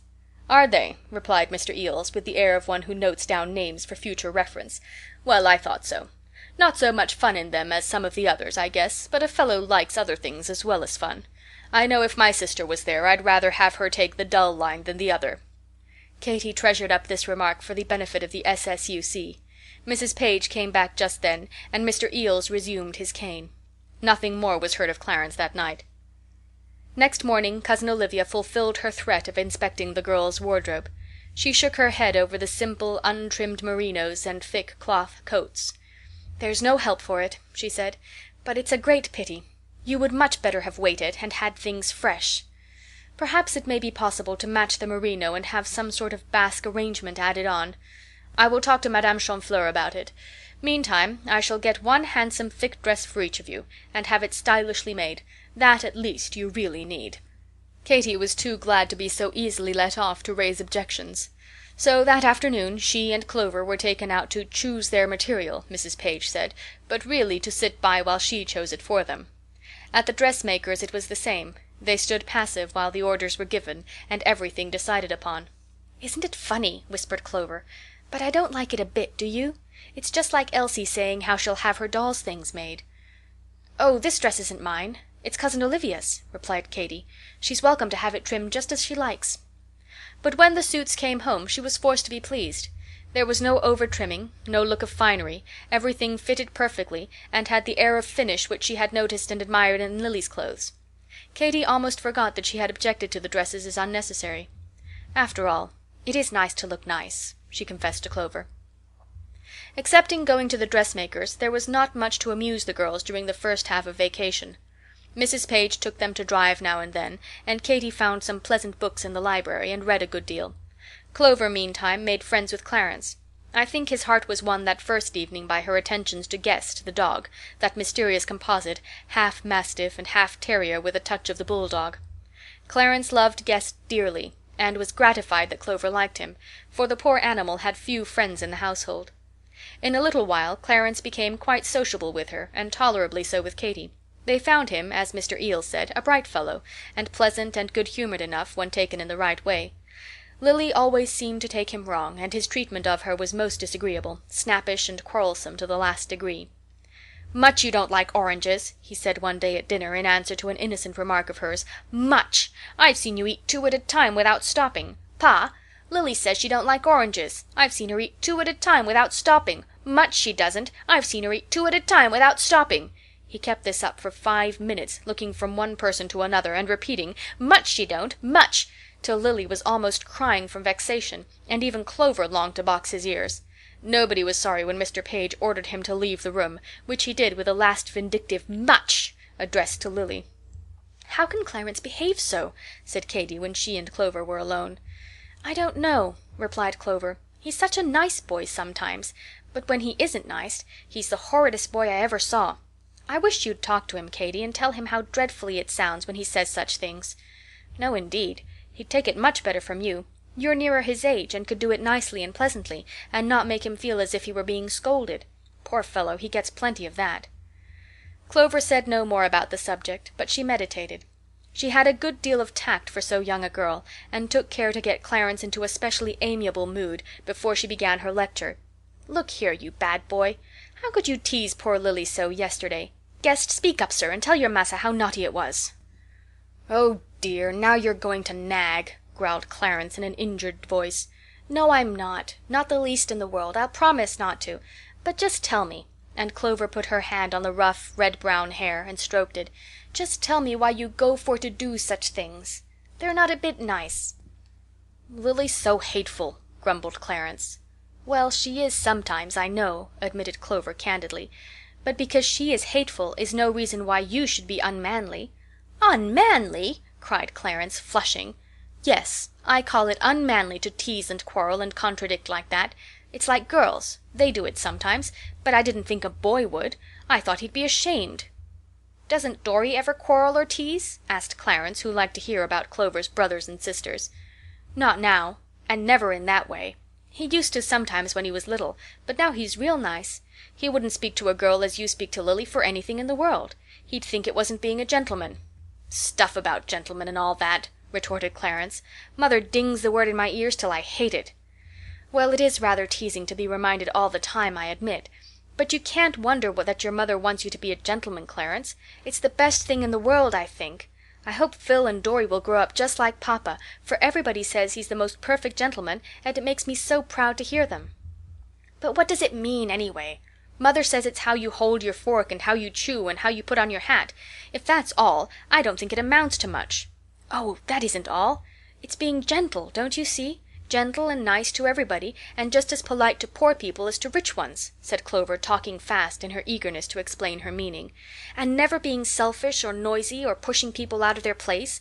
Forks and hats and all that are only little ways of making oneself more agreeable to other people. A gentleman is a gentleman inside, all through. Oh, I wish I could make you see what I mean." "Oh, that's it, is it?" said Clarence. Whether he understood or not, Clover could not tell, or whether she had done any good or not. But she had the discretion to say no more, and certainly Clarence was not offended, for after that day he grew fonder of her than ever. Lily became absolutely jealous. She had never cared particularly for Clarence's affection, but she did not like to have anyone preferred above herself. "It's pretty hard, I think," she told Clover. "Clare does everything you tell him, and he treats me awfully. It isn't a bit fair. I'm his sister, and you're only a second cousin." All this time the girls had seen almost nothing of Louisa Agnew. She called once, but Lily received the call with them, and so cool and stiff that Louisa grew stiff also, and made but a short stay. And when the girls returned the visit she was out. A few days before the close of vacation, however, a note came from her. "Dear Katy, I am so sorry not to have seen more of you and Clover. Won't you come and spend Wednesday with us? Mamma sends her love, and hopes you will come early so as to have a long day, for she wants to know you. I long to show you the baby and everything. Do come. Papa will see you home in the evening. Remember me to Lily. She has so many friends to see during vacation that I am sure she will forgive me for stealing you for one day. Yours affectionately, Louisa." Katy thought this message very politely expressed, but Lily, when she heard it, tossed her head and said she really thought Miss Agnew might let her name alone when she wrote notes. Mrs. Page seemed to pity the girls for having to go. They must, she supposed, as it was a schoolmate, but she feared it would be stupid for them. The Agnews were queer sort of people, not in society at all. Mr. Agnew was clever, people said, but really she knew very little about the family. Perhaps it would not do to decline. Katy and Clover had no idea of declining. They sent a warm little note of acceptance, and on the appointed day set off bright and early, with a good deal of pleasant anticipation. The vacation had been rather dull at Cousin Olivia's. Lily was a good deal with her own friends, and Mrs. Page with hers, and there never seemed any special place where they might sit, or anything in particular for them to do. Louisa's home was at some distance from Mr. Page's, and in a less fashionable street. It looked pleasant and cozy as the girls opened the gate. There was a small garden in the front, with gay flower beds, and on the piazza, which was shaded with vines, sat Mrs. Agnew, with a little work table by her side. She was a pretty and youthful-looking woman, and her voice and smile made them feel at home immediately. "There is no need of anybody to introduce you," she said. "Lulu has described you so often that I know perfectly well which is Katy and which is Clover. I am so glad you could come. Won't you go right in my bedroom by that long window and take off your things?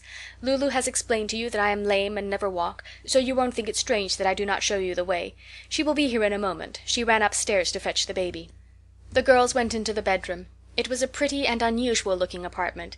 The furniture was simple as could be, but bed and toilet and windows were curtained and frilled with white, and the walls were covered thick with pictures, photographs, and pen-and-ink sketches, and water-color drawings, unframed most of them, and just pinned up without regularity, so as to give each the best possible light. It was an odd way of arranging pictures, but Katy liked it, and would gladly have lingered to look at each one, only that she feared Mrs. Agnew would expect them, and would think it strange that they did not come back. Just as they went out again to the piazza, Louisa came running downstairs with her little sister in her arms. "I was curling her hair," she explained, "and did not hear you come in. Daisy, give Katy a kiss. Now another for Clover. Isn't she a darling?" embracing the child rapturously herself. "Now isn't she a little beauty?" "Perfectly lovely," cried the others, and soon all three were seated on the floor of the piazza, with Daisy in the midst, passing her from hand to hand as if she had been something good to eat. She was used to it, and submitted with perfect good nature to being kissed, trotted, carried up and down, and generally made love to. Mrs. Agnew sat by and laughed at the spectacle. When baby was taken off for her noonday nap, Louisa took the girls into the parlor, another odd and pretty room, full of prints and sketches and pictures of all sorts, some with frames, others with a knot of autumn leaves or a twist of ivy around them by the way of a finish. There was a bowl of beautiful autumn roses on the table, and though the price of one of Mrs. Page's damask curtains would probably have bought the whole furniture of the room, everything was so bright and homelike and pleasant-looking that Katy's heart warmed at the sight. They were examining a portrait of Louisa with Daisy in her lap, painted by her father, when Mr. Agnew came in. The girls liked his face at once. It was fine and frank, and nothing could be prettier than to see him pick up his sweet invalid wife as if she had been a child, and carry her into the dining-room to her place at the head of the table. Katy and Clover agreed afterward that it was the merriest dinner they had had since they left home. Mr. Agnew told stories about painters and painting, and was delightful. No less so was the nice gossip upstairs in Louisa's room, which followed dinner, or the afternoon frolic with Daisy, or the long evening spent in looking over books and photographs. Altogether the day seemed only too short. As they went out of the gate at 10 o'clock, Mr. Agnew following, lo, a dark figure emerged from behind a tree and joined Clover. It was Clarence. "I thought I'd just walk this way," he explained. "The house has been dreadfully dull all day without you." Clover was immensely flattered, but Mrs. Page's astonishment next day knew no bounds. "Really," she said, "I have hopes of Clarence at last. I never knew him volunteer to escort anybody anywhere before in his life." "I say," said Clarence, the evening before the girls went back to school, "I say, suppose you write to a fellow sometimes, Clover." "Do you mean yourself by a fellow?" laughed Clover. "You don't suppose I meant George Hickman or that donkey of an Eels, did you?" retorted Clarence. "No, I didn't. Well, I have no objection to writing to a fellow if that fellow is you, provided the fellow answers my letters. Will you?" "Yes," gruffly, "but you mustn't show 'em to any girls, or laugh at my writing, or I'll stop. Lily says my writing is like beetle tracks. Little she knows about it, though. I don't write to her. Promise, Clover?" "Yes, I promise," said Clover, pleased at the notion of Clare's proposing a correspondence of his own accord.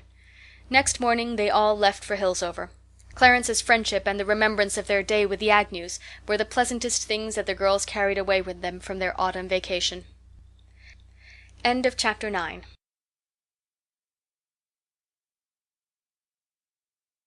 Chapter 10. A Budget of Letters. Hillsover, October 21st. Dearest Elsie, I didn't write you last Saturday because that was the day we came back to school, and there hasn't been 1 minute since when I could. We thought perhaps Miss Jane would let us off from the abstracts on Sunday, because it was the first day and school was hardly begun, and if she had I was going to write to you instead, but she didn't. She said the only way to keep girls out of mischief was to keep them busy. Rose Red is sure that something has gone wrong with Miss Jane's missionary during the vacation. She's so dreadfully cross. Oh dear, how I do hate to come back and be scolded by her again. I forget if I told you about the abstracts. They are of the sermons on Sunday, you know, and we have to give the texts and the heads and as much as we can remember of the rest. Sometimes Dr. Prince begins, "I shall divide my subject into 3 parts," and tells what they are going to be. When he does that, most of the girls take out their pencils and put them down, and then they don't listen any more. Katy and I don't, for she says it isn't right not to listen some. Miss Jane pretends that she reads all the abstracts through, but she doesn't. For once Rose Red, just to try her, wrote in the middle of hers, "I am sitting by my window at this moment, and a red cow is going down the street. I wonder if she is any relation to Mrs. Seacombe's cow," and Miss Jane never noticed it, but marked her perfect all the same. Wasn't it funny? But I must tell you about our journey back. Mr. Page came all the way with us and was ever so nice. Clarence rode down in the carriage to the depot. He gave me a real pretty India rubber and gold pencil for a good-bye present. I think you and Dorry would like Clarence, only just at first you might say he was rather rude and cross. I did, but now I like him ever so much. Cousin Olivia gave Katy a worked collar and sleeves, and me an embroidered pocket handkerchief with clover leaves in the corner. Wasn't it kind? I'm sorry I said in my last letter that we didn't enjoy our vacation. We didn't much, but it wasn't exactly Cousin Olivia's fault. She meant we should, but she didn't know how. Some people don't, you know. And don't tell anyone I said so, will you? Rose Red got here in the train before we did. She was so glad when we came that she cried. It was because she was homesick waiting 4 hours at the Nunnery without us, she said. Rose is such a darling. She had a splendid vacation and went to 3 parties and a picnic. Isn't it queer? Her winter bonnet is black velvet trimmed with pink, and so is mine.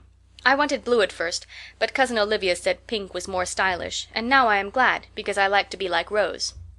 Katy and I have got number 2 this term. It's a good deal pleasanter than our old room, and the entry stove is just outside the door, so we shall keep warm.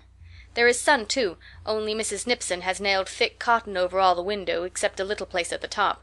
Every window in the house is just so. You can't think how mad the girls are about it. The first night we had an indignation meeting, and passed resolutions, and some of the girls said they wouldn't stay. They should write to their fathers to come and take them home. None of them did, though. It's perfectly forlorn, not being able to look out. Oh dear, how I wish it were spring.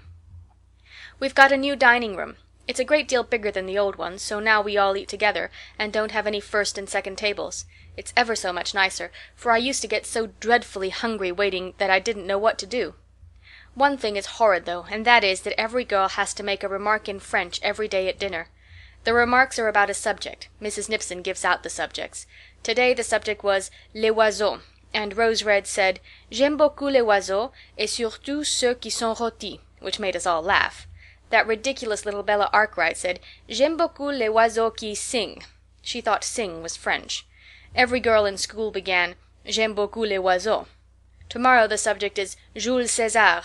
I'm sure I don't know what to say. There isn't a word in Ollendorf about him. There aren't so many new scholars this term as there were last. The girls think it is because Mrs. Nipson isn't so popular as Mrs. Florence used to be.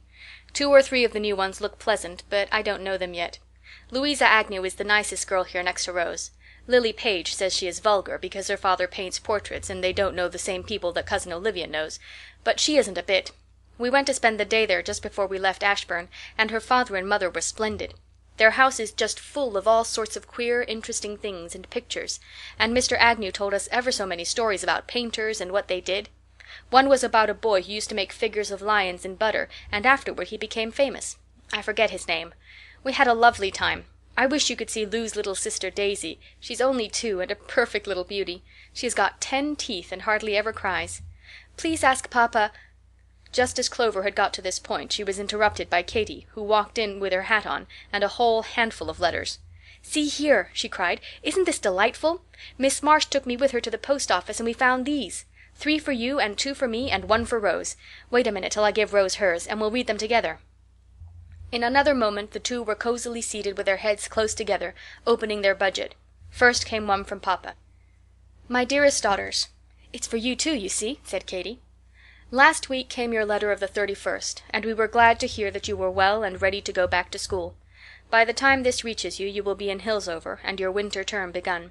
Make the most of it, for we all feel as if we could never let you go from home again. Johnny says she shall rub Spaulding's prepared glue all over your dresses when you come back, so that you cannot stir. I am a little of the same way of thinking myself. Cecy has returned from boarding school, and set up as a young lady. Elsie is much excited over the party dresses which Mrs. Hall is having made for her, and goes over every day to see if anything new has come. I am glad on this account that you are away just now, for it would not be easy to keep steady heads and continue your studies with so much going on next door. I have sent Cousin Olivia a check to pay for the things she bought for you, and am much obliged to her for seeing that you were properly fitted out. Katy was very right to consider expense, but I wish you to have all things needful. I enclose 2 $10 bills, 1 for each of you. for pocket money, and with much love from the children am, yours affectionately, P. Carr. P.S. Cousin Helen has had a sharp attack, but is better. "I wish papa would write longer letters," said Katy. "He always sends us money, but he don't send half enough words with it." She folded the letter and fondled it affectionately. "He's always so busy," replied Clover. "Don't you remember how he used to sit down at his desk and scribble off his letters, and how somebody was always sure to ring the bell before he got through? I'm very glad to have some money, for now I can pay the 62 cents I owe you. It's my turn to read. This is from Elsie, and a real long one. Put away the bills first, Katy, or they'll be lost. That's right. Now we'll begin together. Dear Clover, you don't know how glad I am when my turn comes to get a letter all to myself. Of course I read papa's and all the rest you write to the family, but it never seems as if you were talking to me unless you begin, Dear Elsie. I wish sometime you'd put in a little note marked Private, just for me, which nobody else need see. It would be such fun. Please do. I should think you would have hated staying at Cousin Olivia's. When I read what she said about your traveling dresses looking as if they had come out of the Ark, I was too mad for anything. But I shouldn't think you'd want much to go back to school either, though sometimes it must be splendid. John has named her old stockinette doll, which she used to call Scratch-Face, Nippy, after Mrs. Nipson, and I made her a muslin cap, and Dorry drew a pair of black spectacles round her eyes. She's a perfect fright, and John plays all the time that dreadful things happen to her. She pricks her with pins and pretends she has the earache, and lets her tumble down and hurt herself, till sometimes I nearly feel sorry, though it is all make-believe. When you wrote us about only having pudding for dinner, I didn't a bit. John put her into the rag closet that very day and has been starving her to death ever since, and Phil says it serves her right. You can't think how awfully lonely I sometimes get without you. If it wasn't for Helen Gibbs, that new girl I told you about, I shouldn't know what to do. She's the prettiest girl in Miss McCrane's school. Her hair curls just like mine, only it is 4 times as long and 1,000,000 times as thick, and her waist is really and truly not much bigger around than a bedpost. We're the greatest friends. She says she loves me just exactly as much as if I was her sister, but she never had any real sisters. She was quite mad the other day because I said I couldn't love her quite so well as you and Katy, and all recess time she wouldn't speak to me, but now we've made up. Dorry is so awfully in love with her that I can never get him to come into the room when she is here, and he blushes when we tease him about her. But this is a great secret. Dorry and I play chess every evening. He almost always beats unless papa comes behind and helps me.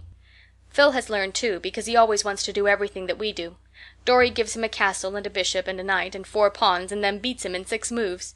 Phil gets so mad that we can't help laughing. Last night he buttoned his king up inside his jacket and said, "There, you can't checkmate me now anyway." Cecy has come home. She is a young lady now. She does her hair up quite different and wears long dresses. This winter she is going to parties, and Mrs. Hall is going to have a party for her on Thursday, with real grown-up young ladies and gentlemen at it. Cecy has got some beautiful new dresses, a white muslin, a blue tarlatan, and a pink silk. The pink silk is the prettiest, I think. Cecy is real kind and lets me see all her things. She has got a lovely breastpin, too, and a new fan with ivory sticks and all sorts of things. I wish I was grown up. It must be so nice. I was to tell you something, only you mustn't tell anybody except Katy. Don't you remember how Cecy used to say that she never was going out to drive with young gentlemen, but was going to stay at home and read the Bible to poor people? Well, she didn't tell the truth, for she has been out 3 times already with Sylvester Slack in his buggy. When I told her she oughtn't to do so because it was breaking a promise, she only laughed and said I was a silly little girl. Isn't it queer? I want to tell you what an awful thing I did the other night. Maria Avery invited me to tea, and papa said I might go. I didn't want to much, but I didn't know what to tell Maria, so I went. You know how poor they are, and how Aunt Izzie used to say that they were touchy, so I thought I would take great care not to hurry home right after tea for fear they would think I wasn't having a good time. So I waited and waited and waited and got so sleepy that I had to pinch my fingers to keep awake. At last I was sure that it must be almost 9, so I asked Mr. Avery if he'd please take me home. And don't you believe, when we got there, it was 10:15, and papa was coming for me. Dorry said he guessed I must be enjoying myself to stay so late.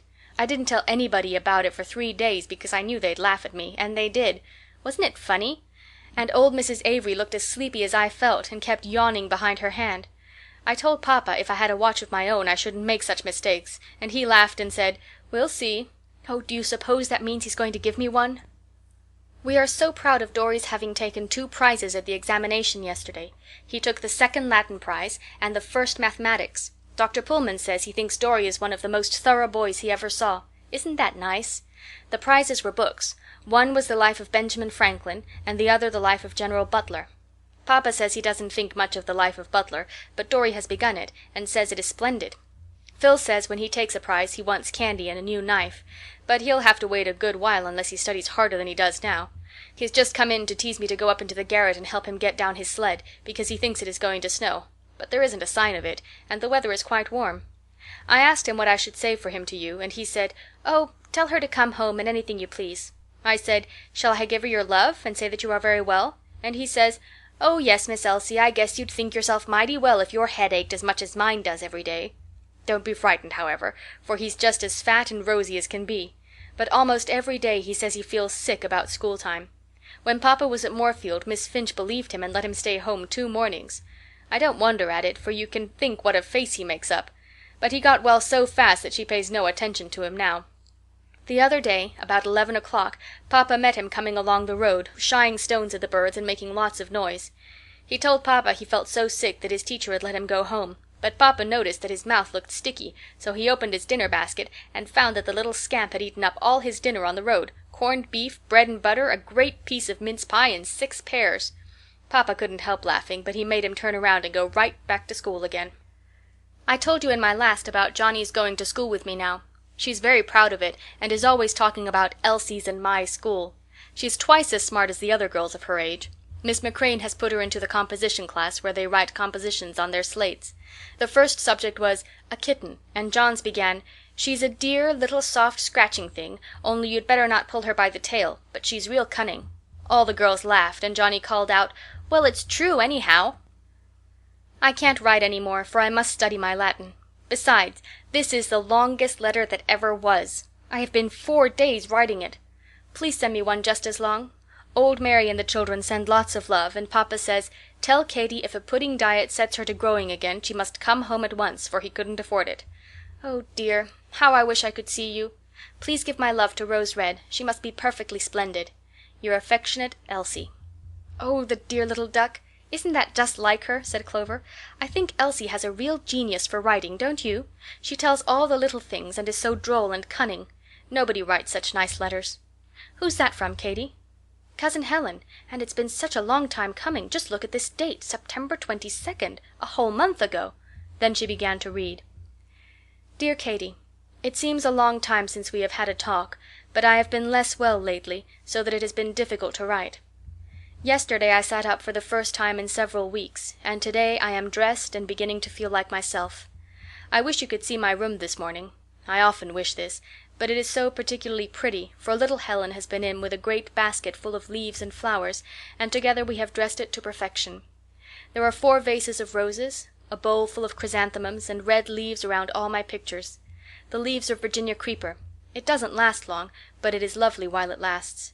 Helen also brought a bird's nest which the gardener found in a hawthorn tree on the lawn. It hangs on a branch, and she has tied it to one side of my bookshelves. On the opposite side is another nest quite different, a great gray hornet's nest, as big as a bandbox, which came from the mountains a year ago. I wonder if any such grow in the woods about Hillsover. In spite of the red leaves, the day is warm as summer, and the windows stand wide open. I suppose it is cooler with you, but I know it is delicious cold. Now that I think of it, you must be in Ashburn by this time. I hope you will enjoy every moment of your vacation. October 19th. I did not finish my letter the day it was begun, dear Katy, and the next morning it proved that I was not so strong as I fancied, and I had to go to bed again. I am still there, and, as you see, writing with a pencil. But do not be worried about me, for the doctor says I am mending, and soon I hope to be up and in my chair. The red leaves are gone, but the roses are lovely as ever, for little Helen keeps bringing me fresh ones. She has just been in to read me her composition. The subject was stars, and you can't think how much she found to say about them. She is a bright little creature, and it is a great pleasure to teach her. I am hardly ever so sick that she cannot come for her lessons, and she gets on fast. We have made an arrangement that when she knows more than I do, she is to give me lessons, and I am not sure that the time is so very far off. I must tell you about my Ben. He is a new canary which was given me in the summer, and lately he has grown so delightfully tame that I feel as if it were not a bird at all, but a fairy prince come to live with me and amuse me. The cage door is left open always now, and he flies in and out as he likes. He is a restless, inquisitive fellow, and visits any part of the room, trying each fresh thing with his bill to see if it is good to eat, and then perching on it to see if it is good to sit upon. He mistakes his own reflection in the looking-glass for another canary, and sits on the pincushion twittering and making love to himself for half an hour at a time. To watch him is one of my greatest amusements, especially just now when I am in bed so much. Sometimes he hides and keeps so still that I have not the least idea where he is, but the moment I call "Ben, Ben," and hold out my finger, wings begin to rustle, and out he flies and perches on my finger. He isn't the least bit in the world afraid, but sits on my head or shoulder, eats out of my mouth, and kisses me with his beak. He is on the pillow at this moment, making runs at my pencil, of which he is mortally jealous. It is just so with my combs and brushes if I attempt to do my hair. He cannot bear to have me do anything but play with him. I do wish I could show him to you and Clover. Little Helen, my other pet, has just come in with a sponge cake which she frosted herself. She sends her love, and says when you come to me next summer she will frost you each one just like it. Goodbye, my Katy. I had nothing to write about, and have written it, but I never like to keep silent too long, or let you feel as if you were forgotten by your loving cousin, Helen. P.S. Be sure to wear plenty of warm wraps for your winter walks, and Katy dear, you must eat meat every day. Mrs. Nipson will probably give up her favorite pudding now that the cold weather has begun, but if not, write to Papa. "Isn't that letter Cousin Helen all over?" said Katy. "So little about her illness, and so bright and merry, and yet she has really been sick. Papa says a sharp attack. Isn't she the dearest person in the world, next to Papa, I mean? Yes, indeed. There's nobody like her. I do hope we can go to see her next summer. Now it's my turn. I can't think who this letter is from. Oh, Clarence! Katy, I can't let you see this. I promised I wouldn't show his letters to anybody, not even you." "Oh, very well. But you've got another. Dorry, isn't it? Read that first, and I'll go away and leave you in peace." So Clover read, "Dear Clover, Elsie says she is going to write you today, but I won't stop because next Saturday I'm going out fishing with the Slacks. There are a great many trout now in Blue Brook. Eugene caught 6 the other day. No, 5. One was a minnow. Papa has given me a splendid rod. It lets out as tall as a house. I hope I shall catch with it. Alexander says the trout will admire it so much that they can't help biting, but he was only funning. Elsie and I play chess most every night. She plays a real good game for a girl. Sometimes Pa helps, and then she beats. Miss Finch is well. She don't keep house quite like Katy did, and I don't like her so well as I do you, but she's pretty nice. The other day we had a nutting picnic, and she gave me and Phil a loaf of election cake and 6 quince turnovers to carry. The boys gave 3 cheers for her when they saw them. Did Elsie tell you that I have invented a new machine? It is called the Intellectual Peach Parer. There is a place to hold a book while you pare the peaches. It is very convenient. I don't think of anything else to tell you. Cece has got home and is going to have a party next week. She's grown up now, she says, and she wears her hair quite different. It's a great deal thicker than it used to be. Elsie says it's because there are rats in it, but I don't believe her. Elsie has got a new friend. Her name is Helen Gibbs. She's quite pretty. Your affectionate brother, Dorry. P.S. John wants to put in a note. John's note was written in a round hand, as easy to read as print. Dear Clover, I am well and hope you are the same. I wish you would write me a letter of my own. I go to school with Elsie now. We write compositions. They are hard to write. We don't go up into the loft half so much as we used to when you were at home. Mrs. Worrett came to dinner last week. She says she weighs 280 pounds. I should think it would be dreadful to weigh that. I only weigh 76. My head comes up to the mark on the door where you were measured when you were 12. Isn't that tall? Goodbye. I send a kiss to Katy. Your loving, John. After they had finished this note, Katy went away, leaving Clover to open Clarence's letter by herself. It was not so well written or spelt as Dorry's by any means. Dear Clover, don't forget what you promised. I mean about not showing this. And don't tell Lily I wrote. If you do, she'll be as mad as hops. I haven't been doing much since you went away. School begun yesterday, and I am glad, for it's awfully dull now that you girls have gone. Mother says Guest has got fleas on him, so she won't let him come into the house any more. I stay out in the barn with him instead. He is well, and sends you a wag of his tail. Jim and me are making him a collar. It is black with G.P. on it, for Guest paid, you know. A lot of the boys had a camping out last week. I went. It was real jolly, but Ma wouldn't let me stay all night, so I lost the best part. They roasted sculpins for supper and had a bonfire. The camp was on Hartsnet Hill. Next time you come I'll take you out there. Pa has gone to Maine on business. He said I must take care of the house, so I've borrowed Jim's gun, and if any robbers come I mean to shoot them. I always go to sleep with a broom against the door so as to wake up when they open it. This morning I thought they had come, for the broom was gone, and the gun too, but it was only Bridget. She opened the door and it fell down, but I didn't wake up, so she took it away and put the gun in the closet. I was mad, I can tell you. This is only a short letter, but I hope you will answer it soon. Give my love to Katy, and tell Dorry that if he likes I'll send him my compass for his machinery, because I've got two. Your affectionate cousin, Clarence Page. This was the last of the budget. As Clover folded it up, she was dismayed by the tinkle of the tea bell. "Oh, dear," she cried, "there's tea, and I've not finished my letter to Elsie. Where has the afternoon gone? How splendid it has been! I wish I could have 4 letters every day as long as I live." End of chapter 10.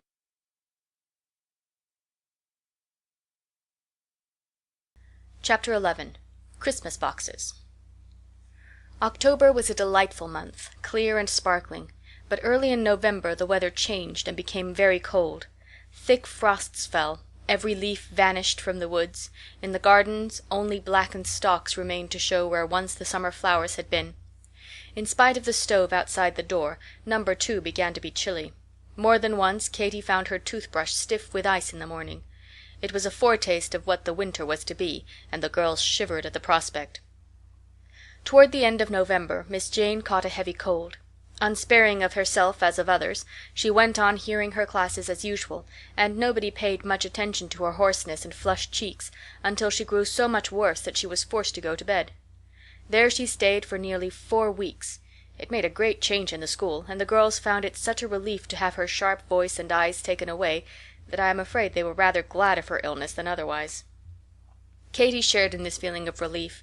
She did not like Miss Jane. It was pleasant not to have to see or hear of her. But as day after day passed, and still she continued ill, Katy's conscience began to prick. One night she lay awake a long time and heard Miss Jane coughing violently. Katy feared she was very sick, and wondered who took care of her all night and all day. None of the girls went near her. The servants were always busy, and Mrs. Nipson, who did not love Miss Jane, was busy too.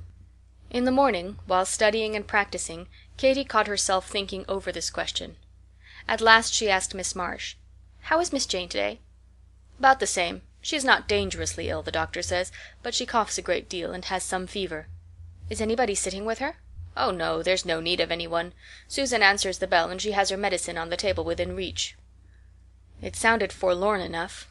Katy had lived in a sick room so long herself that she knew just how dreary it is for an invalid to be left alone with medicine within reach and someone to answer a bell. She began to feel sorry for Miss Jane, and almost without intending it, went down the entry and tapped at her door. The "Come in" sounded very faint, and Miss Jane, as she lay in bed, looked weak and dismal, and quite unlike the sharp, terrible person whom the girls feared so much. She was amazed at the sight of Katy, and made a feeble attempt to hold up her head and speak as usual. "What is it, Miss Carr?" "I only came to see how you are," said Katy, abashed at her own daring. "You coughed so much last night that I was afraid you were worse. Isn't there something I could do for you?" "Thank you," said Miss Jane. "You are very kind." Think of Miss Jane's thanking anybody and calling anybody kind. "I should be very glad. Isn't there anything?" repeated Katy, encouraged. "Well, I don't know. You might put another stick of wood on the fire," said Miss Jane in an ungracious tone. Katy did so, and seeing that the iron cup on top of the stove was empty, she poured some water into it.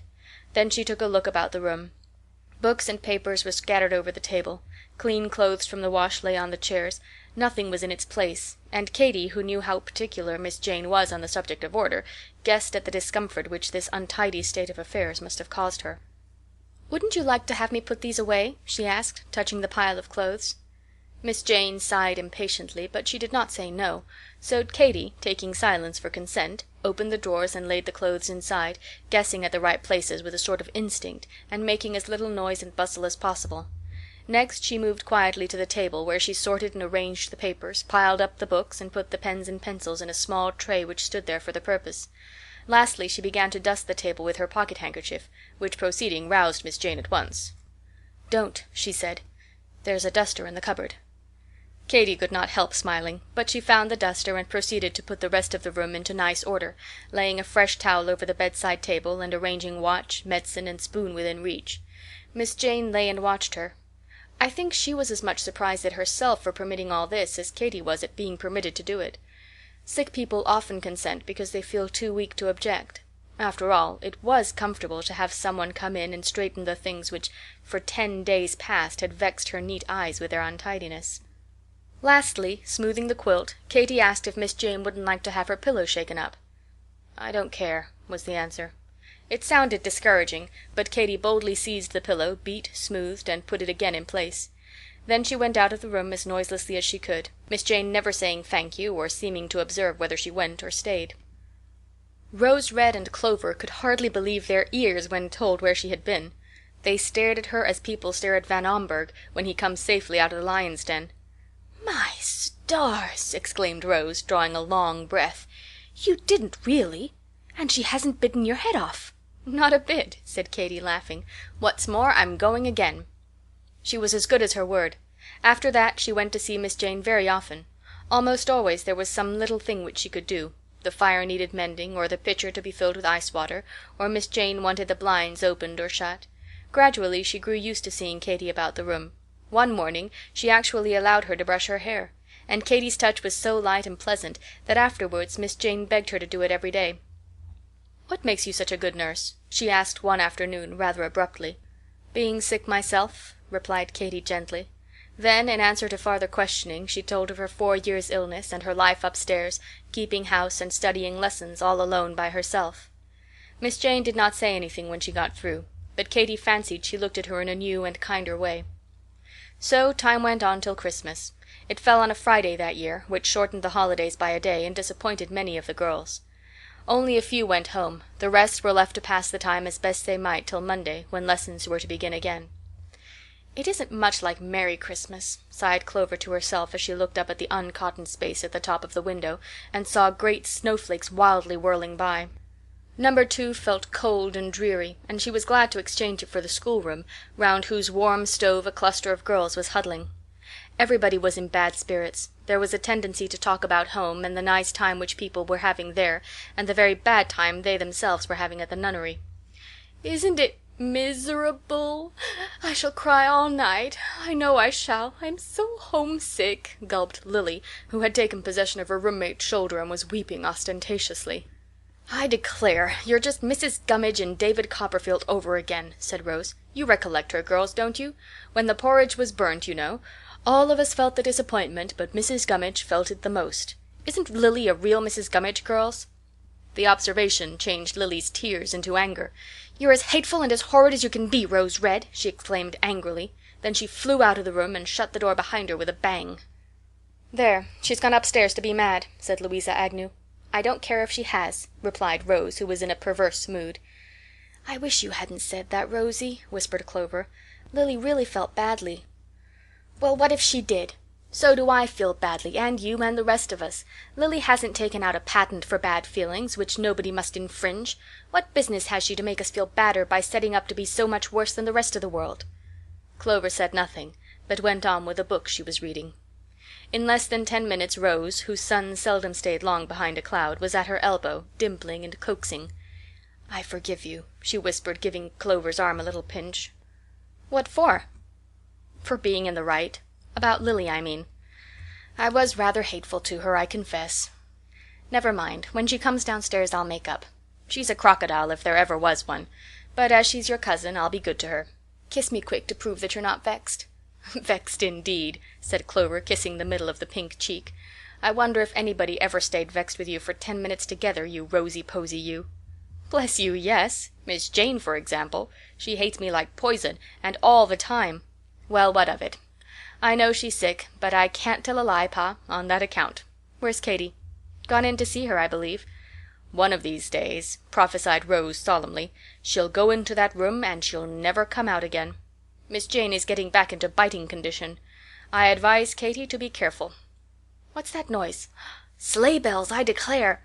Girls!" mounting a desk and peeping out of the window. "Somebody's got a big box! A big one! Here's old Joyce at the door with his sledge. Now who do you suppose it is?" "It's for me, I'm sure it's for me," cried half a dozen voices. "Bella, my love, peep over the balusters and see if you can't see the name," cried Louisa, and Bella, nothing loath, departed at once on this congenial errand. "No, I can't," she reported, coming back from the hall. "The name's tipped up against the wall. There's 2 boxes. One is big and one is little." "Oh, who can they be for?" clamored the girls. Half the school expected boxes, and had been watching the storm all day, with a dreadful fear that it would block the roads and delay the expected treasures. At this moment Mrs. Nipson came in. "There will be the usual study hour this evening," she announced. "All of you will prepare lessons for Monday morning. Miss Carr, come here for a moment, if you please." Clover, wondering, followed her into the entry. "A parcel has arrived for you, and a box," said Mrs. Nipson. "I presume that they contain articles for Christmas. I will have the nails removed, and both of them placed in your room this evening, but I expect you to refrain from examining them until tomorrow. The vacation does not open until after study hour tonight, and it will then be too late for you to begin." "Very well, ma'am," said Clover demurely. But the minute Mrs. Nipson's back was turned she gave a jump and rushed into the schoolroom. "Oh, girls," she cried, "what do you think? Both the boxes are for Katy and me." "Both?" cried a disappointed chorus. "Yes, both. Nipson said so. I'm sorry for you. But isn't it nice for us? We've never had a box from home before, you know, and I didn't think we should, it's so far off. Oh, it's too lovely. But I do hope yours will come tonight." Clover's voice was so sympathizing, for all its glee, that nobody could help being glad with her. "You little darling," said Louisa, giving her a hug. "I'm rejoiced that the box is yours. The rest of us are always getting them, and you and Katy never had a thing before. I hope it's a nice one." Study hour seemed unusually long that night. The minute it was over the sisters ran to number 2. There stood the boxes, a big wooden one with all the nails taken out of the lid, and a small paper one, carefully tied up and sealed. It was almost more than the girls could do to obey orders and not peep. "I feel something hard," announced Clover, inserting a finger top under the lid. "Oh, do you?" cried Katy. Then, making a heroic effort, she dumped into the bed. "It's the only way," she said. "You'd better come too, Clovy. Blow the candle out and let's get to sleep as fast as we can, so as to make morning come quicker." Katy dreamed of home that night. Perhaps it was that which made her wake so early. It was not 5 o'clock, and the room was perfectly dark. She did not like to disturb Clover, so she lay perfectly still for hours, as it seemed, till a faint gray dawn crept in and revealed the outlines of the big box standing by the window.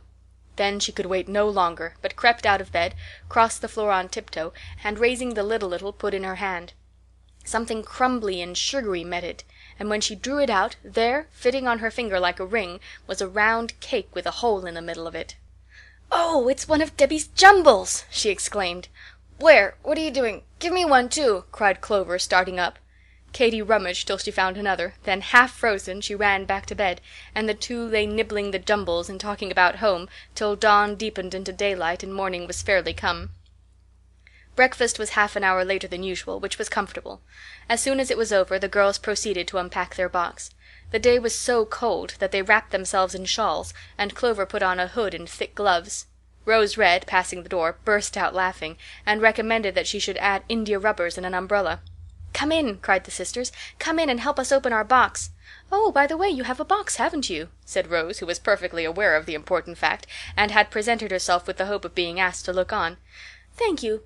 But perhaps I would better come some other time. I shall be in your way." "You humbug," said Clover, while Katy seized Rose and pulled her into the room. "There, sit on the bed, you ridiculous goose, and put on my gray cloak. How can you be so absurd as to say you won't? You know we want you, and you know you came on purpose." "Did I?" "Well, perhaps I did," laughed Rose. Then Katy lifted off the lid and set it against the door. It was an exciting moment. "Just look here," cried Katy. The top of the box was mostly taken up with 4 square paper boxes, round which parcels of all shapes and sizes were wedged and fitted. The whole was a miracle of packing. It had taken Miss Finch 3 mornings, with assistance from old Mary, and much advice from Elsie, to do it so beautifully. Each box held a different kind of cake. One was of jumbles, another of ginger snaps, a third of crullers, and the fourth contained a big square loaf of frosted plum cake, with a circle of sugar almonds set in the frosting. How the trio exclaimed at this! "I never imagined anything so nice," declared Rose, with her mouth full of jumble. "As for those snaps, they're simply perfect. What can be in all those fascinating bundles? Do hurry and open one, Katy." Dear little Elsie! The first 2 bundles opened were hers, a white hood for Katy and a blue one for Clover, both of her own knitting and so nicely done. The girls were enchanted. "How she has improved," said Katy. "She knits better than either of us, Clover." "There never was such a clever little darling," responded Clover, and they patted the hoods, tried them on before the glass, and spent so much time in admiring them that Rose grew impatient. "I declare," she cried, "it isn't any of my funeral, I know, but if you don't open another parcel soon, I shall certainly fall to myself. It seems as if, what with cold and curiosity, I couldn't wait." "Very well," said Katy, laying aside her hood, with one final glance. "Take out a bundle, Clover. It's your turn." Clover's bundle was for herself, Evangeline in blue and gold, and pretty soon Golden Legend in the same binding appeared for Katy. Both these were from Dorry. Next came a couple of round packages of exactly the same size. These proved to be inkstands covered with Russian leather, one marked Katy from Johnny and the other Clover from Phil. It was evident that the children had done their shopping together, for presently two long narrow parcels revealed the carved pen handles precisely alike, and these were labeled Katy from Phil and Clover from Johnny. What fun it was opening those bundles! The girls made a long business of it, taking out but one at a time, exclaiming, admiring, and exhibiting to Rose, before they began upon another. They laughed, they joked, but I do not think it would have taken much to make either of them cry. It was almost too tender a pleasure, these proofs of loving remembrance from the little ones, and each separate article seemed full of the very look and feel of home. "What can this be?" said Katy, as she unrolled a paper and disclosed a pretty round box. She opened. Nothing was visible but pink cotton wool. Katy peeped beneath and gave a cry. "Oh, Clovy, such a lovely thing! It's from papa. Of course it's from papa. How could he? It's a great deal too pretty." The lovely thing was a long, slender chain for Katy's watch, worked in fine yellow gold. Clover admired it extremely, and her joy knew no bounds when further search revealed another box with a precisely similar chain for herself. It was too much. The girls fairly cried with pleasure. "There never was such a papa in the world," they said. "Yes, there is. Mine is just as good," declared Rose, twinkling away a little teardrop from her own eyes. "Now don't cry, honeys. Your papa's an angel, there's no doubt about it. I never saw such pretty chains in my life, never. As for the children, they're little ducks. You certainly are a wonderful family. Katy, I'm dying to know what is in the blue parcel." The blue parcel was from Cecy, and contained a pretty blue ribbon for Clover. There was a pink one also, with a pink ribbon for Katy. Everybody had thought of the girls. Old Mary had sent them each a yard measure, Miss Finch a thread case stocked with differently colored cottons. Alexander had cracked a bag full of hickory nuts. "Did you ever?" said Rose, when this last was produced. "What a thing it is to be popular." "Mrs. Hall? Who's Mrs. Hall?" asked Clover, unwrapped a tiny carved easel. "She's Cecy's mother," explained Clover. "Wasn't she kind to send me this, Katy? And here's Cecy's photograph in a little frame for you." Never was such a wonderful box. It appeared to have no bottom whatever. Under the presents were parcels of figs, prunes, almonds, raisins, candy; under those, apples and pears. There seemed no end to the surprises. At last all were out. "Now," said Katy, "let's throw back the apples and pears, and then I want you to help divide the other things and make some packages for the girls. They're all disappointed not to have their boxes. I should like to have them share ours. Wouldn't you, Clover?" "Yes, indeed. I was just going to propose it."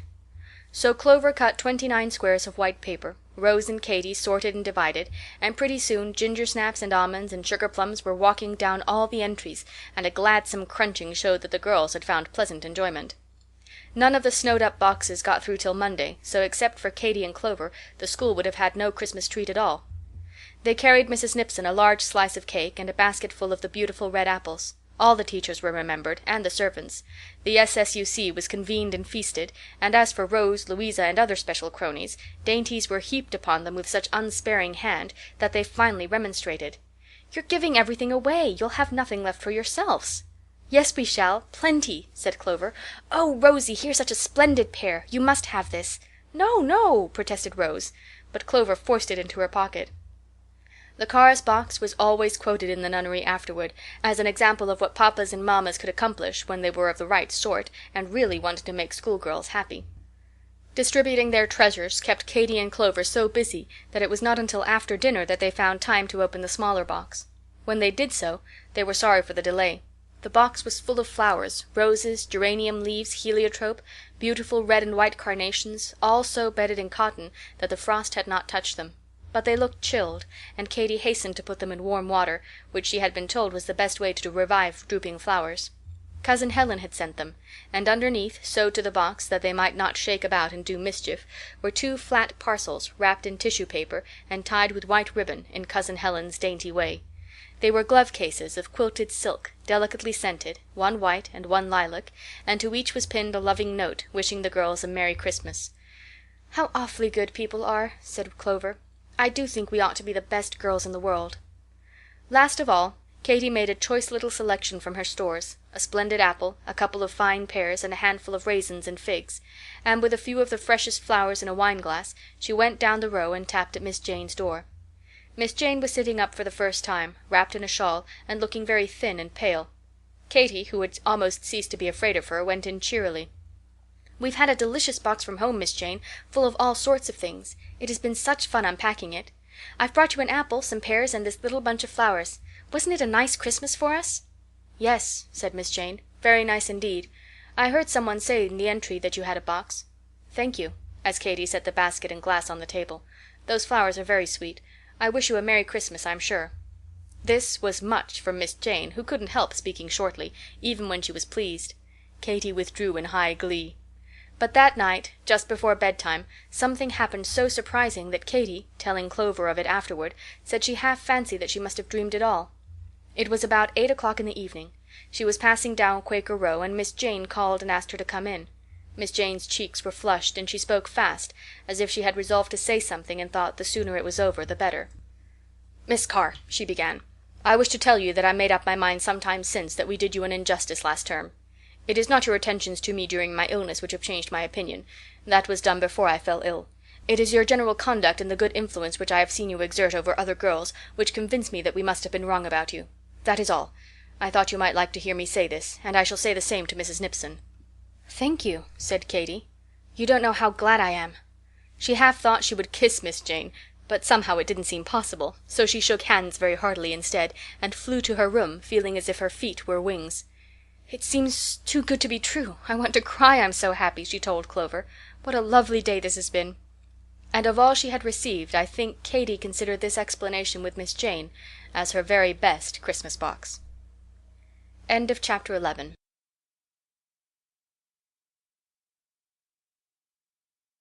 Chapter 12. Waiting for Spring. School was a much happier place after this. Mrs. Nipson never alluded to the matter, but her manner altered.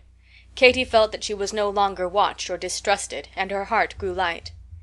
In another week Miss Jane was so much better as to be hearing her classes again. Illness had not changed her materially. It is only in novels that rheumatic fever sweetens tempers and makes disagreeable people over into agreeable ones. Most of the girls disliked her as much as ever. Her tongue was just as sharp and her manner as grim. But for Katy, from that time forward, there was a difference.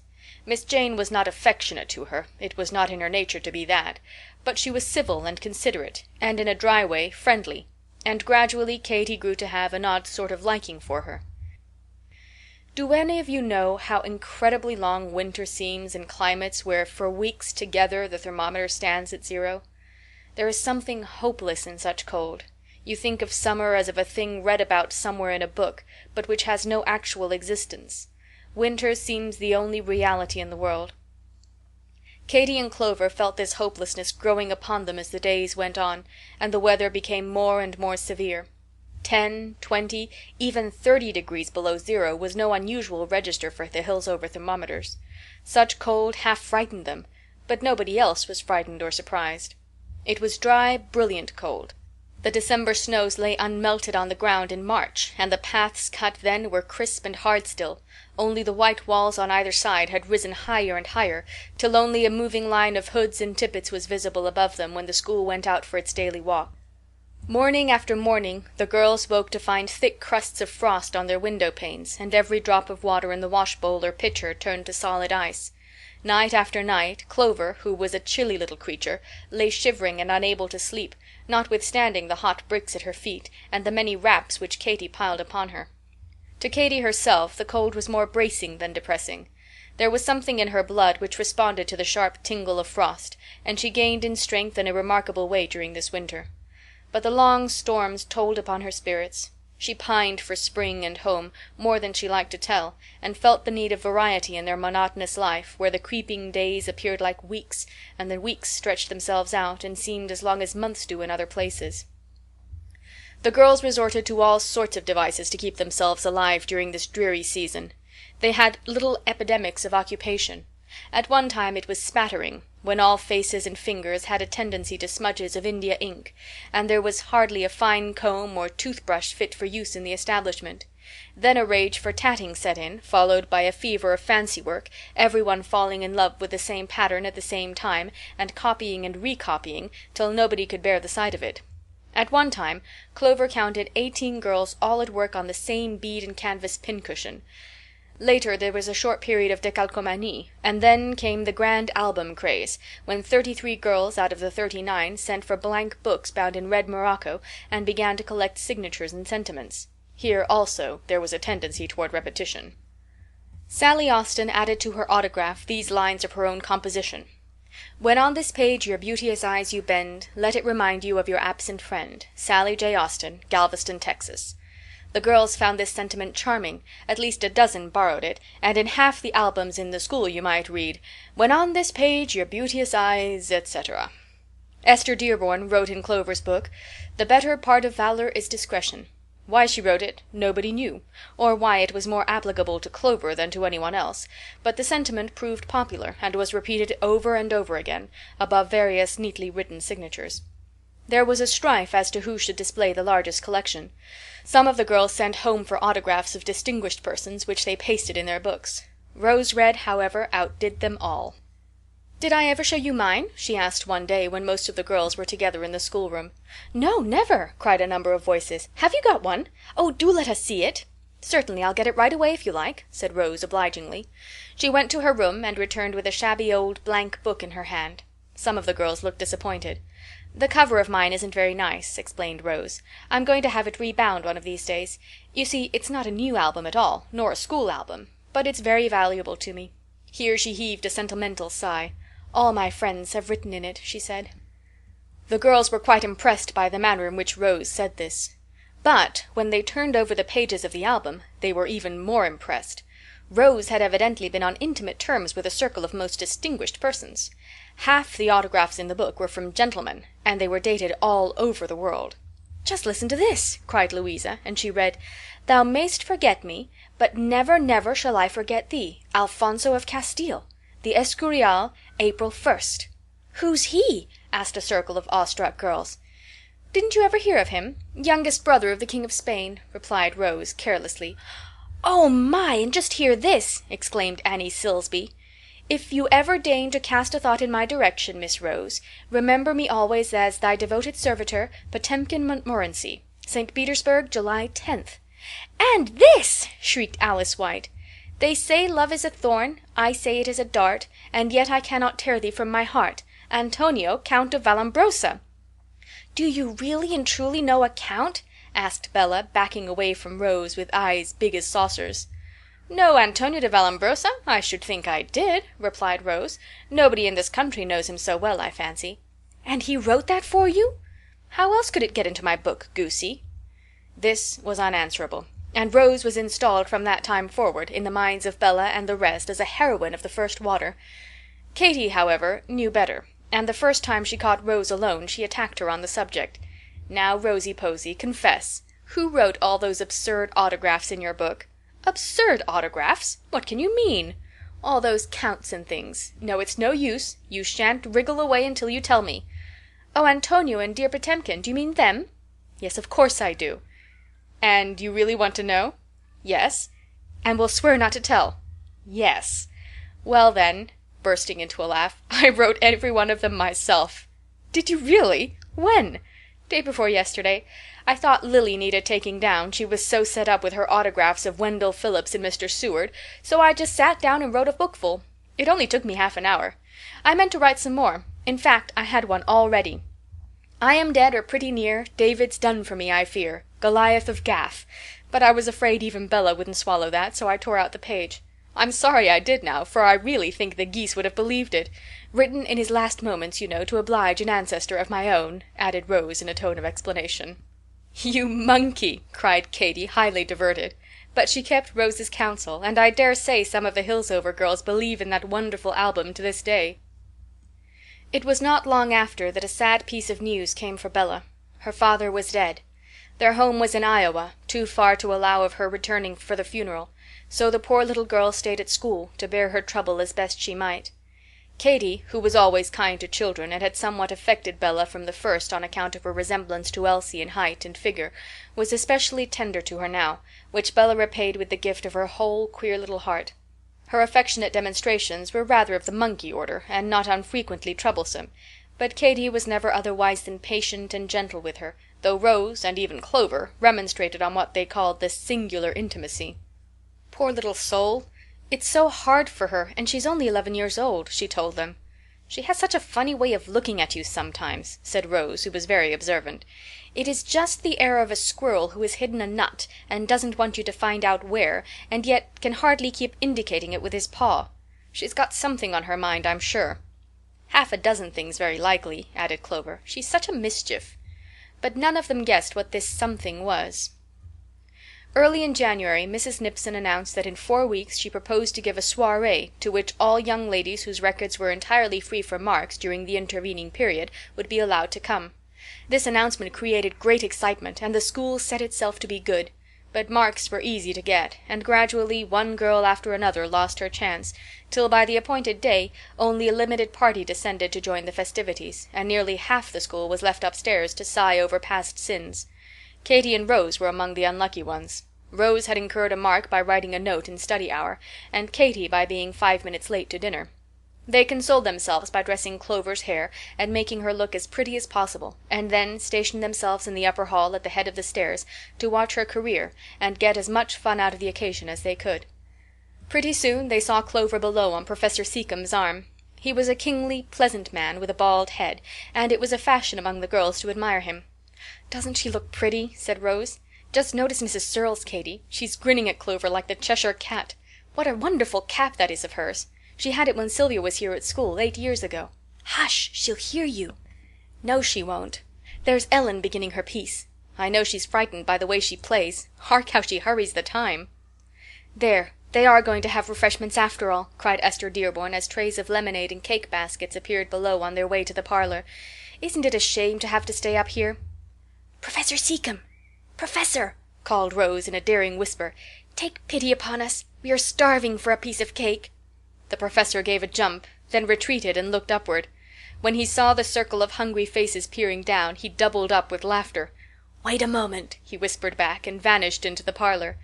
Pretty soon the girls saw him making his way through the crowd with an immense slice of pound cake in each hand. "Here, Miss Rose," he said. "Catch it." But Rose ran halfway downstairs, received the cake, dimpled her thanks, and retreated to the darkness above, whence sounds proceeded which sent the amused professor into the parlor convulsed with suppressed laughter. Pretty soon Clover stole up the back stairs to report.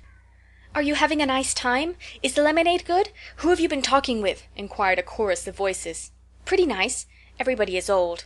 I haven't been talking to anybody in particular, and the lemonade is only cream of tartar water. I guess it's jollier up here with you," replied Clover. "I must go now. My turn to play comes next." Down she ran. "Except for the glory of the thing, I think we're having more fun than she," answered Rose. Next week came St. Valentine's Day. Several of the girls received valentines from home, and they wrote them to each other. Katy and Clover both had one from Phil, exactly alike, with the same purple bird in the middle of the page and "I love you" printed underneath, and they joined in fabricating a gorgeous one for Rose, which was supposed to come from Potemkin de Montmorency, the hero of the album. But the most surprising valentine was received by Miss Jane. It came with the others while all the household were at dinner. The girls saw her redden and look angry, but she put the letter in her pocket and said nothing. In the afternoon it came out through Bella that Miss Jane's letter was in poetry, and that she was just as mad as fire about it. Just before tea Louisa came running down the row to number 5, where Katy was sitting with Rose. "Girls, what do you think? That letter which Miss Jane got this morning was a valentine. The most dreadful thing, but so funny!" She stopped to laugh. "How do you know?" cried the other two. "Miss Marsh told Alice Gibbons. She's a sort of cousin, you know, and Miss Marsh often tells her things. She says Miss Jane and Mrs. Nipson are furious and are determined to find out who sent it. It was from Mr. Hardhack, Miss Jane's missionary. Or no, not from Mr. Hardhack, but from a cannibal who had just eaten Mr. Hardhack up, and he sent Miss Jane a lock of his hair and the recipe the tribe cooked him by. They found him very nice, he said, and he turned out quite tender. That was one of the lines in the poem. Did you ever hear of anything like it? Who do you suppose could have sent it?" "Who could it have been?" cried the others. Katy had one moment's awful misgiving, But a glance at Rose's face, calm and innocent as a baby's, reassured her. It was impossible that she could have done this mischievous thing. Katy, you see, was not privy to that entry in Rose's journal, "Pay Miss Jane off," nor aware that Rose had just written underneath, "Did it. February 14th, 1869." Nobody ever found out the author of this audacious valentine. Rose kept her own counsel, and Miss Jane probably concluded that the better part of valor was discretion, for the threatened inquiries were never made. And now it lacked but 6 weeks to the end of the term. The girls counted the days and practiced various devices to make them pass more quickly. Esther Dearborn, who had a turn for arithmetic, set herself to a careful calculation of how many hours, minutes, and seconds must pass before the happy time should come. Annie Silsby strung 42 tiny squares of cardboard on a thread, and each night slipped one off and burned it up in the candle. Others made diagrams of the time, with a division for each day, and every night blotted one out with a sense of triumph. None of these devices made the time hasten. It never moved more slowly than now, when life seemed to consist of a universal waiting. But though Katy's heart bounded at the thought of home till she could hardly bear the gladness, she owned to Clover, "Do you know, much as I long to get away, I'm half sorry to go. It is parting with something which we shall never have any more. Home is lovely, and I would rather be there than anywhere else. But if you and I live to be 100, we shall never be girls at boarding school again." End of chapter 12.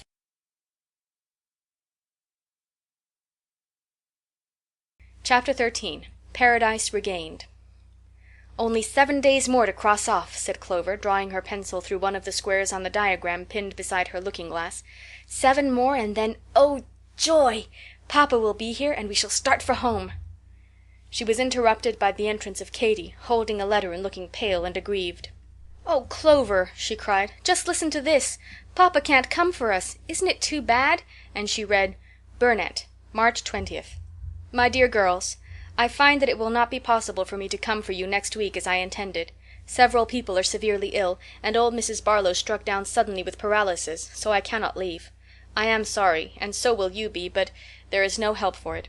Fortunately, Mrs. Hall has just heard that some friends of hers are coming westward with their family, and she has written to ask them to take charge of you. The drawback to this plan is that you will have to travel alone as far as Albany, where Mr. Peters, Mrs. Hall's friend, will meet you. I have written to ask Mr. Page to put you on the train, and under the care of the conductor, on Tuesday morning. I hope you will get through without embarrassment. Mr. Peters will be at the station in Albany to receive you, or if anything should hinder him, you are to drive at once to the Delavan House, where they are staying. I enclose a check for your journey. If Dorry were 5 years older, I should send him after you. The children are most impatient to have you back. Miss Finch has been suddenly called away by the illness of her sister-in-law, so Elsie is keeping house till you return. God bless you, my dear daughters, and send you safe. Yours affectionately, P. Carr." "Oh, dear," said Clover, with her lip trembling. "Now papa won't see Rosie." "No," said Katy, "and Rosie and Louisa and the rest won't see him. That is the worst of all. I wanted them to so much. And just think how dismal it will be to travel with people we don't know. It's too bad, I declare." "I do think old Mrs. Barlow might have put off being ill just 1 week longer," grumbled Clover. "It takes away half the pleasure of going home." The girls might be excused for being cross, for this was a great disappointment. There was no help for it, however, as papa said. They could only sigh and submit. But the journey, to which they had looked forward so much, was no longer thought of as a pleasure, only a disagreeable necessity, something which must be endured in order that they might reach home. 5, 4, 3 days. The last little square was crossed off. The last dinner was eaten. The last breakfast. There was much mourning over Katy and Clover among the girls who were to return for another year. Louisa and Ellen Gray were inconsolable, and Bella, with a very small pocket handkerchief held tightly in her hand, clung to Katy every moment, crying, and declaring that she would not let her go. The last evening she followed her into number 2, where she was dreadfully in the way of the packing, and, after various odd contortions and mysterious half-spoken sentences, said, "Say, won't you tell if I tell you something?" "What is it?" asked Katy absently, as she folded and smoothed her best gown. "Something?" repeated Bella, wagging her head mysteriously and looking more like a thievish squirrel than ever. "Well, what is it? Tell me." To Katy's surprise, Bella burst into a violent fit of crying. "I'm real sorry I did it," she sobbed. "Real sorry. And now you'll never love me any more." "Yes, I will. What is it? "Do stop crying, Bella dear, and tell me," said Katy, alarmed at the violence of the sobs. "It was for fun. Really and truly it was. But I wanted some cake, too," protested Bella, sniffing very hard. "What?" "And I didn't think anybody would know. Barry Searles doesn't care a bit for us little girls, only for big ones, and I knew if I said Bella he'd never give me the cake, so I said Miss Carr instead." "Bella, did you write that note?" inquired Katy, almost too much surprised to speak. "Yes, and I tied a string to your blind because I knew I could go in and draw it up when you were practicing. But I didn't mean to do any harm, and when Mrs. Florence was so mad and changed your room I was real sorry," moaned Bella, digging her knuckles into her eyes. "Won't you ever love me any more?" she demanded. Katy lifted her into her lap and talked so tenderly and seriously that her contrition, which was only half genuine, became real, and she cried in good earnest when Katy kissed her in token of forgiveness. "Of course you'll go at once to Mrs. Nipson," said Clover and Rose when Katy imparted this surprising discovery. "No, I think not. Why should I? It would only get poor little Bella into a dreadful scrape, and she's coming back again, you know. Mrs. Nipson does not believe that story now. Nobody does. We had lived it down, just as I hoped we should. That is much better than having it contradicted." "I don't think so, and I should enjoy seeing that little wretch of a Bella well whipped," persisted Rose. But Katy was not to be shaken. "To please me, promise that not a word shall be said about it," she urged. And, to please her, the girls consented. I think Katy was right in saying that Mrs. Nipson no longer believed her guilty in the affair of the note. She had been very friendly to both the sisters of late, and when Clover carried in her album and asked for an autograph, she waxed quite sentimental and wrote, "I would not exchange the modest Clover for the most beautiful parterre, so bring it back, I pray thee, to your affectionate teacher, Mary Ann Nipson," which effusion quite overwhelmed the modest Clover, and called out the remark from Rose, "Don't she wish she may get you?" Miss Jane said twice, "I shall miss you, Katy," a speech which, to quote Rose again, made Katy look as surprised as Balaam. Rose herself was not coming back to school. She and the girls were half broken-hearted at parting. They lavished tears, kisses, promises of letters, and vows of eternal friendship. Neither of them, it was agreed, was ever to love anybody else so well. The final moment would have been almost too tragical had it not been for a last bit of mischief on the part of Rose. It was after the stage was actually at the door, and she had her foot on the step, that, struck by a happy thought, she rushed upstairs again, collected the girls, and each taking a window, they tore down the cotton, flung open the sashes, and startled Mrs. Nipson, who stood below, by the simultaneous waving therefrom of many white flags. Katy, who was already in the stage, had the full benefit of this performance. Always after that, when she thought of the Nunnery, her memory recalled this scene. Mrs. Nipson in the doorway, Bella blubbering behind, and overhead the windows crowded with saucy girls, laughing and triumphantly flapping the long cotton strips which had for so many months obscured the daylight for them all. At Springfield next morning she and Clover said good-bye to Mr. Page and Lily. The ride to Albany was easy and safe.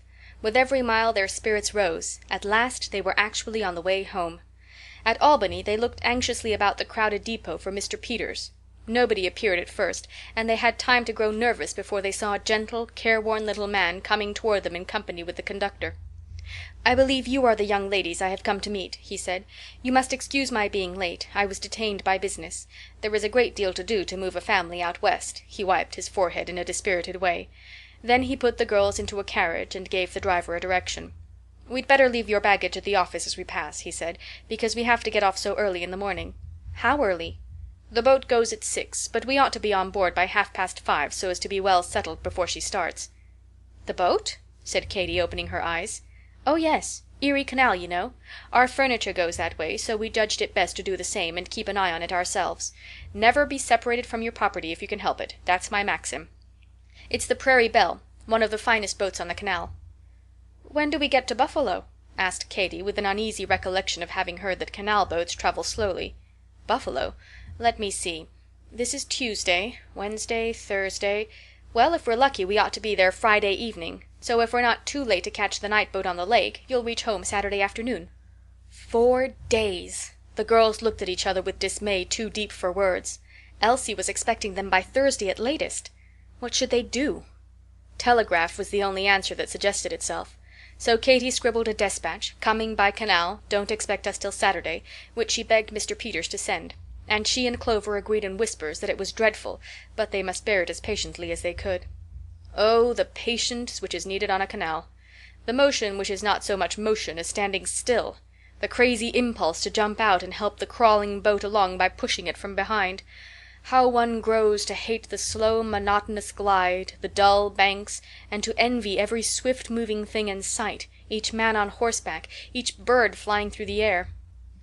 Mrs. Peters was a thin, anxious woman who spent her life anticipating disasters of all sorts.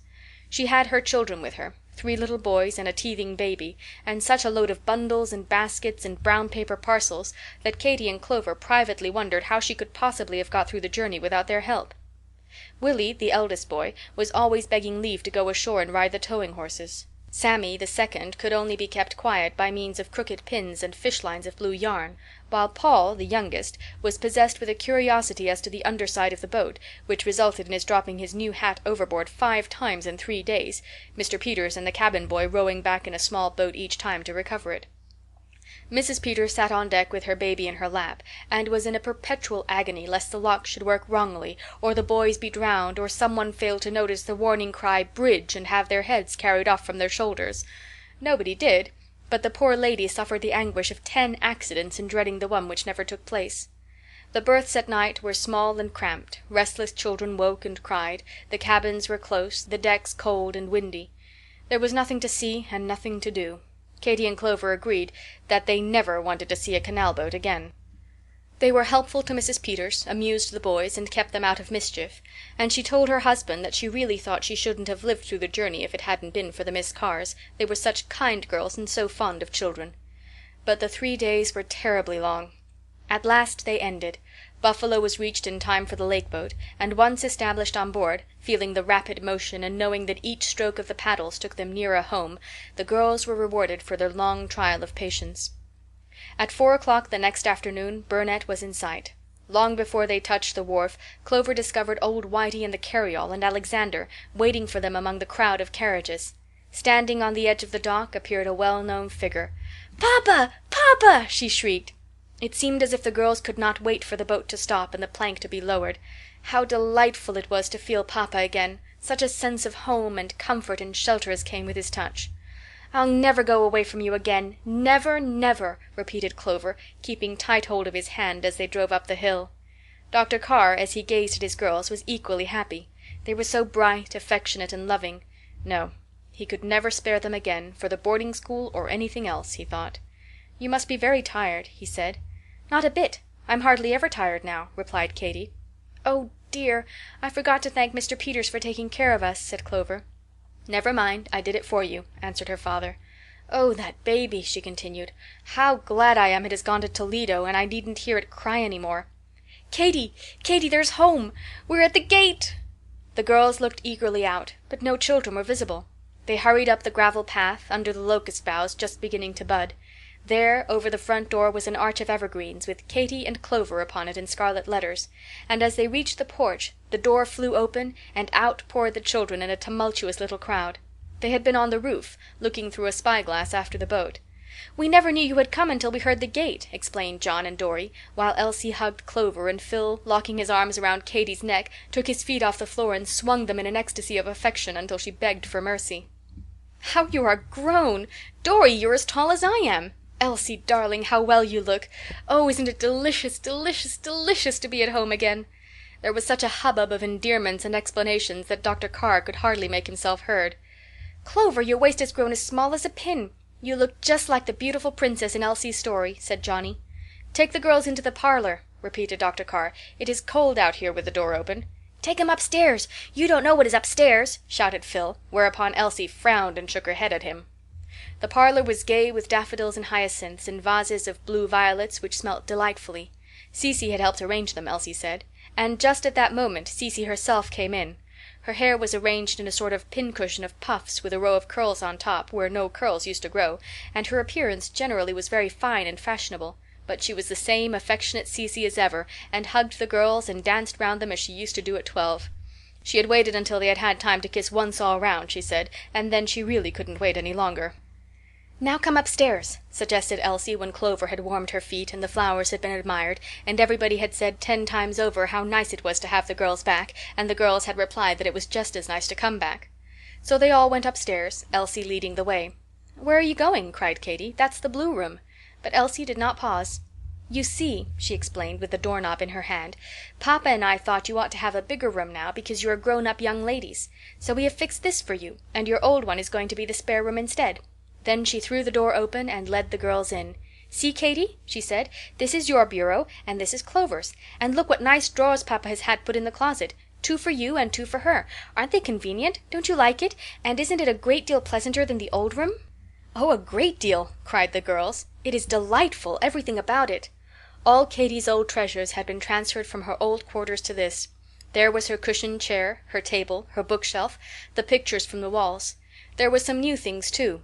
A blue carpet, blue paper on the walls, window curtains of fresh chintz, and Elsie had made a tasteful pincushion for each bureau, and Johnny crocheted mats for the washstand. Altogether it was as pretty a bower as 2 sisters just grown into ladies could desire. "What are those lovely things hanging on either side of the bed?" asked Clover. They were 2 illuminated texts, sent as a welcome home by Cousin Helen. One was a morning text and the other an evening text, Elsie explained. The evening text, which bore the words, "I will lay me down to sleep and take my rest, for it is thou, Lord, only, who makest me dwell in safety," was painted in soft purples and grays, and among the poppies and silver lilies which wreathed it appeared a cunning little downy bird fast asleep with his head under his wing. The morning text, "When I awake I am still with thee," was in bright colors, scarlet and blue and gold, and had a frame of rose garlands and wide-awake-looking butterflies and hummingbirds. The girls thought they had never seen anything so pretty. Such a gay supper as they had that night! Katy would not take her old place at the tea-tray. She wanted to know how Elsie looked as housekeeper, she said. So she sat on one side of Papa, and Clover on the other, and Elsie poured the tea, with a mixture of delight and dignity which was worth seeing. "I'll begin to-morrow," said Katy.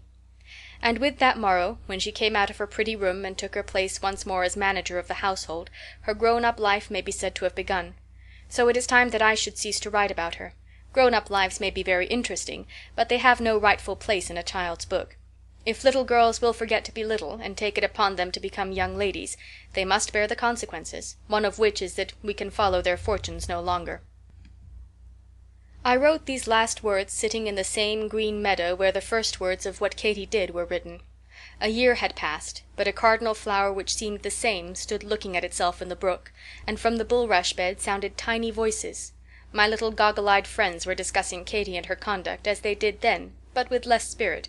For one voice came seldom and faintly, while the other, bold and defiant as ever, repeated over and over again, "Katy didn't! Katy didn't! She didn't! "Katy did," sounded faintly from the farther rush. "She didn't! She didn't!" chirped the undaunted partisan. Silence followed. His opponent was either convinced or tired of the discussion. Katy didn't. The words repeated themselves in my mind as I walked homeward. How much room for didn'ts there is in the world, I thought. What an important part they play. And how glad I am that, with all her own and other people's doings, so many of these didn'ts were included among the things which my Katy did at school. End of chapter 13. End of What Katy Did at School.